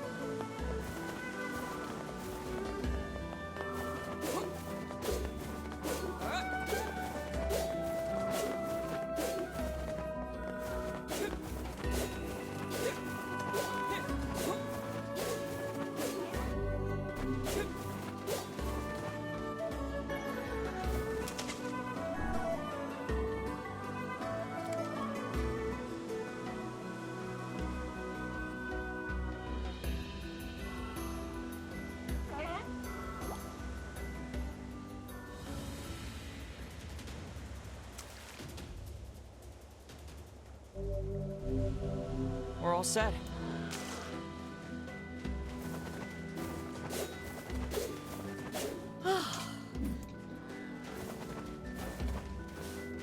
Hold it! I said... The White House lady. How can you just... Why? You there! Are you... No. Why, you... Sorry. Bye.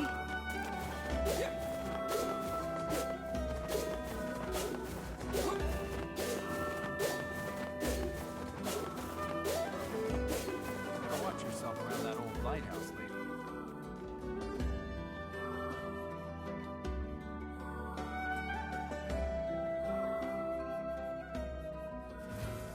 Like, the lighthouse lady's story is really sad and everything. But she's a dick, but she has a right to be a dick, but she's a dick to everyone because the rest of the town is a dick to her. So it's like everyone sucks here.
Hey, it's not. Here you go, Yona. Eat the fish.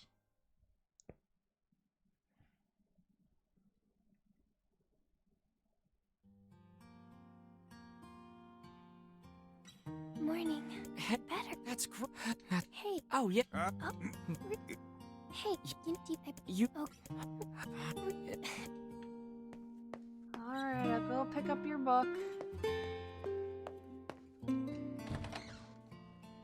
All the...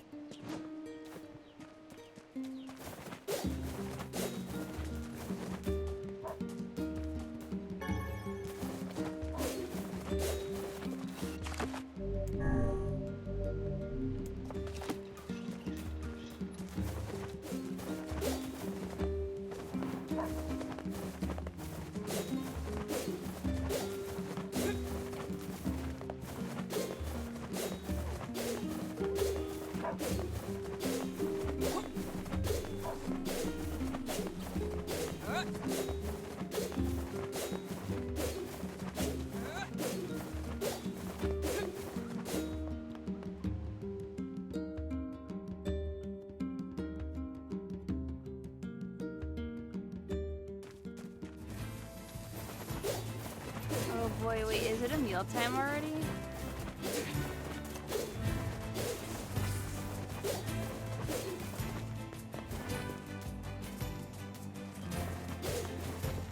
Okay, I think the book is just in seafront.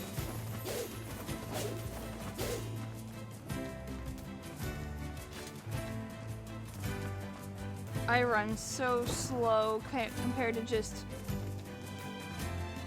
human around.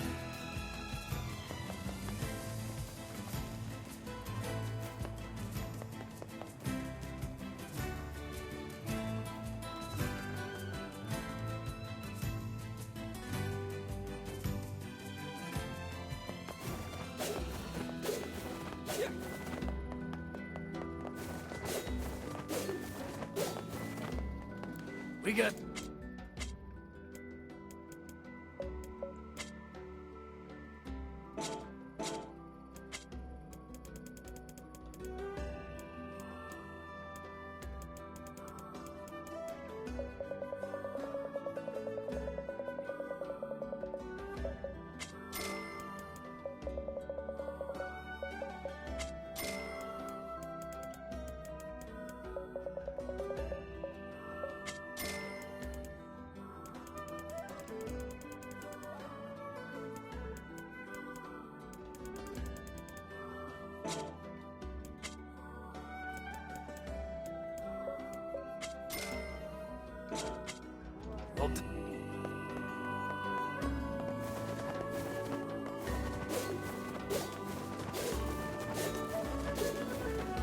You there! Are you asking?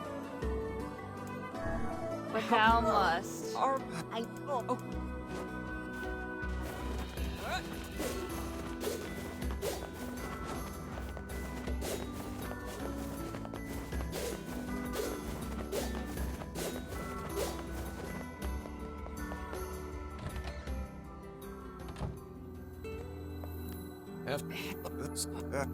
Oh, good. Oh, sure.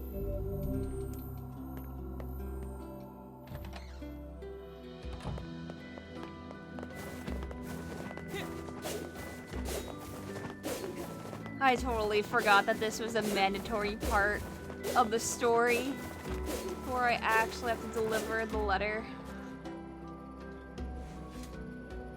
I don't think, well...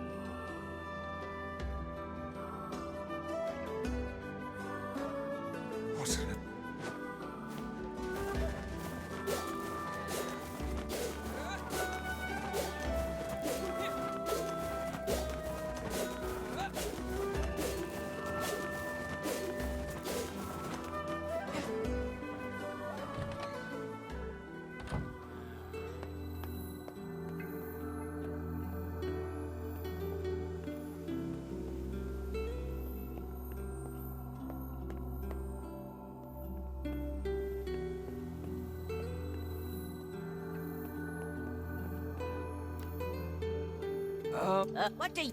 That... Well...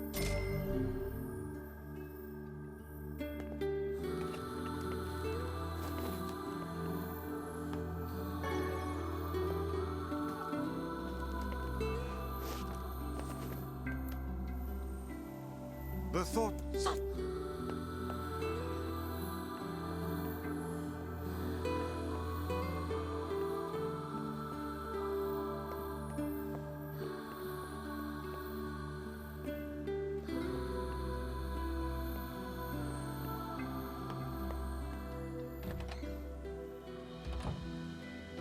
Let's deliver... There we go, that's why, because I need the letter.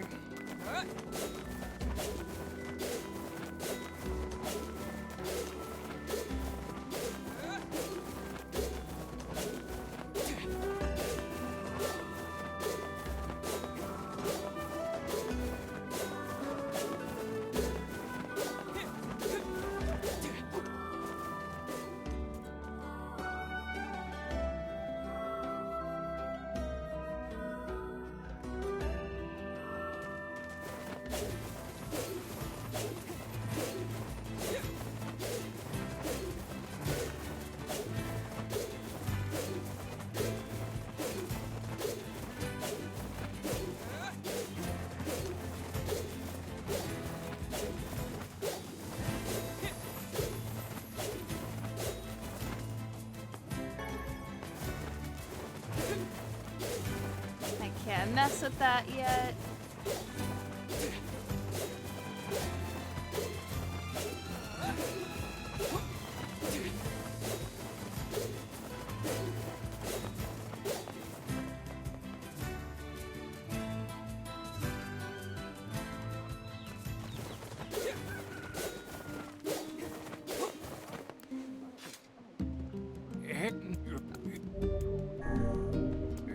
All right.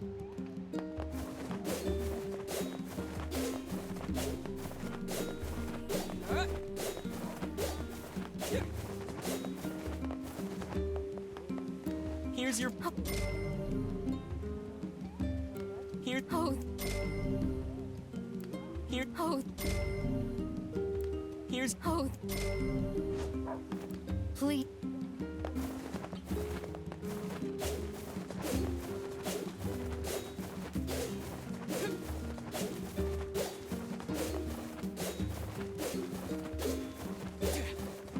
Yeah, I decided to turn the bunch of mutton. Why not?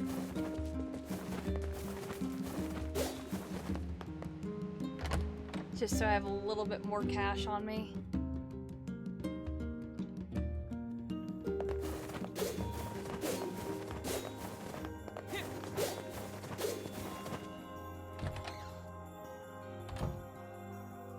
Hey. It's but I'm worried about the... Worried about the Airy. Go and check up on it again. Okay, I think I finally hit the thing. Hopefully.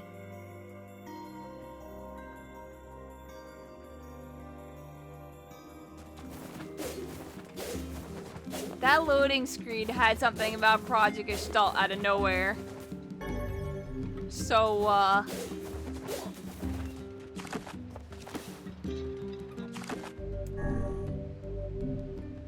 I am in for the thing. Okay, then, I am going to quickly get up and go to the bathroom. And, I suggest that you guys stretch or get a snack really quick, and I'll be right back.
Hello, friends. I am back.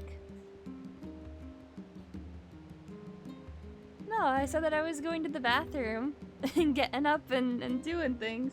I'm still not all 100% done. I still need to order food, but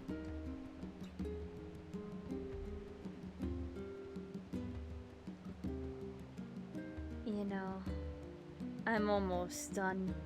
Just give me 1 sec.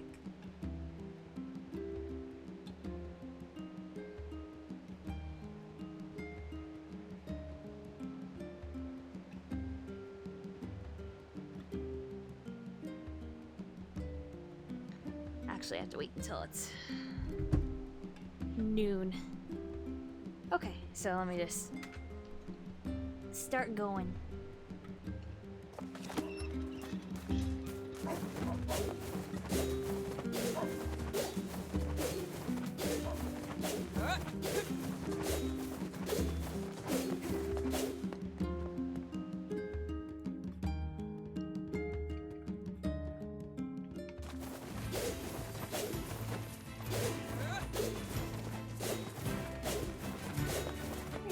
Go all the way to the area.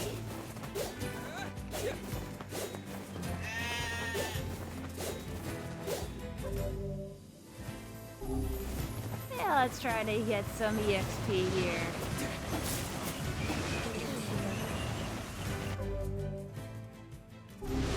I don't know how much they give.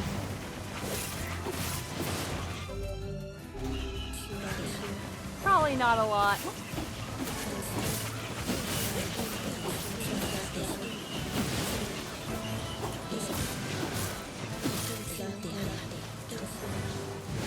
Fencing metal bat.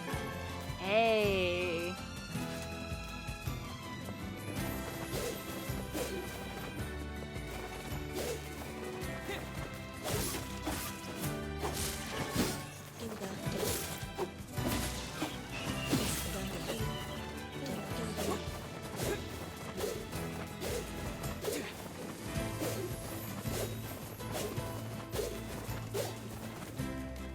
How could there be shades here of all places?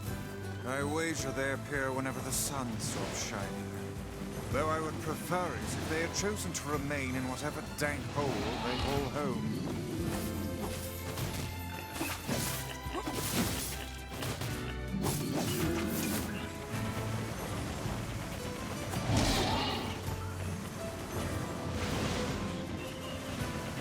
I took the quest for the boar, so I'm doing it again.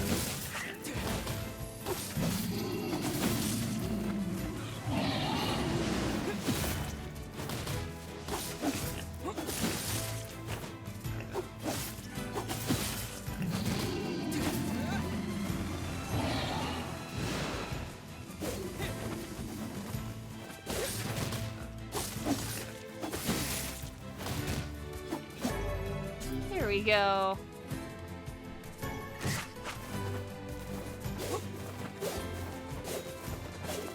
So now I can fast travel with 4.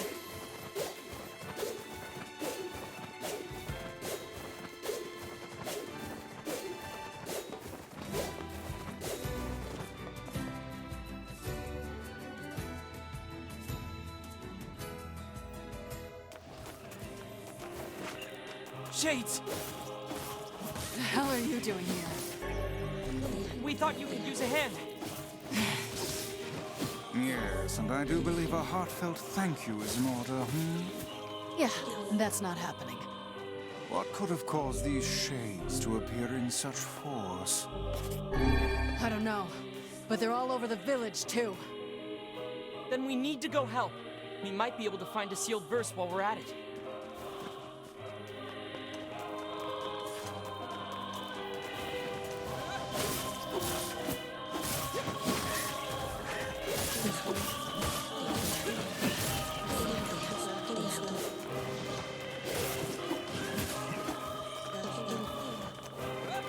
Mini tiny.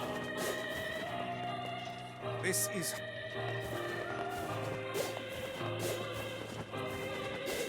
And it's like, no, you're not allowed to save.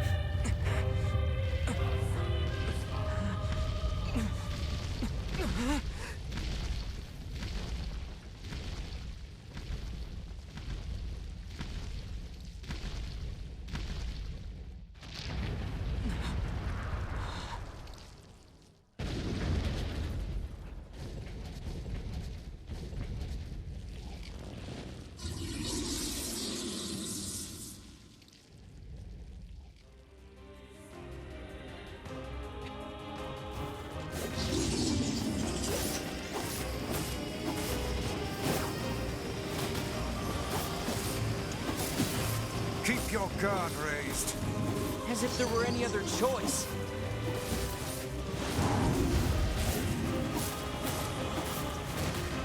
Rot in hell, you fucking asshole! Did you just say what I think you said?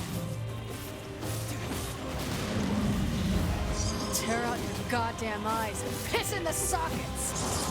Good sweet lord. I have never heard such a thing. Kaine's troubles. You must hurry. You think that Kaine would really do that? Say a bad word?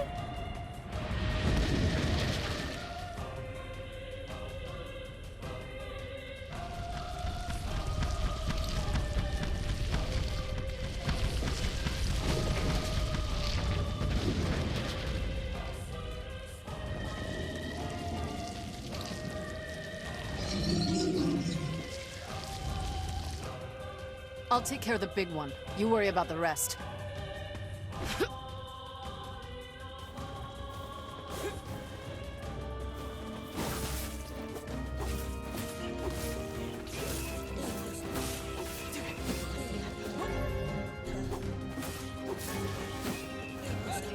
Get out, half-breed. You brought your shades here. We don't want you. Just leave us in peace. Not the friendliest town in the world, is it? You disgust me.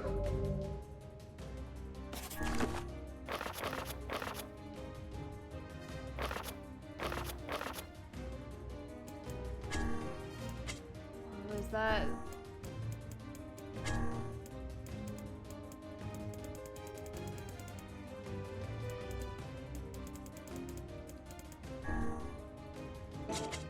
Me. You disgust us all. I was just like, oh, what the hell was that specific, Get out! Get wait. out of our village! I can go this way. What is wrong with you people? She's trying to help you. Don't defend Gathering me. items tutorial. Wowie.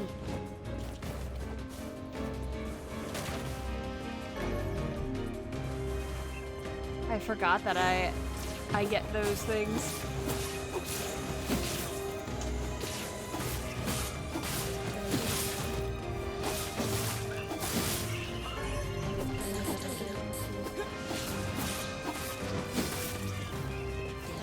Kaine, sorry to keep you. Why are these people saying such horrible things about you? Whatever. It's all true anyway.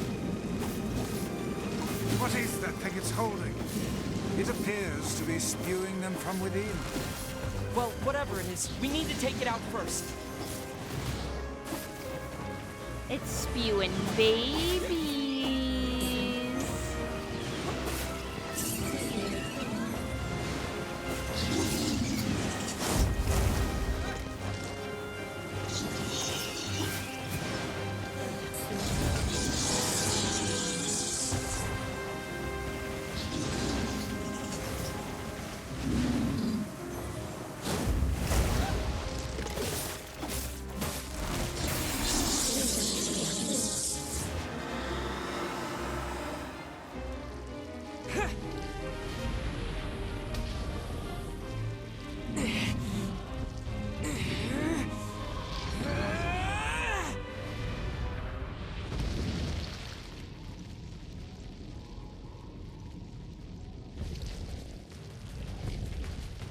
Damn it! Quit running already! Kaine, I'll drive him to you. Get up there and wait for him. All right, watch yourself.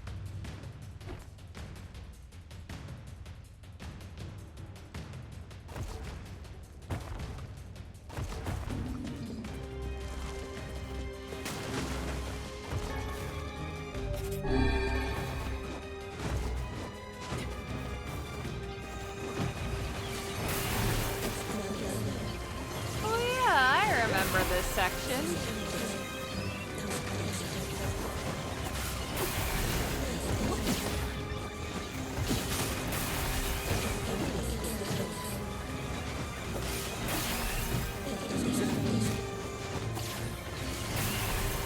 Don't let it get away. I won't. Soon Kaine and I will have it surrounded. Oh, I actually do have to kill all of them? I forgot.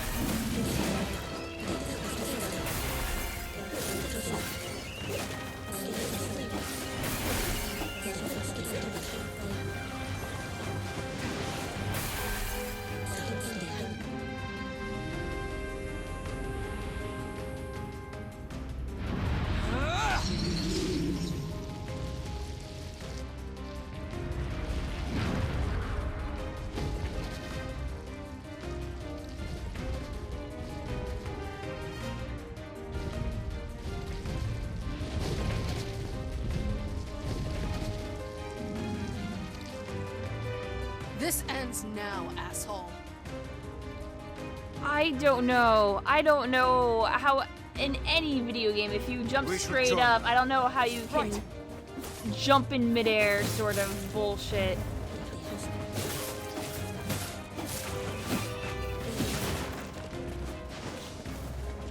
They're that strong that they can kick off of air. What can I say?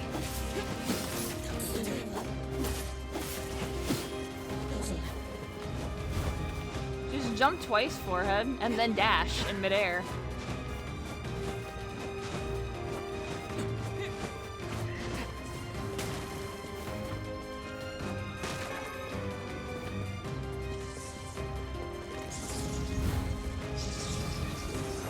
It can escape us no longer.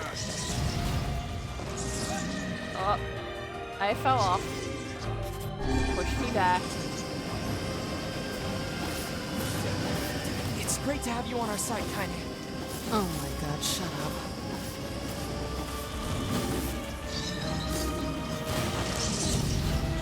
Look, just try and keep up, okay? I'm doing my best.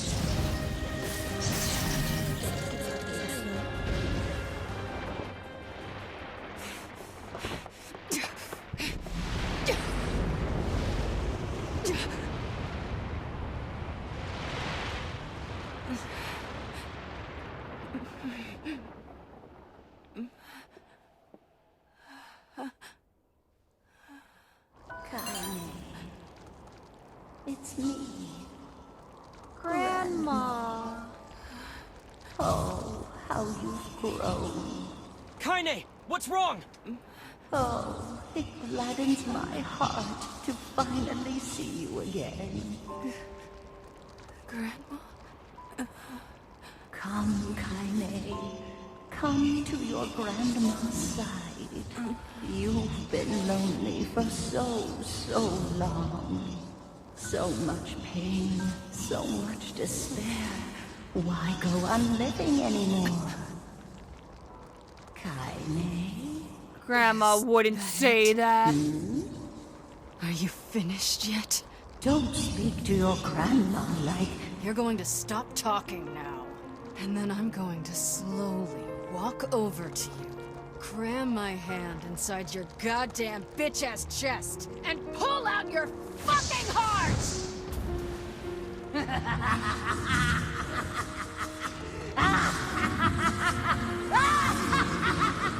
My grandmother would never say that. She'd never tell me to give up on life. Never! I've spent my entire life searching for a way to avenge her death. She gave me the strength to deal with this goddamn mutant body. Do you know how long I've been like this?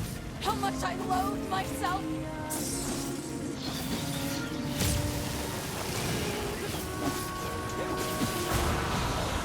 It doesn't have to be like this, Kaine.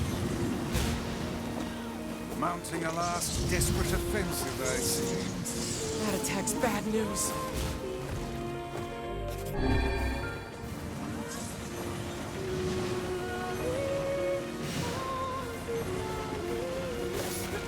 Now! I'm on it!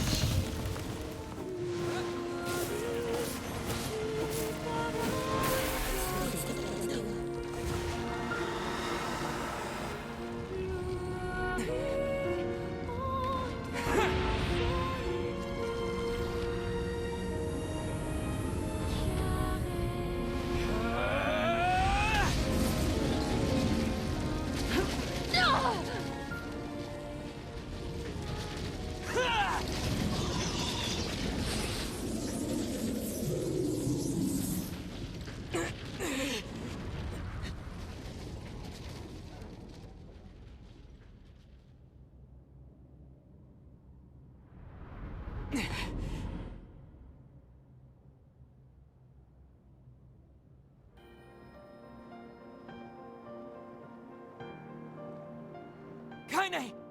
I think she intends to perish where she lies. And in truth, perhaps death is the greatest comfort we can offer her. That's not your decision. You don't get to decide who lives and who dies. She's alive. She has meaning and worth, and we're going to save her. Everyone has something to live for. Even Kaine. Even Yona. Perhaps you should save your pretty words for her instead of wasting them on me.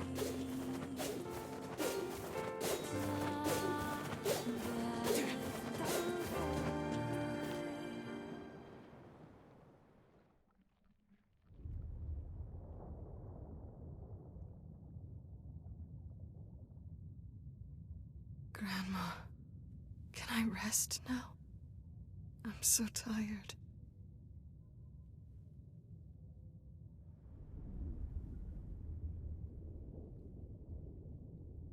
No, it's not time to rest. Kaine, over here! Don't give up! You're stronger than that! Don't you dare give up now! This woman is more trouble than she's worth. That's it. Come on! Oh, shit! Okay, that's different. Uh-oh. Uh-oh. Oh yeah, welcome to the new. Oh, understood.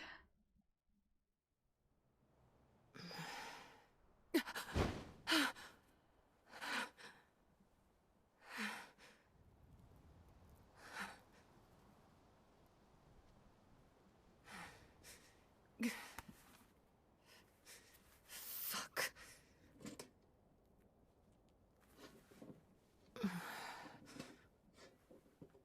We're about the time paradox of shit? Yeah.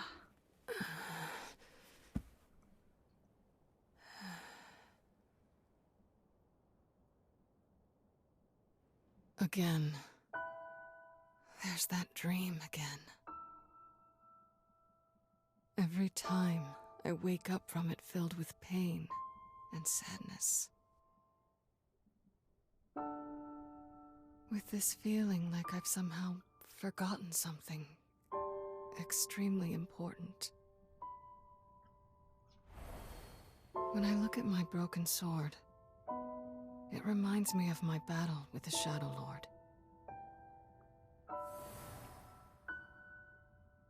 Okay, so it's time skip now. Somehow it's been 3 whole years since I saved Yona.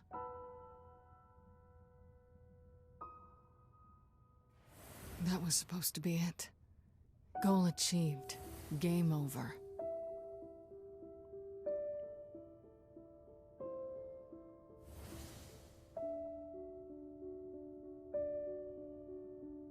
So then, why was I crying?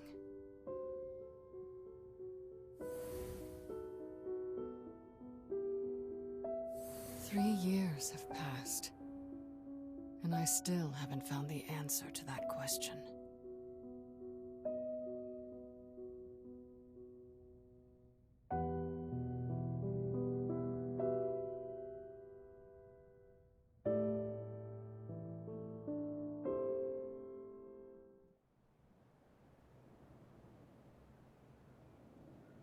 Not exactly the restful sleep I was hoping for. Are these my original stats? I see my bar is big. Damn it. The Ascending was originally meant to be in the original game, but they didn't have enough time, so it Guess came I'll out as go a kill short some novel shit. instead. Emil. Oh.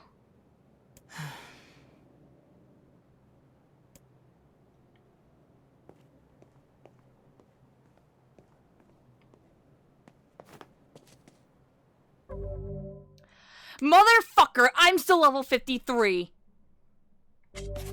You didn't delete my save data, you piece of shit. Yeah, they did a game transfer. Whirling explicative slash charging explicative slash.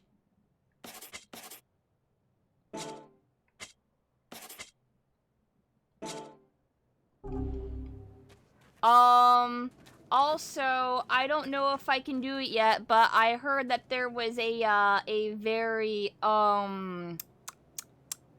spicy achievement for trying to look under Kaine's, dress. Controversial? Yeah, like, I don't know if I can do it here. I don't know how many times I have to do it. I don't know where. But if people feel uncomfortable just because I want the Chivo, I can always put up the BRB screen. I just don't know if I can do it right now.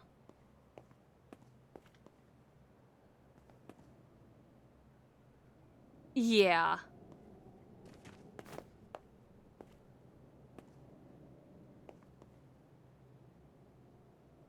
Like, uncomfortable... Yeah. Yeah. Like, I already know that she's intersex. Like, the entire achievement... Yeah, like, I don't know what the achievement name is. So, you know, I'll just do this so people aren't uncomfortable for their own thing. I'm just going to do this. I don't know if it'll work. Like, I don't...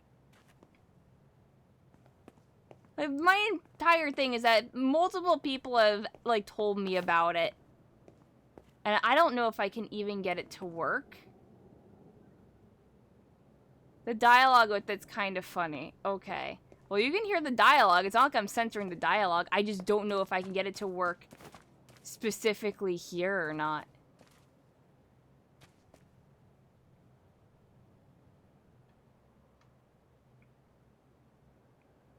Yeah.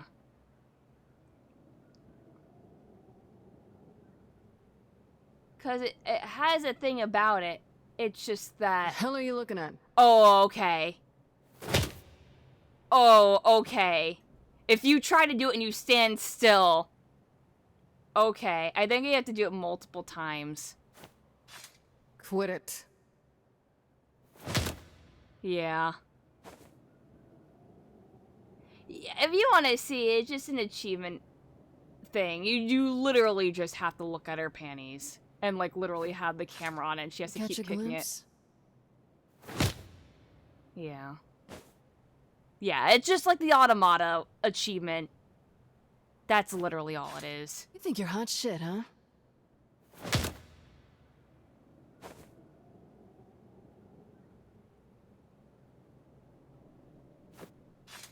Enough already. I don't know how many times I have to do it for. You're an annoying fucker, aren't you? You know what, kinda? You're fucking valid, okay?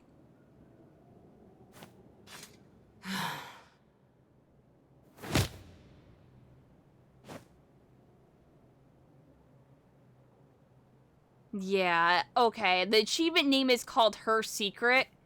The thing is, though, funny, huh? is that if you've been paying attention, all of the hints to her have been dropped in all of her stories and stuff. Okay, so last warning, so there's one more.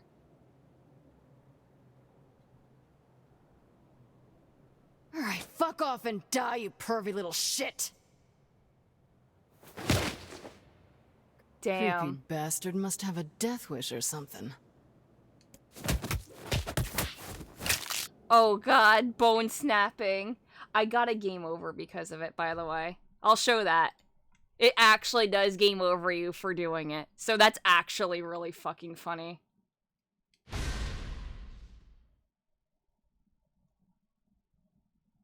And you do get the achievement after that, but you have to watch this scene again.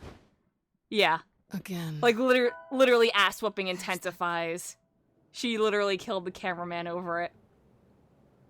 But yeah, Not exactly the restful. Kaine constantly over the course of the game keeps talking about her accursed body. She's different from everyone else, you know, etc., etc. And she drops all of the hints. It's there if you read all of the stories, all the dialogue, etc. So yeah, it does make sense with the intersex thing, and it's like a really like she's ashamed because of it. And she wants, you know, to feel like, you know, a woman, so that's why she wears, like, the skimpy lingerie clothes. And that's why I'm just like, I love Kaine. Like, I just want happiness for her. Come here, you annoying little bastards. Ooh. Oh, this is really interesting.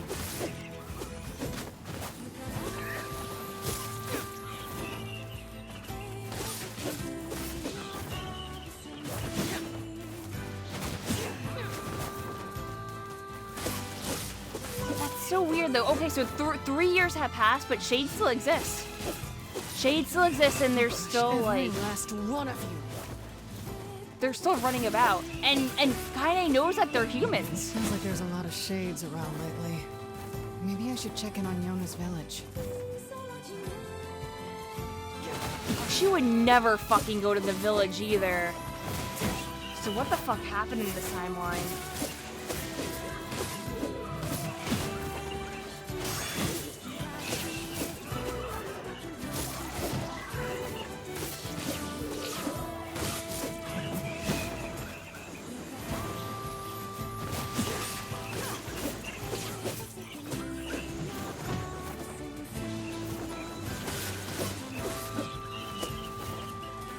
Yeah, I know that Shades and Replicants extinguished in the 5000s, obviously, because of Automata.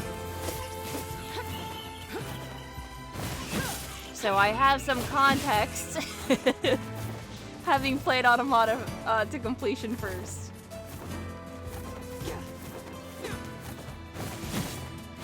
I can't go fast with Kaine! No! This feels like it's slower. Die, damn you! Die! Hey, get back! It's dangerous here! I think that's my line, buddy.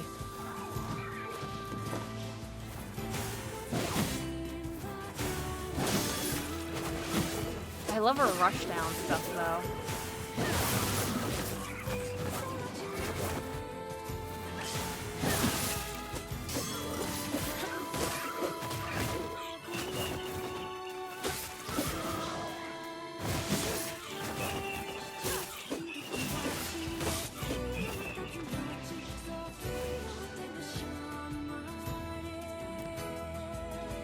Thanks for the save. Shades have been on the rise around here lately. Now go home. Oh, believe me, I want to. Thing is, I've got a job to take care of. See, we haven't been able to get in touch with anyone in the Forest of Myth. Somebody's got to go over there and make sure they're all right. And that someone is you? You will make it 10 feet before some shade mauls your ass. I'll go. What? Really? Oh, man. Thanks a million. Oh, wait. You should take these. I'll wait for you around here. And thanks again. Cool.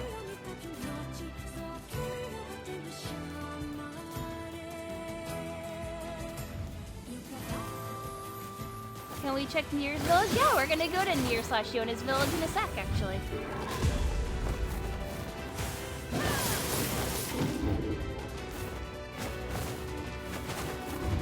Hi, Nightquaker.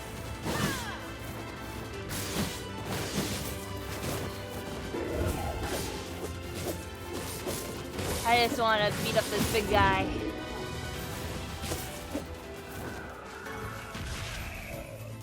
White moonflower.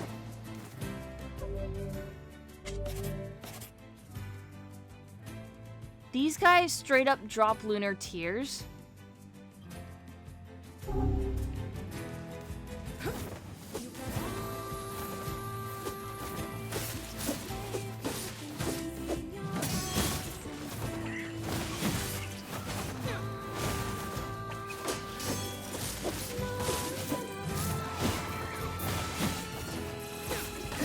I miss Emil.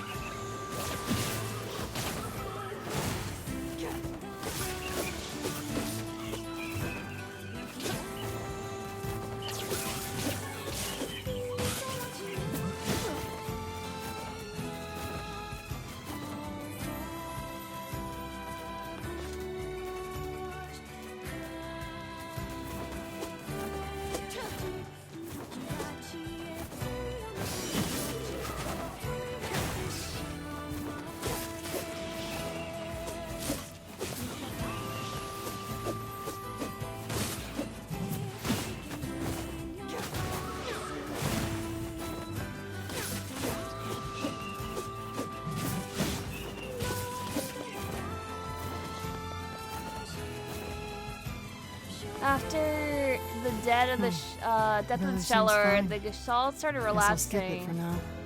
And with the cases of Black Scrawl started increasing at an alarming rate. Ah.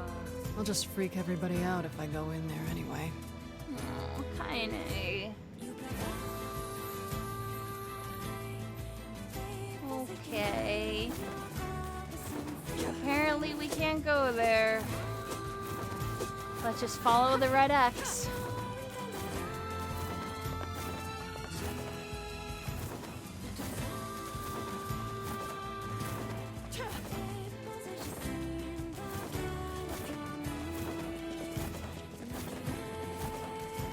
Yeah, I know both sides are doomed.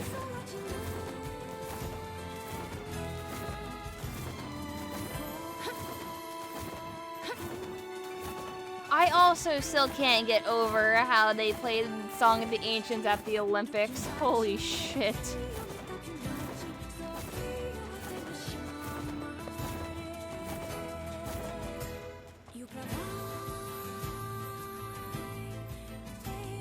They did, yeah. Hey, they anybody did? Home? Did you guys miss that? A new save file has been unlocked. Your save data up to this point will be temporarily unusable.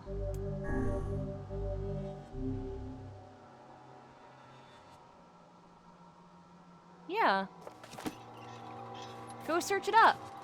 I'm not japing ya. They played Song of the Ancients when they were having all of the countries come out. Oh shit. Shit. Yep. That's exactly what I was thinking, kinda.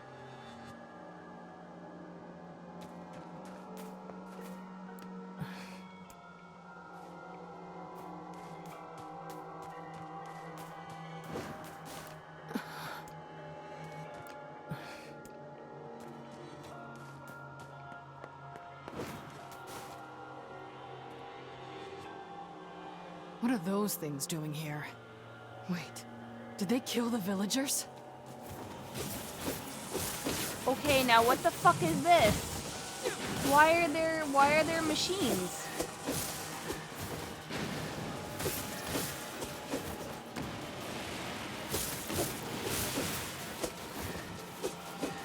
Come on, more? Yeah, there is Dragon Quest stuff, there is Kingdom Hearts, there was Sonic, Final Fantasy.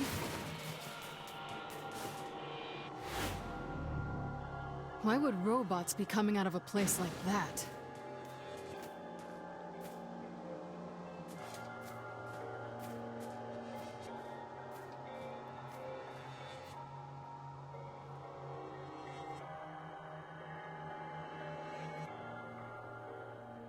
The hell's going on here? What's a place like this doing inside a tree? Oh my god, are we going to be in the area I think I am? Welcome to the Sea of Humanity. Welcome to the cemetery of sin and punishment. The hell? You fractured existence. Individual name, Kanye. Who are you? Show yourselves. Remain calm. Do not be hasty. Soon we shall meet. Creepy little freaks.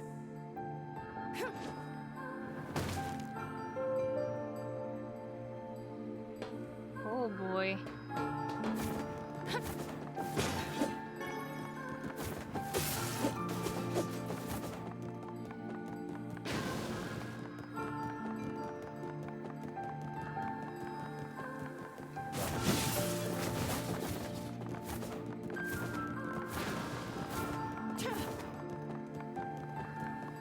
This is an integrated information management database designed to resemble a perennial plant. It transmits phenomena recorded in its memory unit. I don't understand a damn thing you're saying. Observations of you have been recorded as well. My favorite character? I'd probably say Emil or Nines for Kaine. Killed the original Gestalt. So far. Now the remaining Gestalts run wild because they have nowhere left to go. Your actions have caused the deaths of countless replicants. Show your damn faces already! Do not be hasty. Soon we shall meet. Soon we shall meet.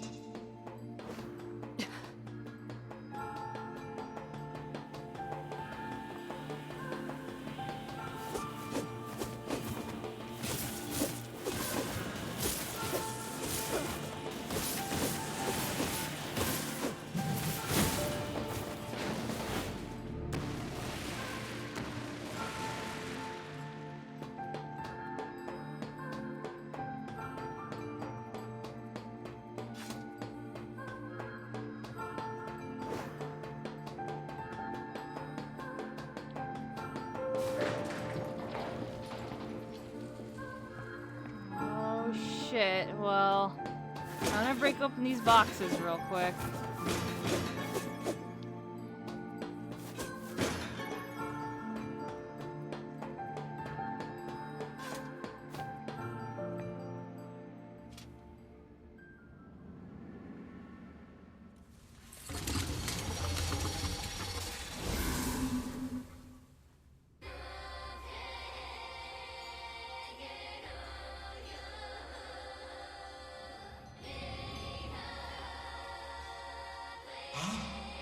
How nice of you to join us. Yes, how nice of you to join us.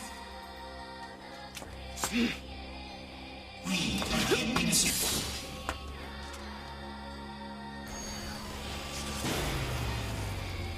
Okay then. How full of life you are. We won't get anywhere like this. Neither of us introduced each other to NieR.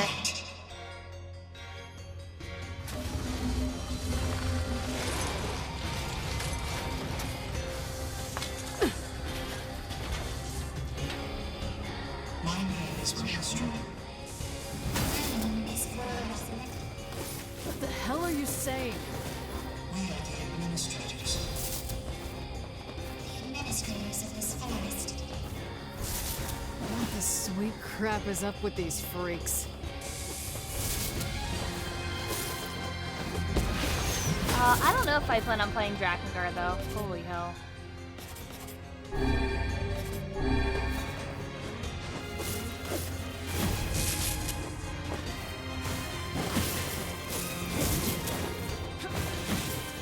have long been watching. We have no ideas. The stories of recycled vessels. The voice of a recycled world. Oceans. Will you share us your potential? And continues.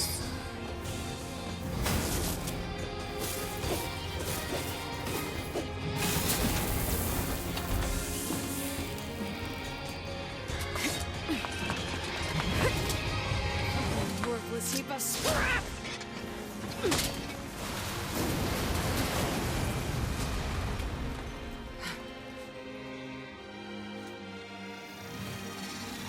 truly fascinating you are. You are just as we expected. Come this way.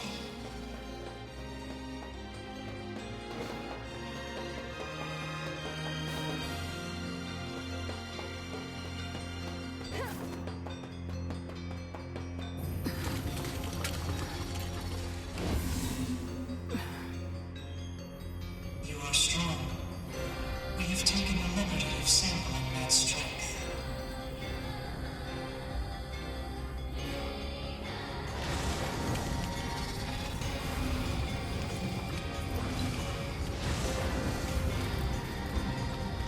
We have reproduced you at the point in your journey in which you are strongest. Oh shit. Are those things me?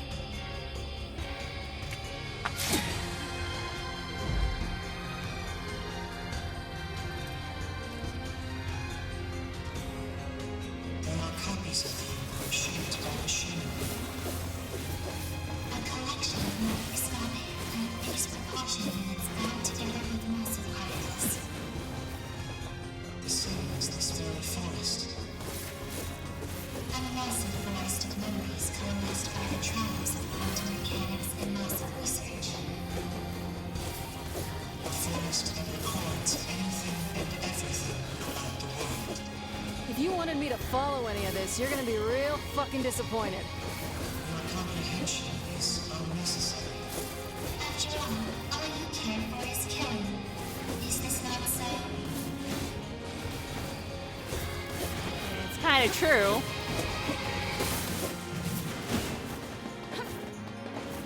These other me's are brittle as hell. I ought to be insulted. It matters not how many copies you destroy. They will simply disperse and immediately reconstruct themselves. There is still much fun to be had. We have finally come to an end. God damn, you're annoying. I want to tear these freaks apart, eat the pieces, and shit them into a I trash think if they can. re-release the Drakengard games, they have to overhaul them the same way that they did for Replicant. Fucking hell.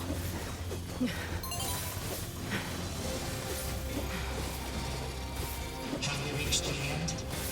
Have you reached your limit? Damn it. How unfortunate.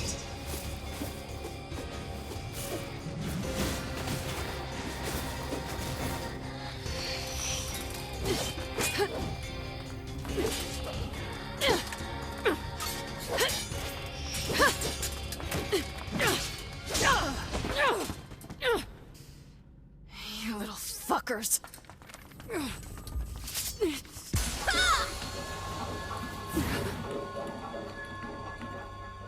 Wait. Kaine! Are you okay?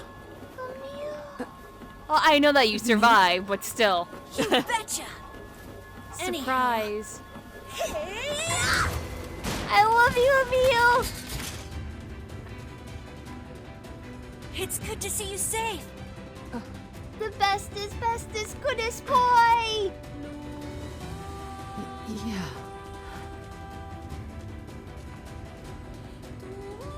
I sense tremendous power in that magic circle. Yeah, he has a couple more arms now. As an energy source. If we can destroy it, all the other Kaines should Do you disappear know what? too. More Right. arms for Emil I'll take means care of the magic better circle. hugs. You focus on kicking some Kaine butt. I mean, the other Kaine's butts. Not your Kaine butt. You, the real Kaine. I get it, Emil. Just focus. Number 7. A magical weapon forged by humans. A being who absorbed the power of number 6 and transcended humanity. Who is that? What are those voices? Just a couple of little fucks. Kaine, you can't say that word.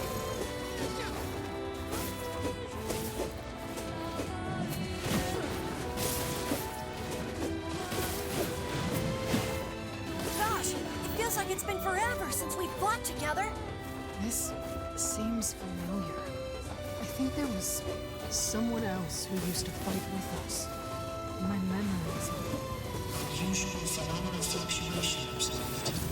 Singularity signature detected in replicant Kaine.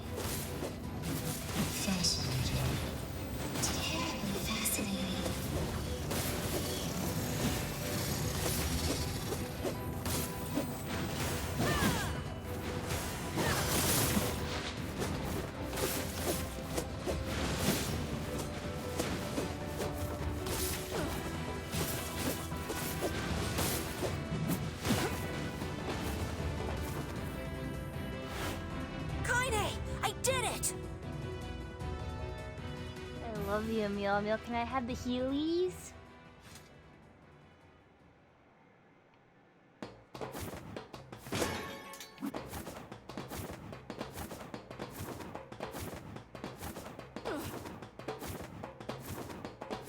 I guess not without your wand right now.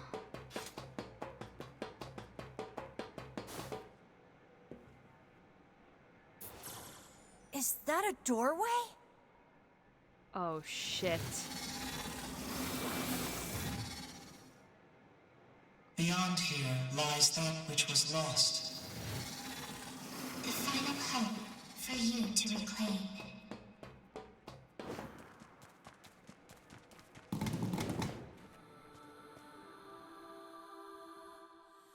I was reading a letter from Kaine. I realized that I really miss her.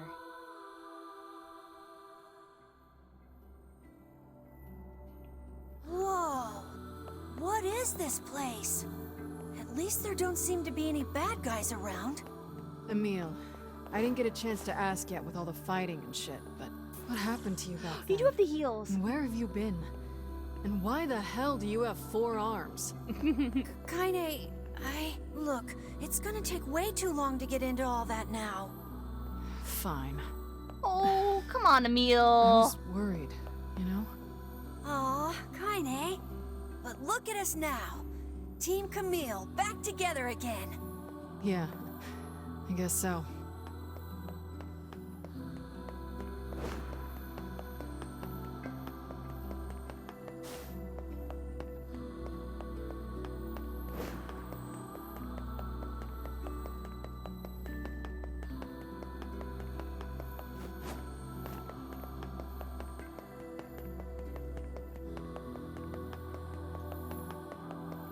Oh, this is the garden.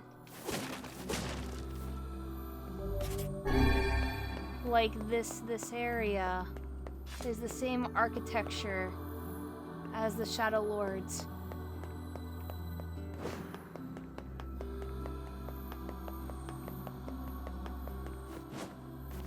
Kaine, I feel like I've forgotten something really important. Tell me about it. You too? Yeah, I can't really describe it, but it's like my mind is filled with this weird fog. I think I made a promise to somebody? Like that we would go eat something delicious? Yes. Well then, we'll just have to get those memories back. Yeah!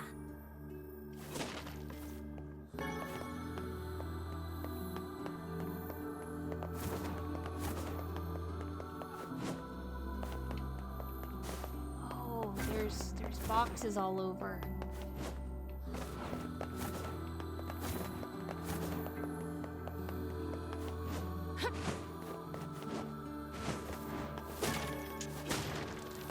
I'll take those. I'll probably be using these capsules for like the first time in my goddamn life in game, so.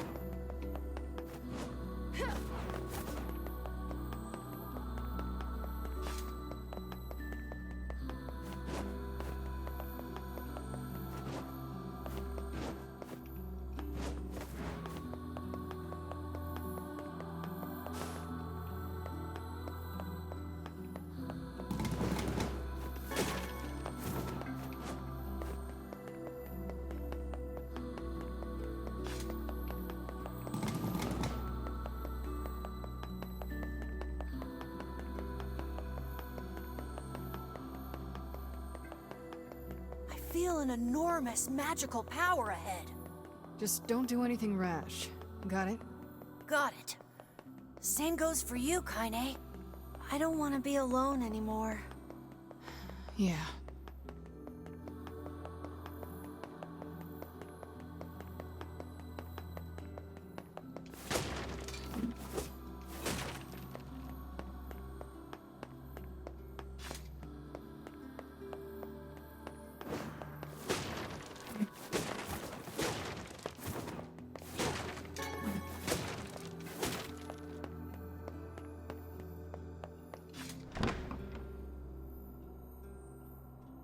Is this the Shadow Lord's castle? Yes. Kaine, I'm sensing some powerful magic up ahead.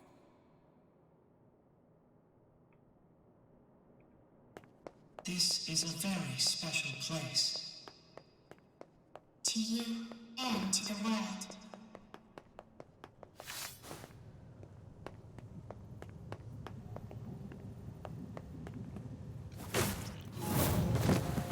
That is the core frame of this forest, within which a great variety of information is stored. Inside it exists all that this world is, including the memories you have lost. You don't get to decide who lives and who dies. That voice. It's the one from my dreams. Oh, I still haven't ordered food, which I need to. These are your memories. A record repeatedly revoked. We made it this far because you were with us, Kane. Damn it. What is this? Do you suffer? Are you pained? Shut the fuck up! You better fucking shit first! Just die already!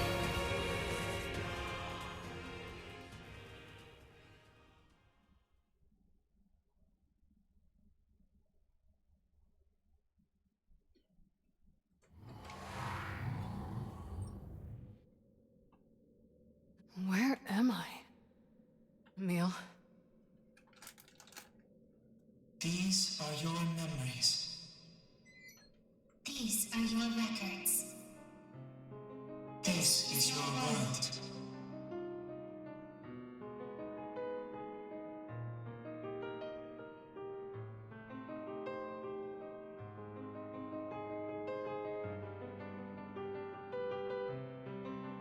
Yeah, our save file. Our PlayStation 2 main menu!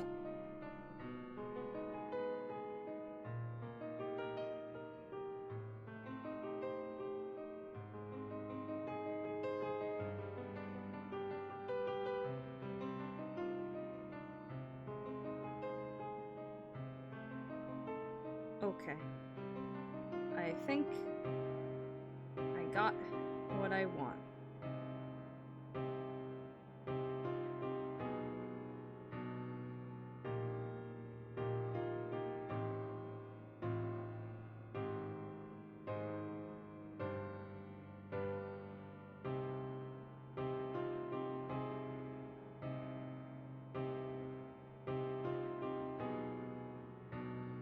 There we go.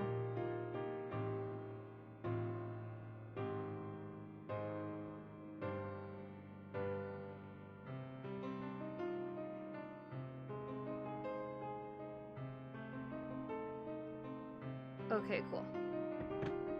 That goes there, and I gotta plug my phone in so it doesn't die.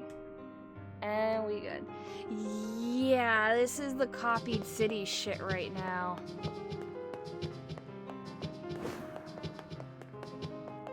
And now we look like we're in the world, like the hacking area, and from Automata.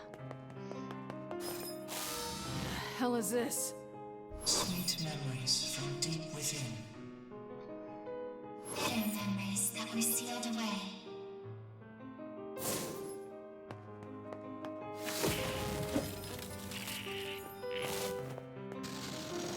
Shades? My health bar is now different. Souls that have gone gestalt. These shades are the data reproduced via your records. They are the true humans who slaughtered on your trail.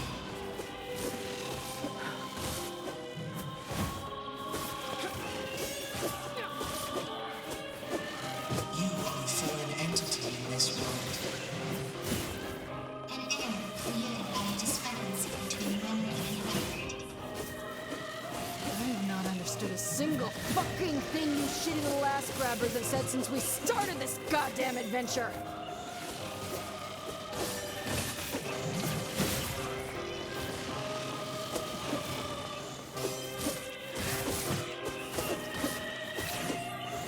But yeah, having this ending, and then if this ending came out before Automata, I feel like it would have been fucking like super hype. Like, oh god, where can it go? And then they use this, and then you hit Automata, and then it's like, oh fuck. Beefy!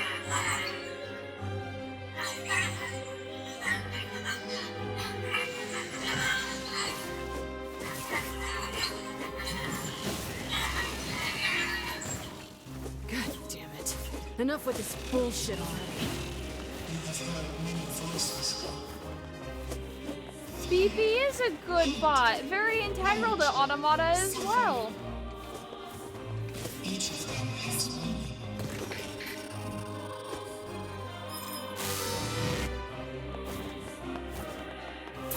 I mean, I know a little bit about Drakengard, but I don't know that much. Okay, we Gretel now.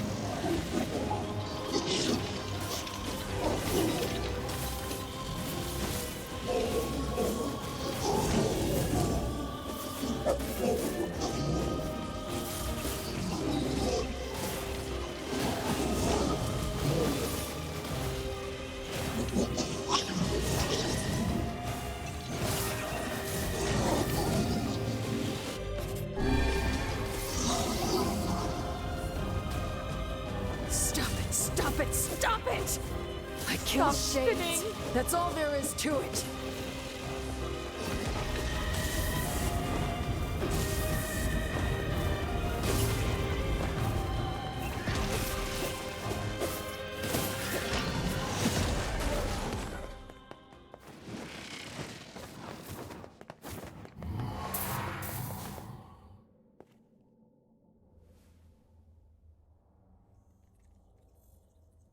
This is the deepest place in your memories. Memories you had sealed away. And this one is your worst memory.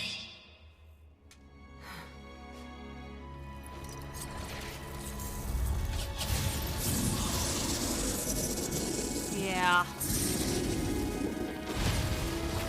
No, we got to the new stuff.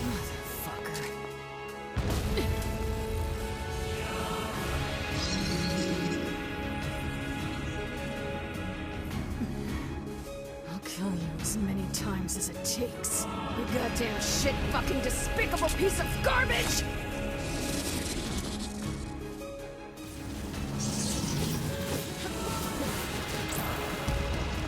We upgraded the data that was recreated from your memories.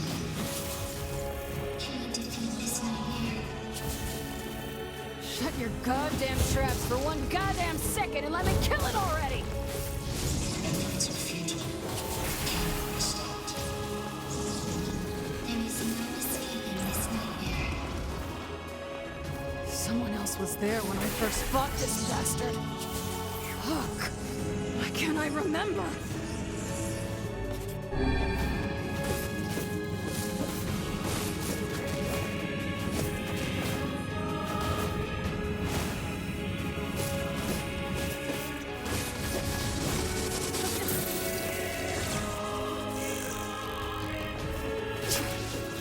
This is some twisted shit right here, and you're gonna pay!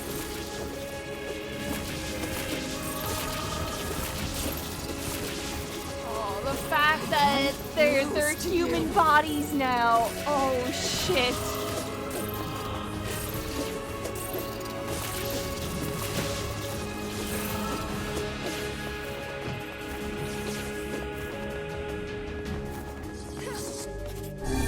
Very strong. Uh-oh. I think it's charging up its magic. Get the fuck down here, you worthless, piss-guzzling shit rag!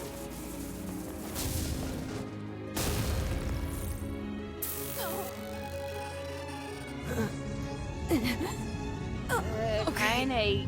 That hurt. Can't do anything about that. She doesn't have any range moves.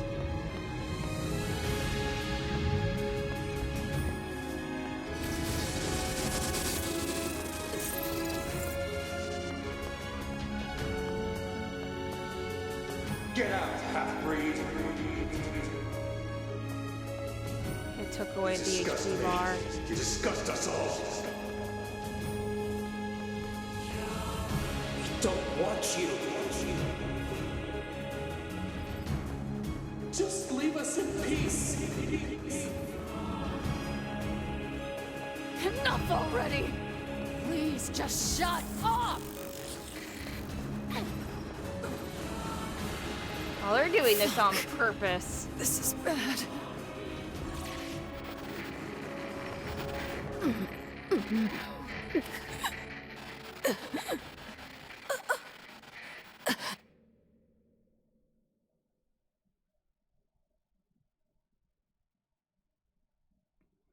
When Kaine's eyes flutter open, she sees a dozen villagers quizzically staring back.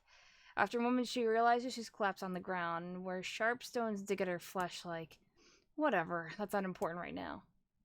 She pulls herself to a knee before rising on unsteady feet, and sparring a glance at her surroundings. The fuck, she mutters? What happened? Wasn't I just fighting shades? Her mind races at her hand, her mind races as her hand gropes unconsciously for the blade that has been her constant companion for so very long. Though she can't explain it, it's clear she has somehow been transported to an entirely new world.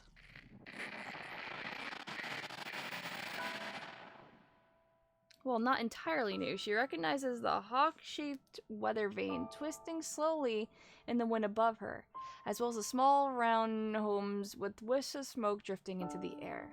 And of course, there are the villagers currently staring at her with a mixture of fear and disgust.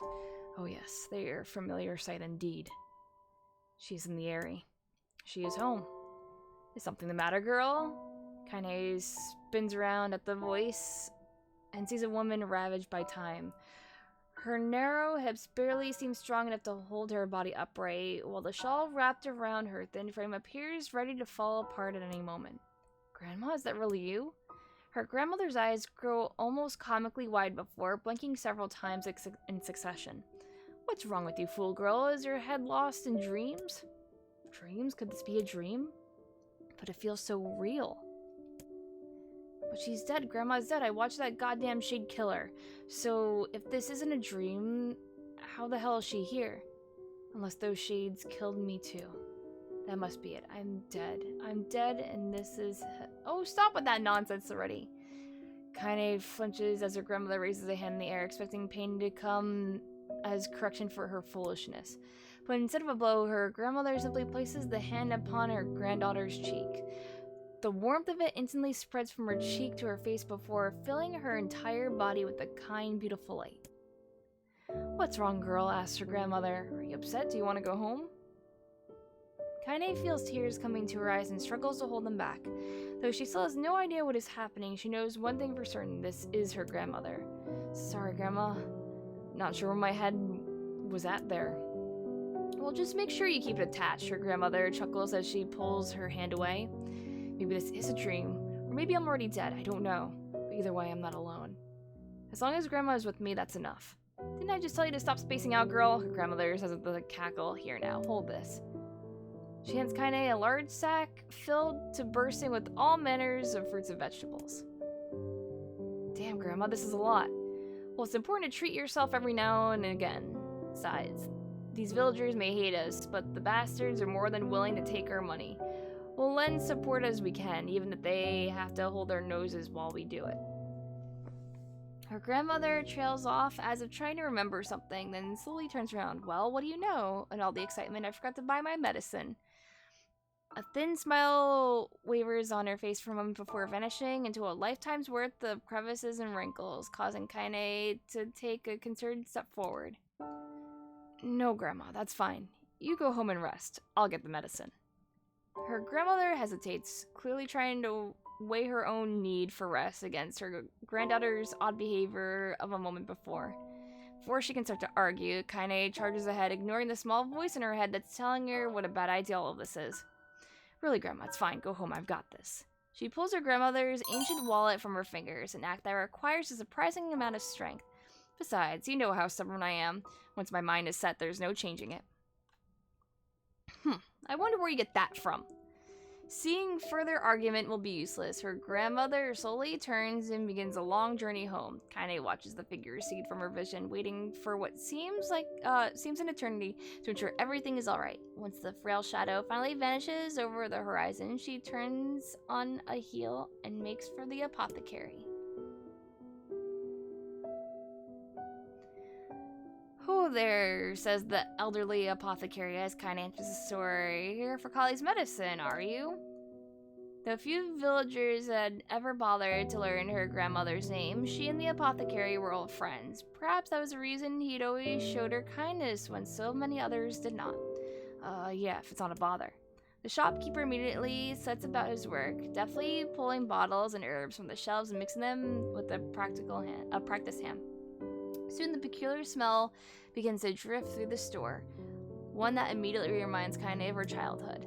"There you are," says the apothecary as he holds out a small cloth bag. "Sorry for the wait. Oh, and say, that's a fine portrait you drew of your grandmother. Looks just like her." "So it does. Honestly, I've never seen Kali so over the moon about anything.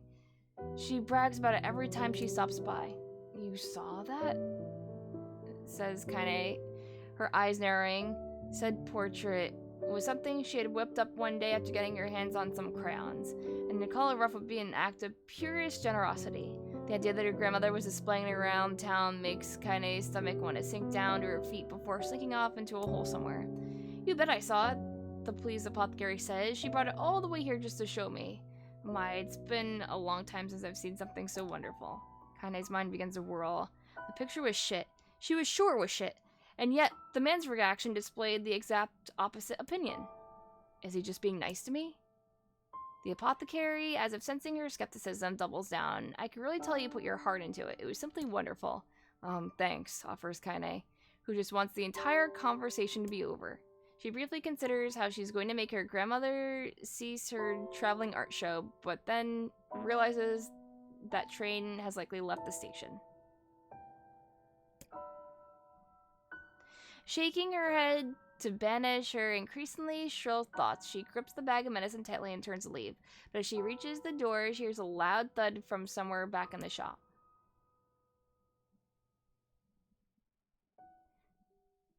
Kaine turns around to see the apothecary crouching on the floor.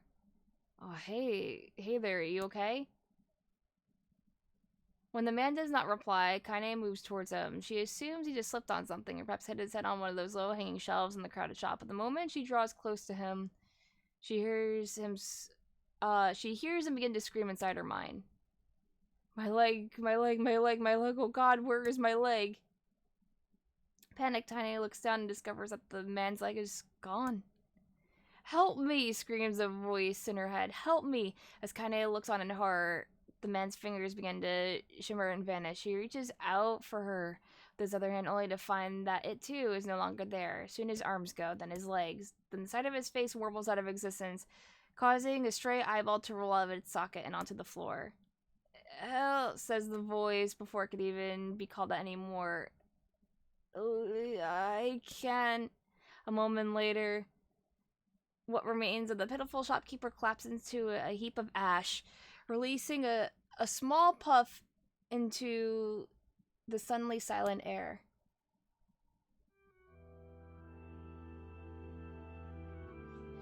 As Kaine stumbles back in horror, she hears a cacophony of terror rising up outside.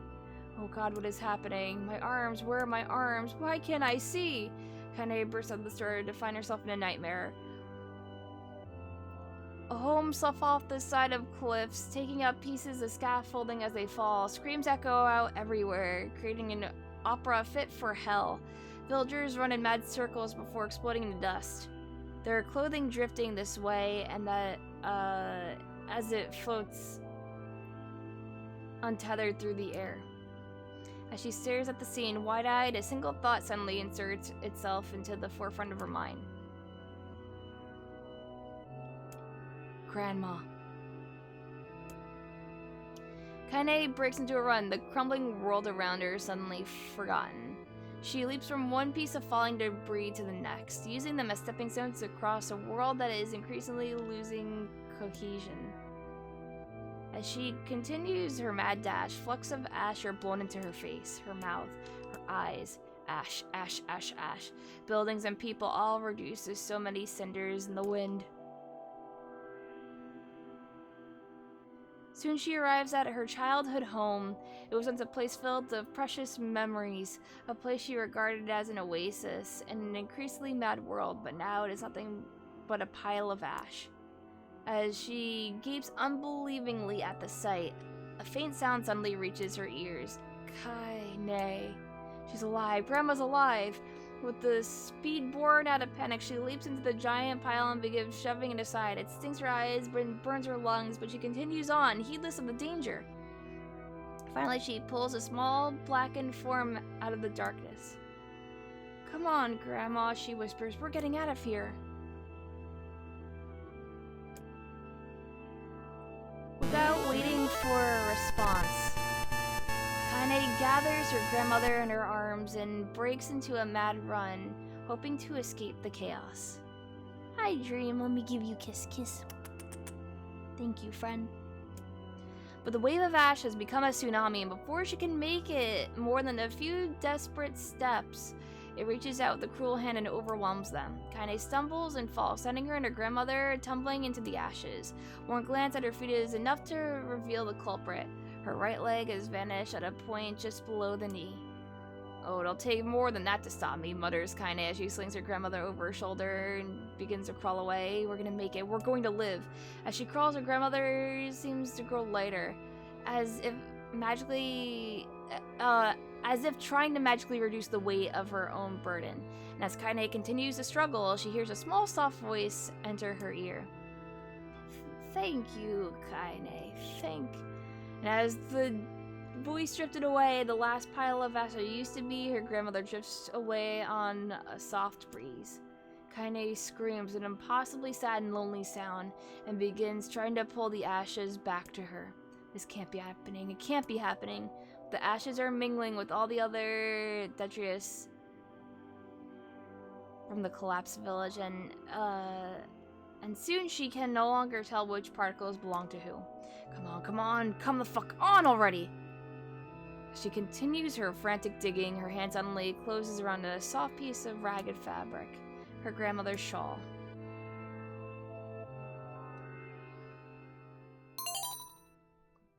I knew this place was a lie.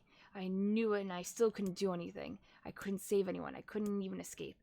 I just felt the peace in the place, and I accepted it. I wanted it. That's why there was nothing here. No reason to live. No goal. No anything. This is why I'm... Suddenly a new voice enters Kaine's world. "I say, can you hear me?" After a moment, the voice calls out again, louder, clearer. "Now then, you wish to get him back, hmm?" "Him?" replied Kaine. "Who are you talking about?" For the love of all the heavens, I always did know you were a handful. Though the voice immediately begins to grate on Kaine's nerves, or something else as well, a kind of warmth, almost a familiarity.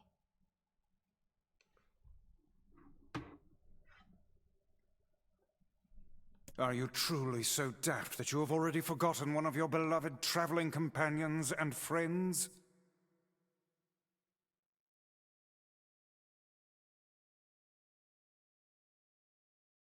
Says the voice, which causes something deep in Kaine's memories to surge forth. That's right, I had friends, and I was fighting to get one of them back. At this realization, a blinding radiant beam of light shoots out across the ash-covered world.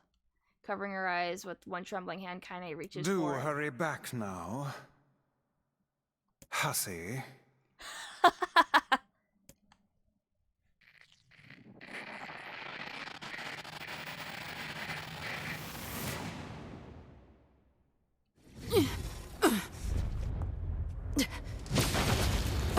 Come on, Vice.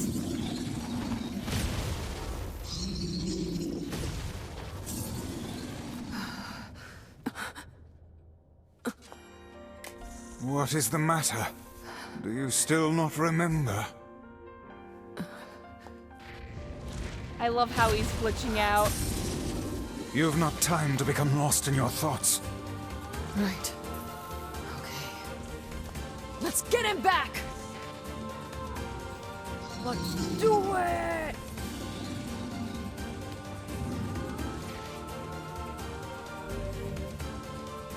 The power of Grimoire and Vice grants you the use of magic. Use my magic to topple the beast.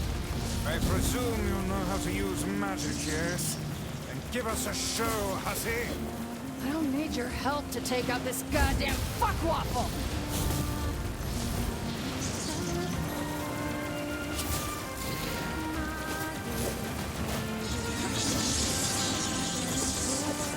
Use my power to knock the creature down with magic. You got it, bud. Well done. Now clobber the beast. Let's fuck it up good!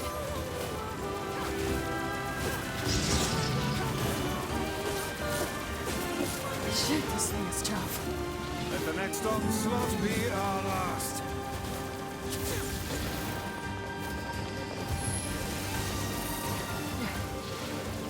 Hey, Vice. Yes. Thanks. Aww. Have you been in your cups again? Fuck your face. That's more like it.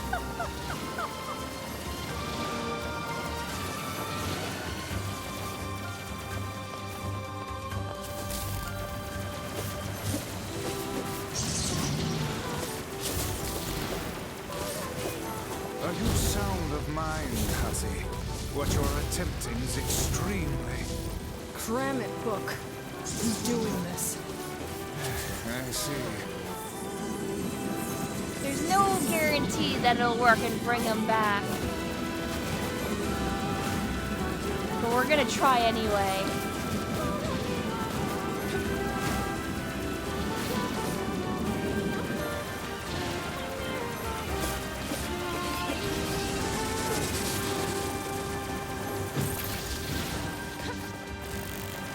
Let not your resolution waver before mere illusions again, hussy.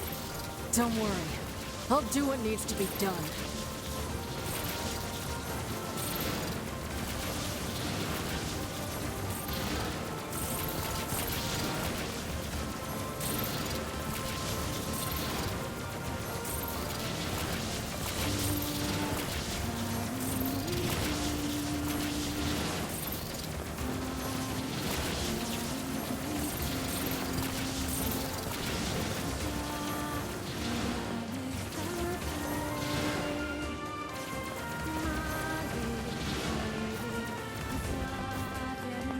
Let us finish this.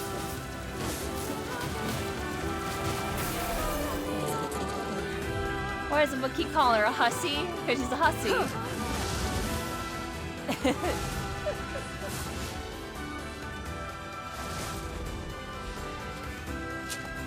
What more could I say?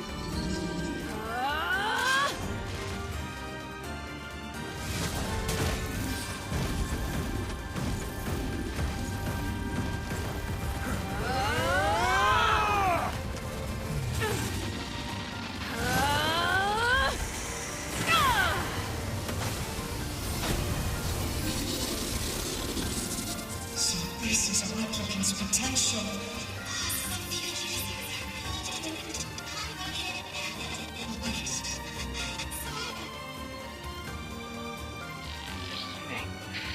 Don't go. Gotta go back. Don't go. Shut up, shut up! I already made up my mind. Nobody tells me what to do. I swore I would be a sword. I swore that I would be your sword. Do you hear me? So I am going to get you back, and I don't care what it takes. Who the fuck do you think you are to just up and disappear like that, huh?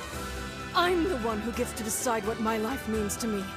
It's my life, and I'll do whatever I want with it. So quit wasting time like a brainless fuckwit and get your ass back here now!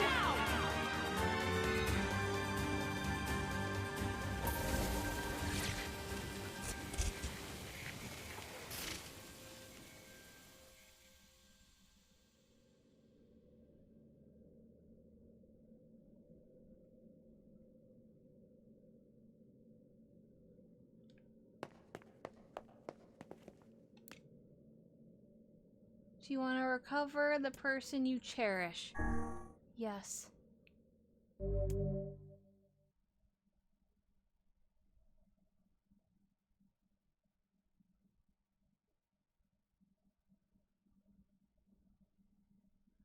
Okay, so wait a minute. So if I choose this option, your current save data will be erased and the save data deleted and the ending D will be restored. So I guess this is the correct option for ending E. I wonder what happens if you say no.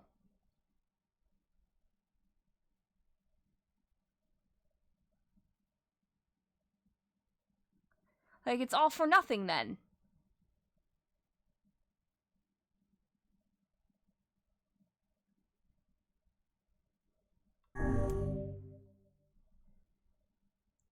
Alright, once your save data has been restored, the save data will be erased, so you can only choose this option once. Are you really sure? Yeah. Are you really sure about this? Yeah. What is the name of the person you cherish?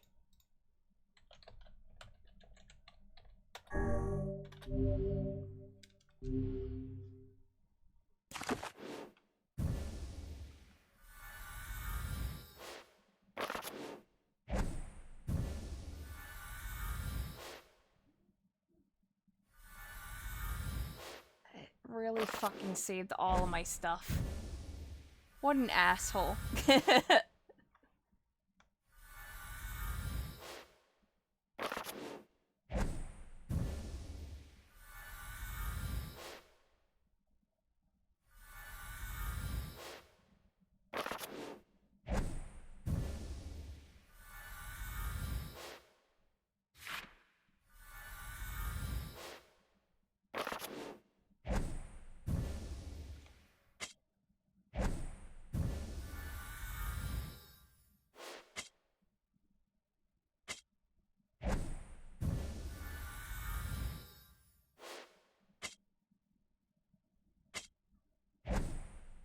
The undelete button.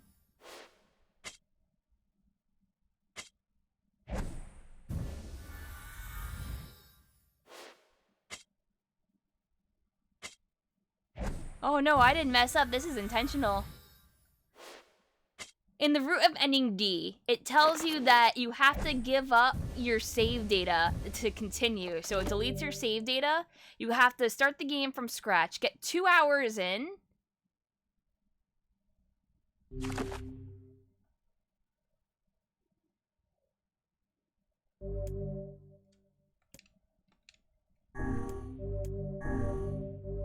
There we go.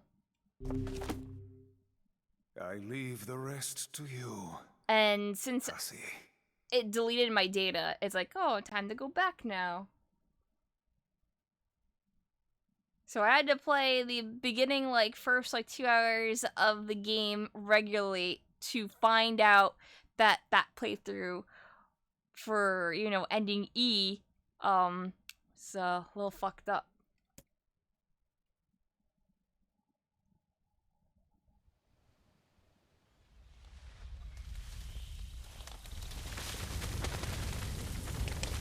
Oh, shit.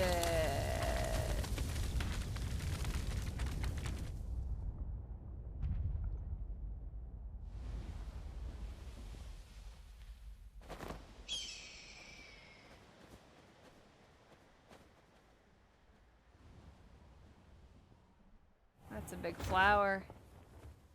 Hi, Emil.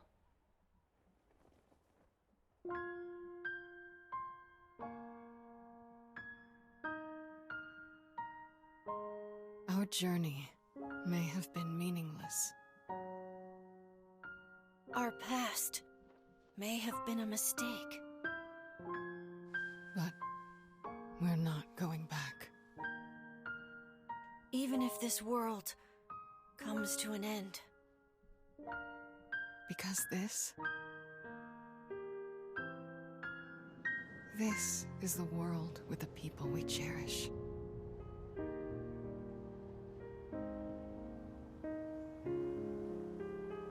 Why is it young NieR? I think it's because he was reborn.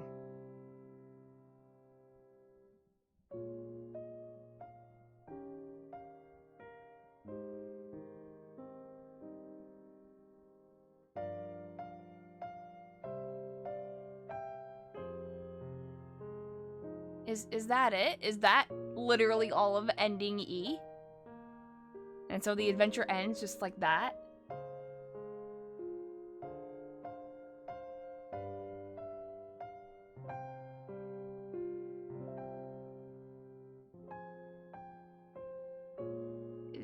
Is there more?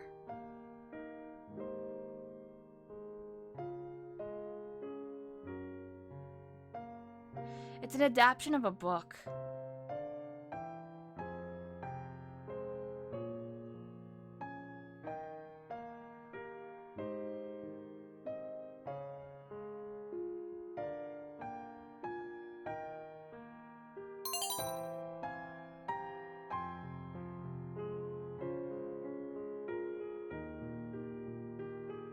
Play Reincarnated if you want to know what happens between Replicant and Automata.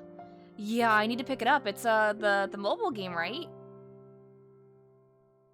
This ending is a lot more significant if you played Drakengard. I'm sure it is. I'll keep that in mind, though.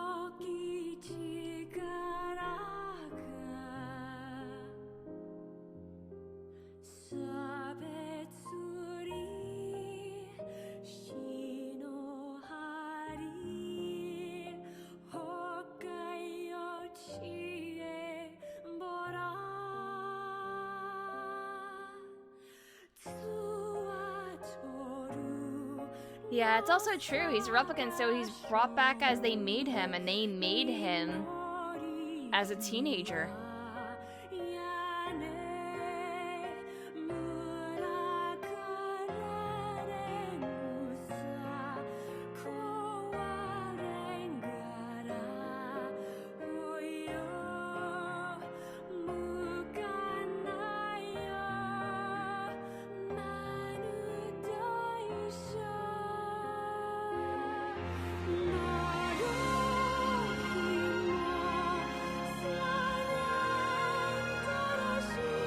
So he won't remember Kaine?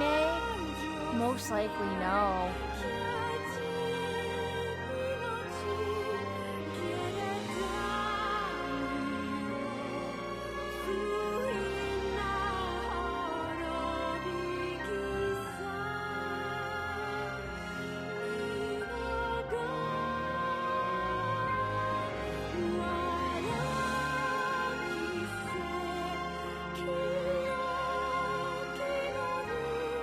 This is a sad series. There's no good endings.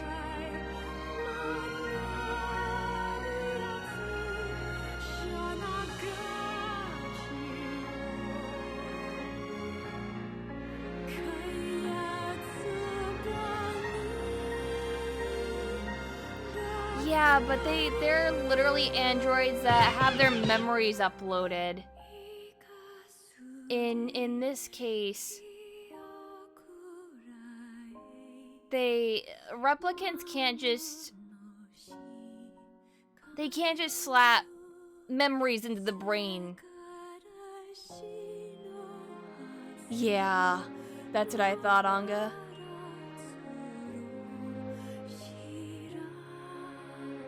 Like, to my understanding, replicants, okay, let's say that there's two copies of myself, but they are both raised differently. They would have completely different personalities in a way. They could like and dislike different things. They would probably be kind of the same because it's still based on the core personality. But they're not the same person.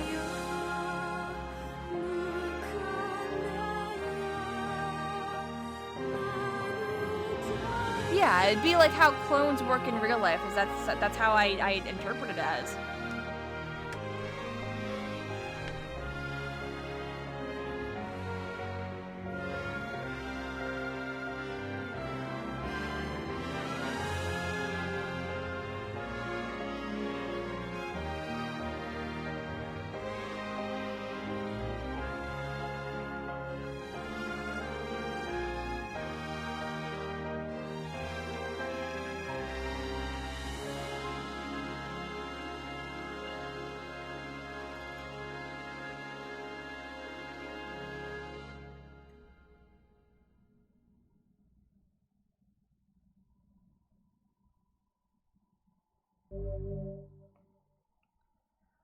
A parting greeting has been added to the options menu.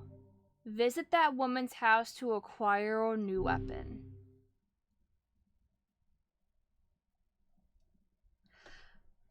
It's different again. It's everyone's swords. And now there's flower petals everywhere.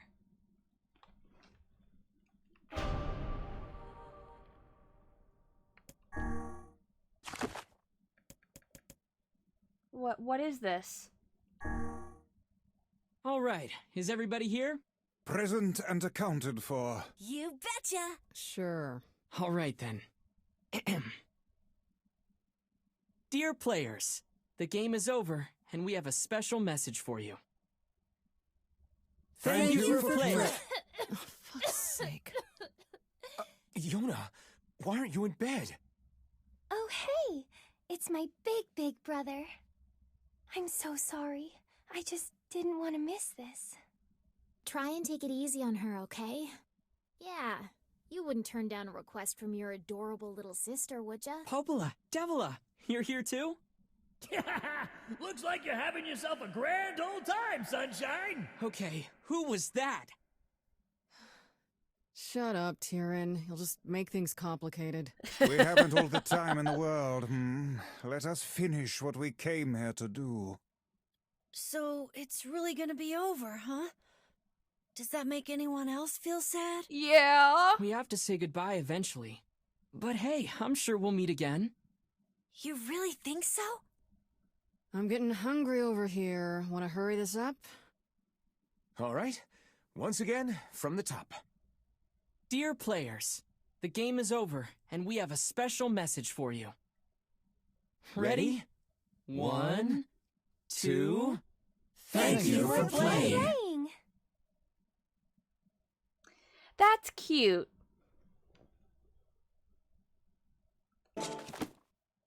Okay, and now I'm gonna go visit Kinase.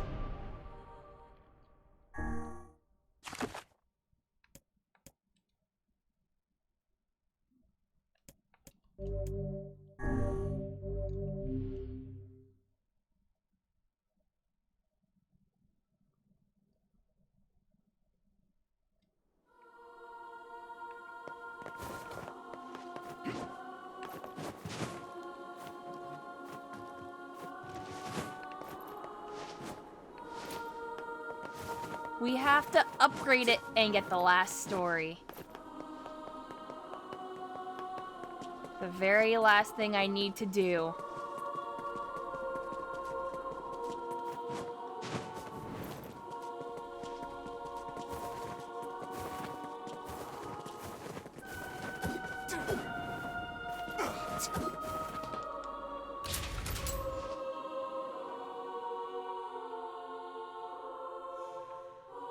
Give me 1 sec, I'm just gonna mute myself.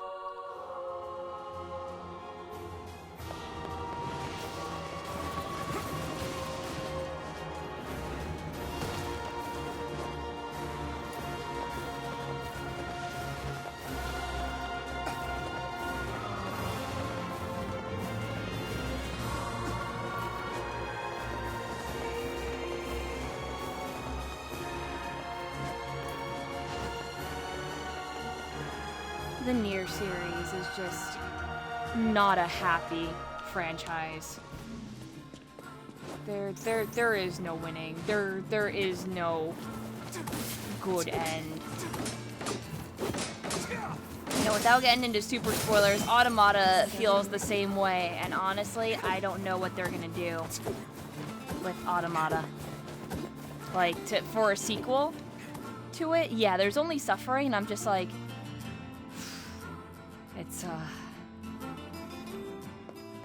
it's deep. Oh, there.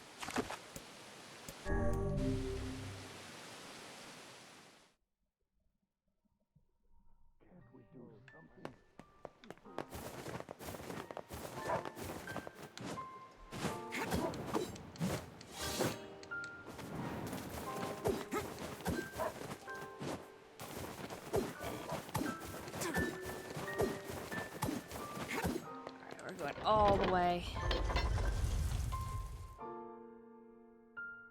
The implication here is that humanity is kind of screwed. Well, you know, try not to spoil anything, but go play the game for yourself and see what happens. Yeah.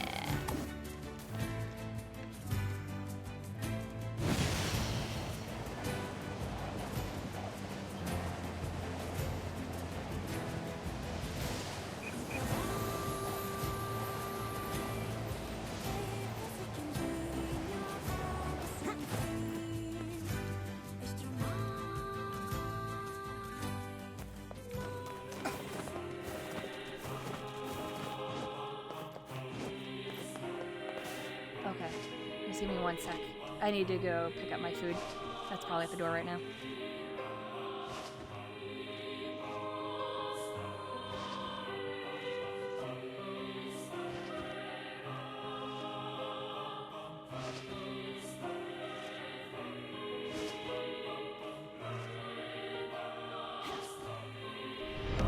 Hashtag buff stuff.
Okay, I'm back, guys. Okay, she's jumping around. Hold on. Obtain the one-handed sword, Kaine's sword.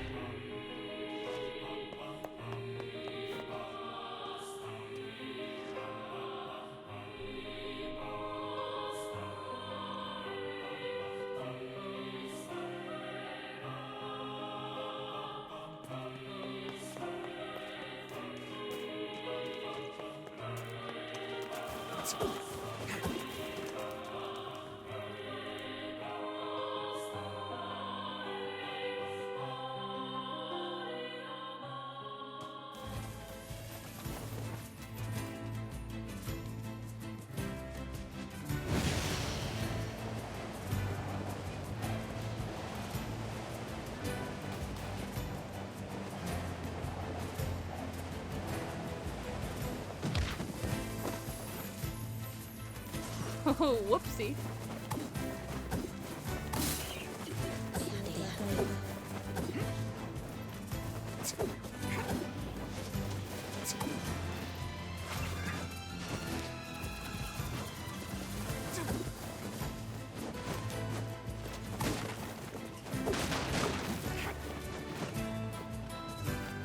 It is a loyal hog.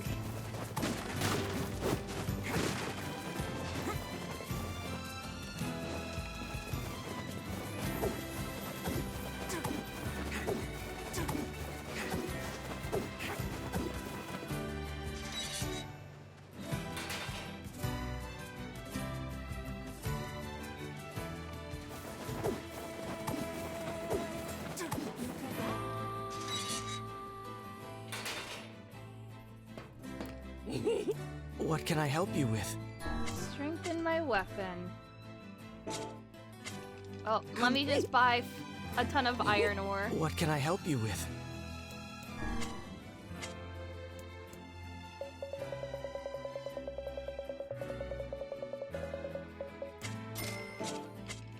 Come. What can I help you with? I need a rusted clump. I need a rusted clump.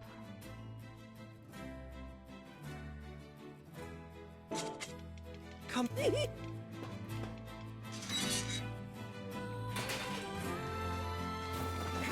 I don't know if I have all of the materials. But we're gonna get it.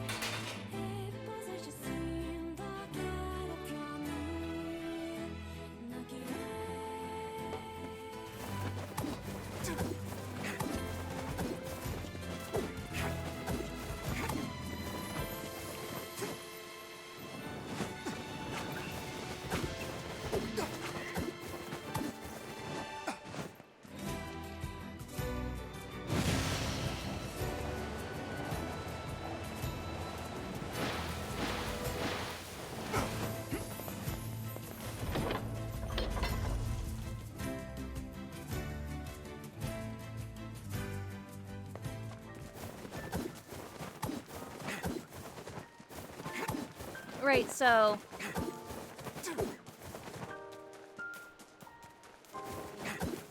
Gideon went crazy because Gideon was the younger kid. They don't believe that their mom died, and then went crazy over it, and then witnessed their brother die. And now they went insane and want to kill machines. Yeah, I can hog drift.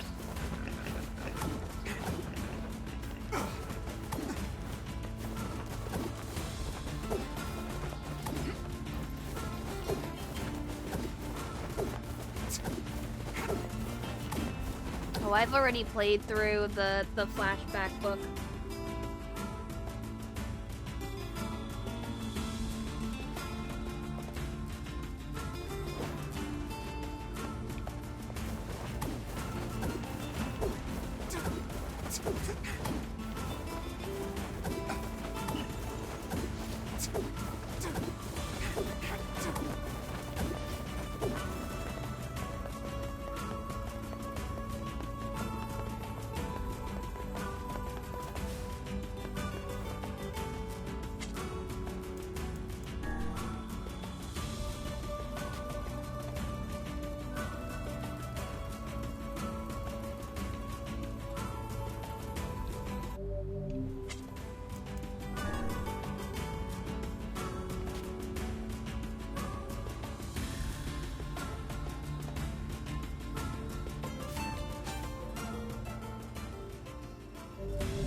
We're going fishing right here.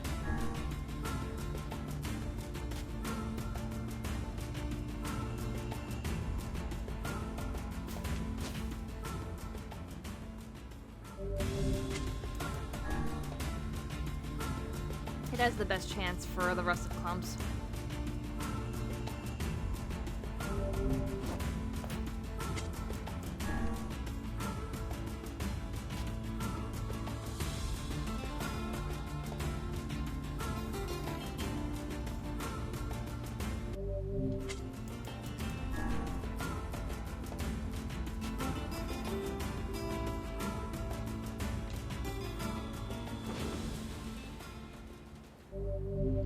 Sandfish.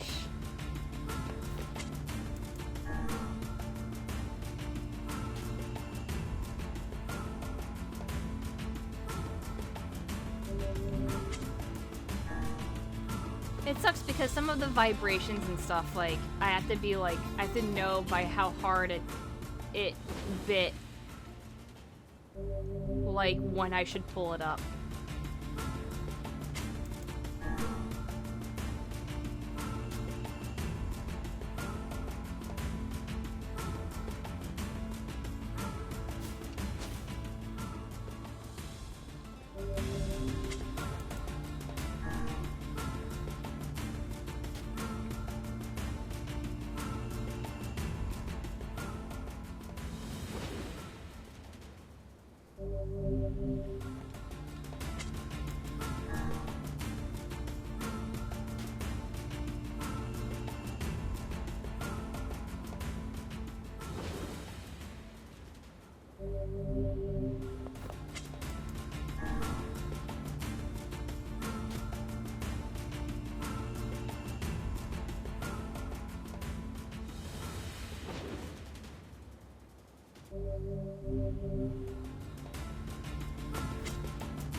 Diving in sand is an excellent way to lose health. Do try to be more careful,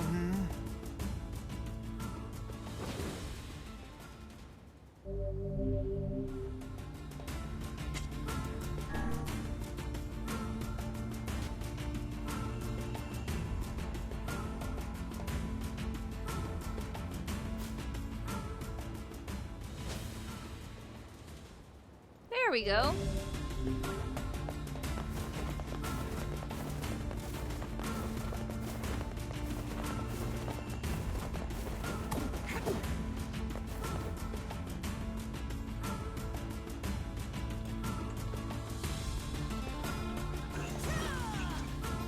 Alright, so let me see what I need for it.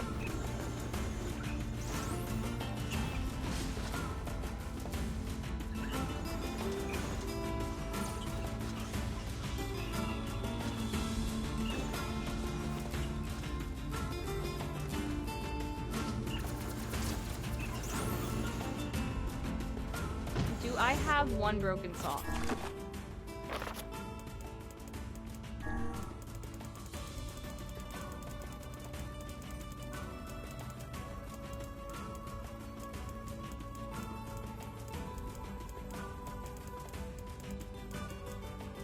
Oh, I do. Okay.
about that. I was talking to my mom about things because, so basically, out of curiosity, out of morbid curiosity, because I've been wanting to try this for a while, there was a ghost kitchen that opened up, right? For a place, and... What can I help you with? I was like, okay, well, what do they have? And like, you know, I decided to order some food, and like they had pictures of what it was going to be, and what I received just now wasn't, you know, what it looks like at all. And like, cause I was gonna get like thick crinkle cut fries and whatever, and like I got the equivalent of unsalted McDonald's fries. It's pretty pathetic that I have to basically go call up Uber Eats. Oh, it's greasy. Yeah, that's not good. Oh yeah, and I basically have to tell Uber Eats that they're running a scam. Come back and see if I can get a refund. What can I help you with?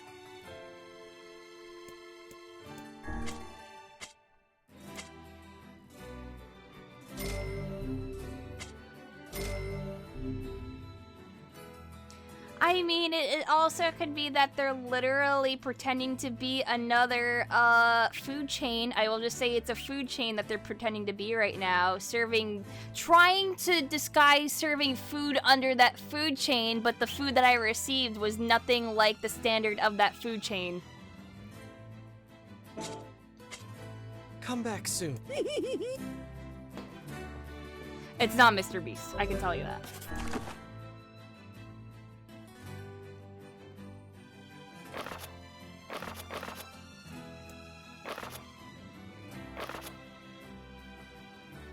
Okay, so give me kind of sword. The best sword in the game.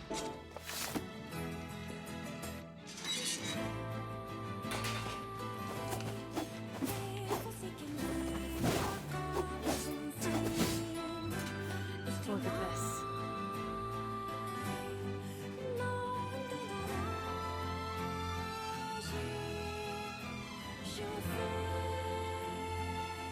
Who cares if it's the sword may be like a little broken or whatever.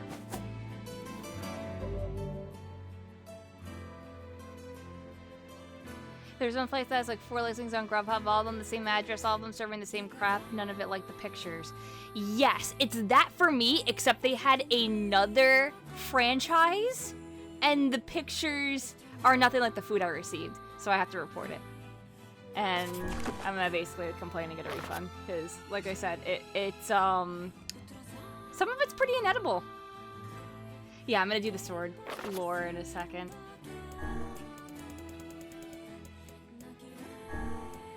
Reed's story, she fears.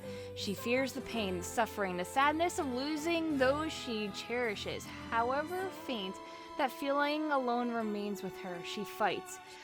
Her swordsmanship so violent, it wards off sorrow itself.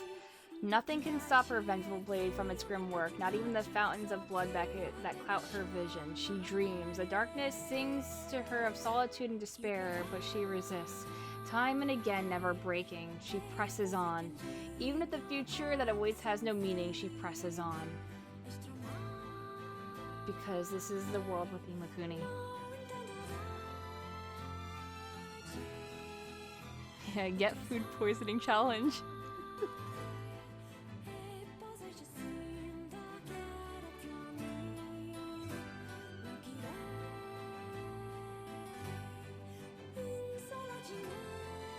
Yeah, that's a really, really sweet lore.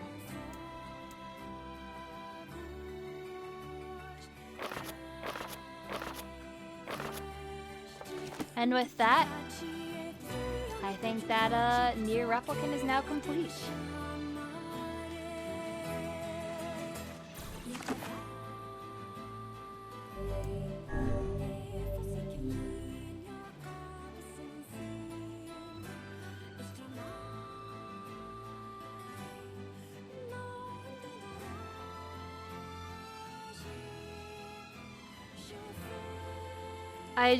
I love Kaine.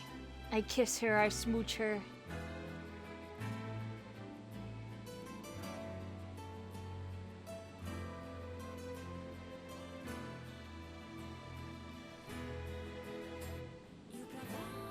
Alrighty. Well, I gotta go deal with this now, so, unfortunately, I don't think I will be continuing the stream tonight, but, that's okay. I know, I love her. Now, here's the thing, I don't know what the one achievement means. Cause it has ending E, but it's in code. It's like E8, A8, 98, E6, 86. And I want to translate what that means.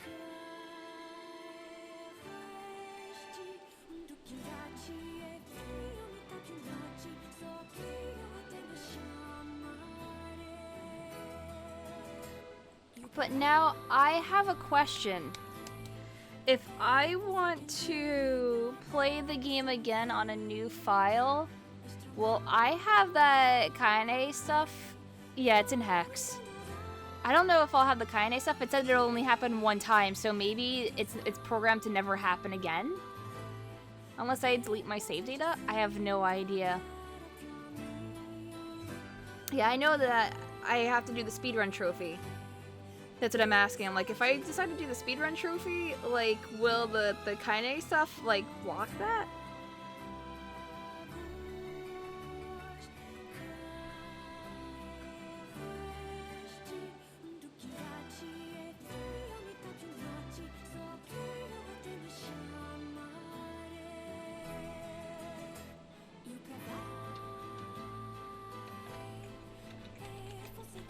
Let's see what the ending E achievement.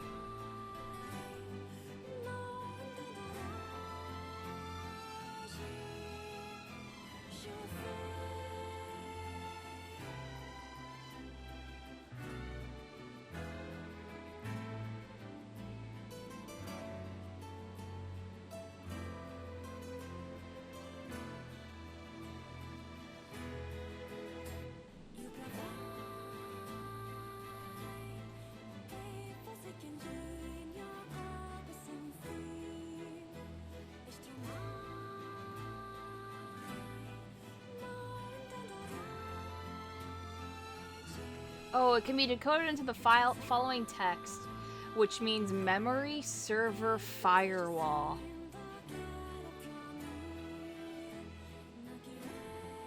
Oh, that makes sense.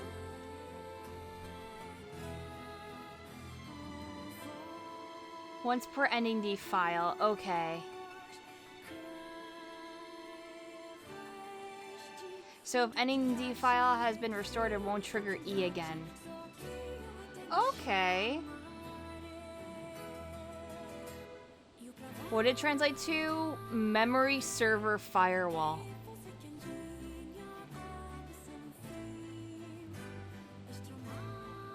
Is what someone said.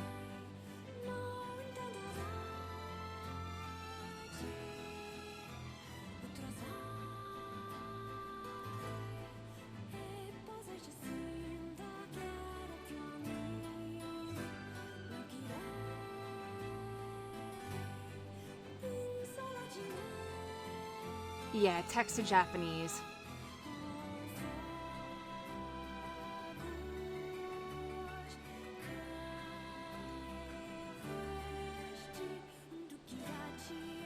Yeah, I mean, it makes sense because it's related to Automata. So...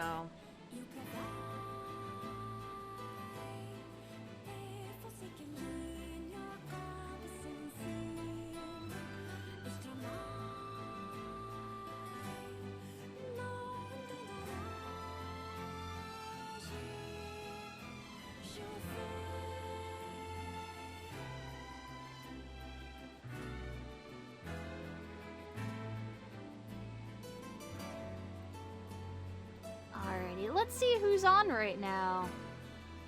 Also, I should run an ad for 3 minutes. Here we go. Oop. Yoko Taro is fucking brilliant.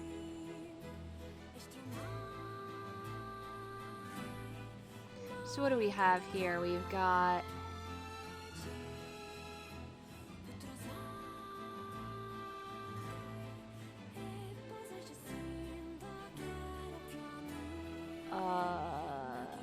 who is on? Oh, Ash is on. I can read Ash. She's playing Back for Blood. Yeah, no problem.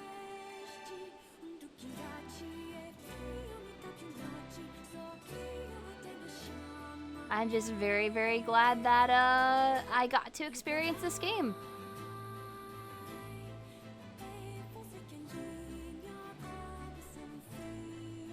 Like if I had to give this game a score, it's probably a solid 9 for me. I only deduct points from having to literally replay through the game from that one story onwards again and again and again and again and again. And how difficult it is to grind some of the random items in the game to upgrade your weapons. But holy shit, everything else, perfection.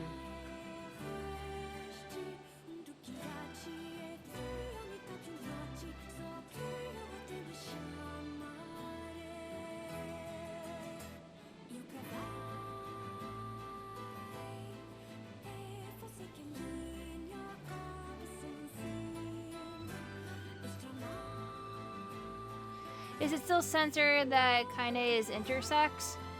I don't think they ever say it straight up.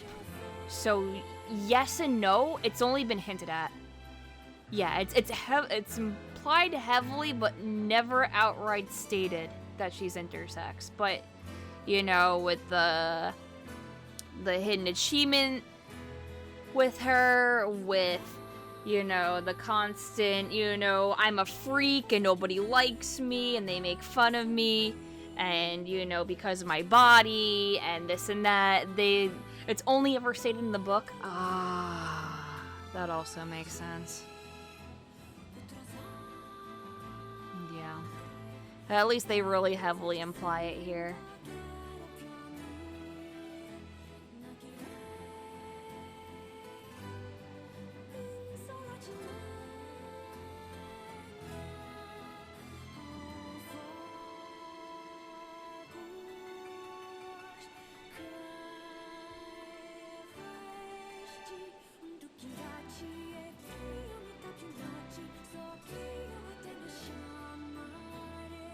I'm probably just gonna relax for a bit and chill. I hope that the rest of you have a lovely afternoon.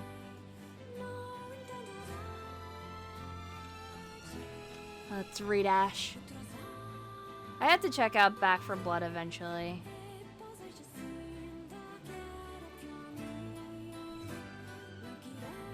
I should do that before the beta's up, because I did get a key. Yeah.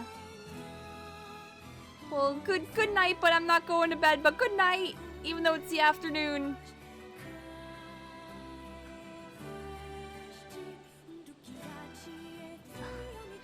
Alrighty, bye-bye.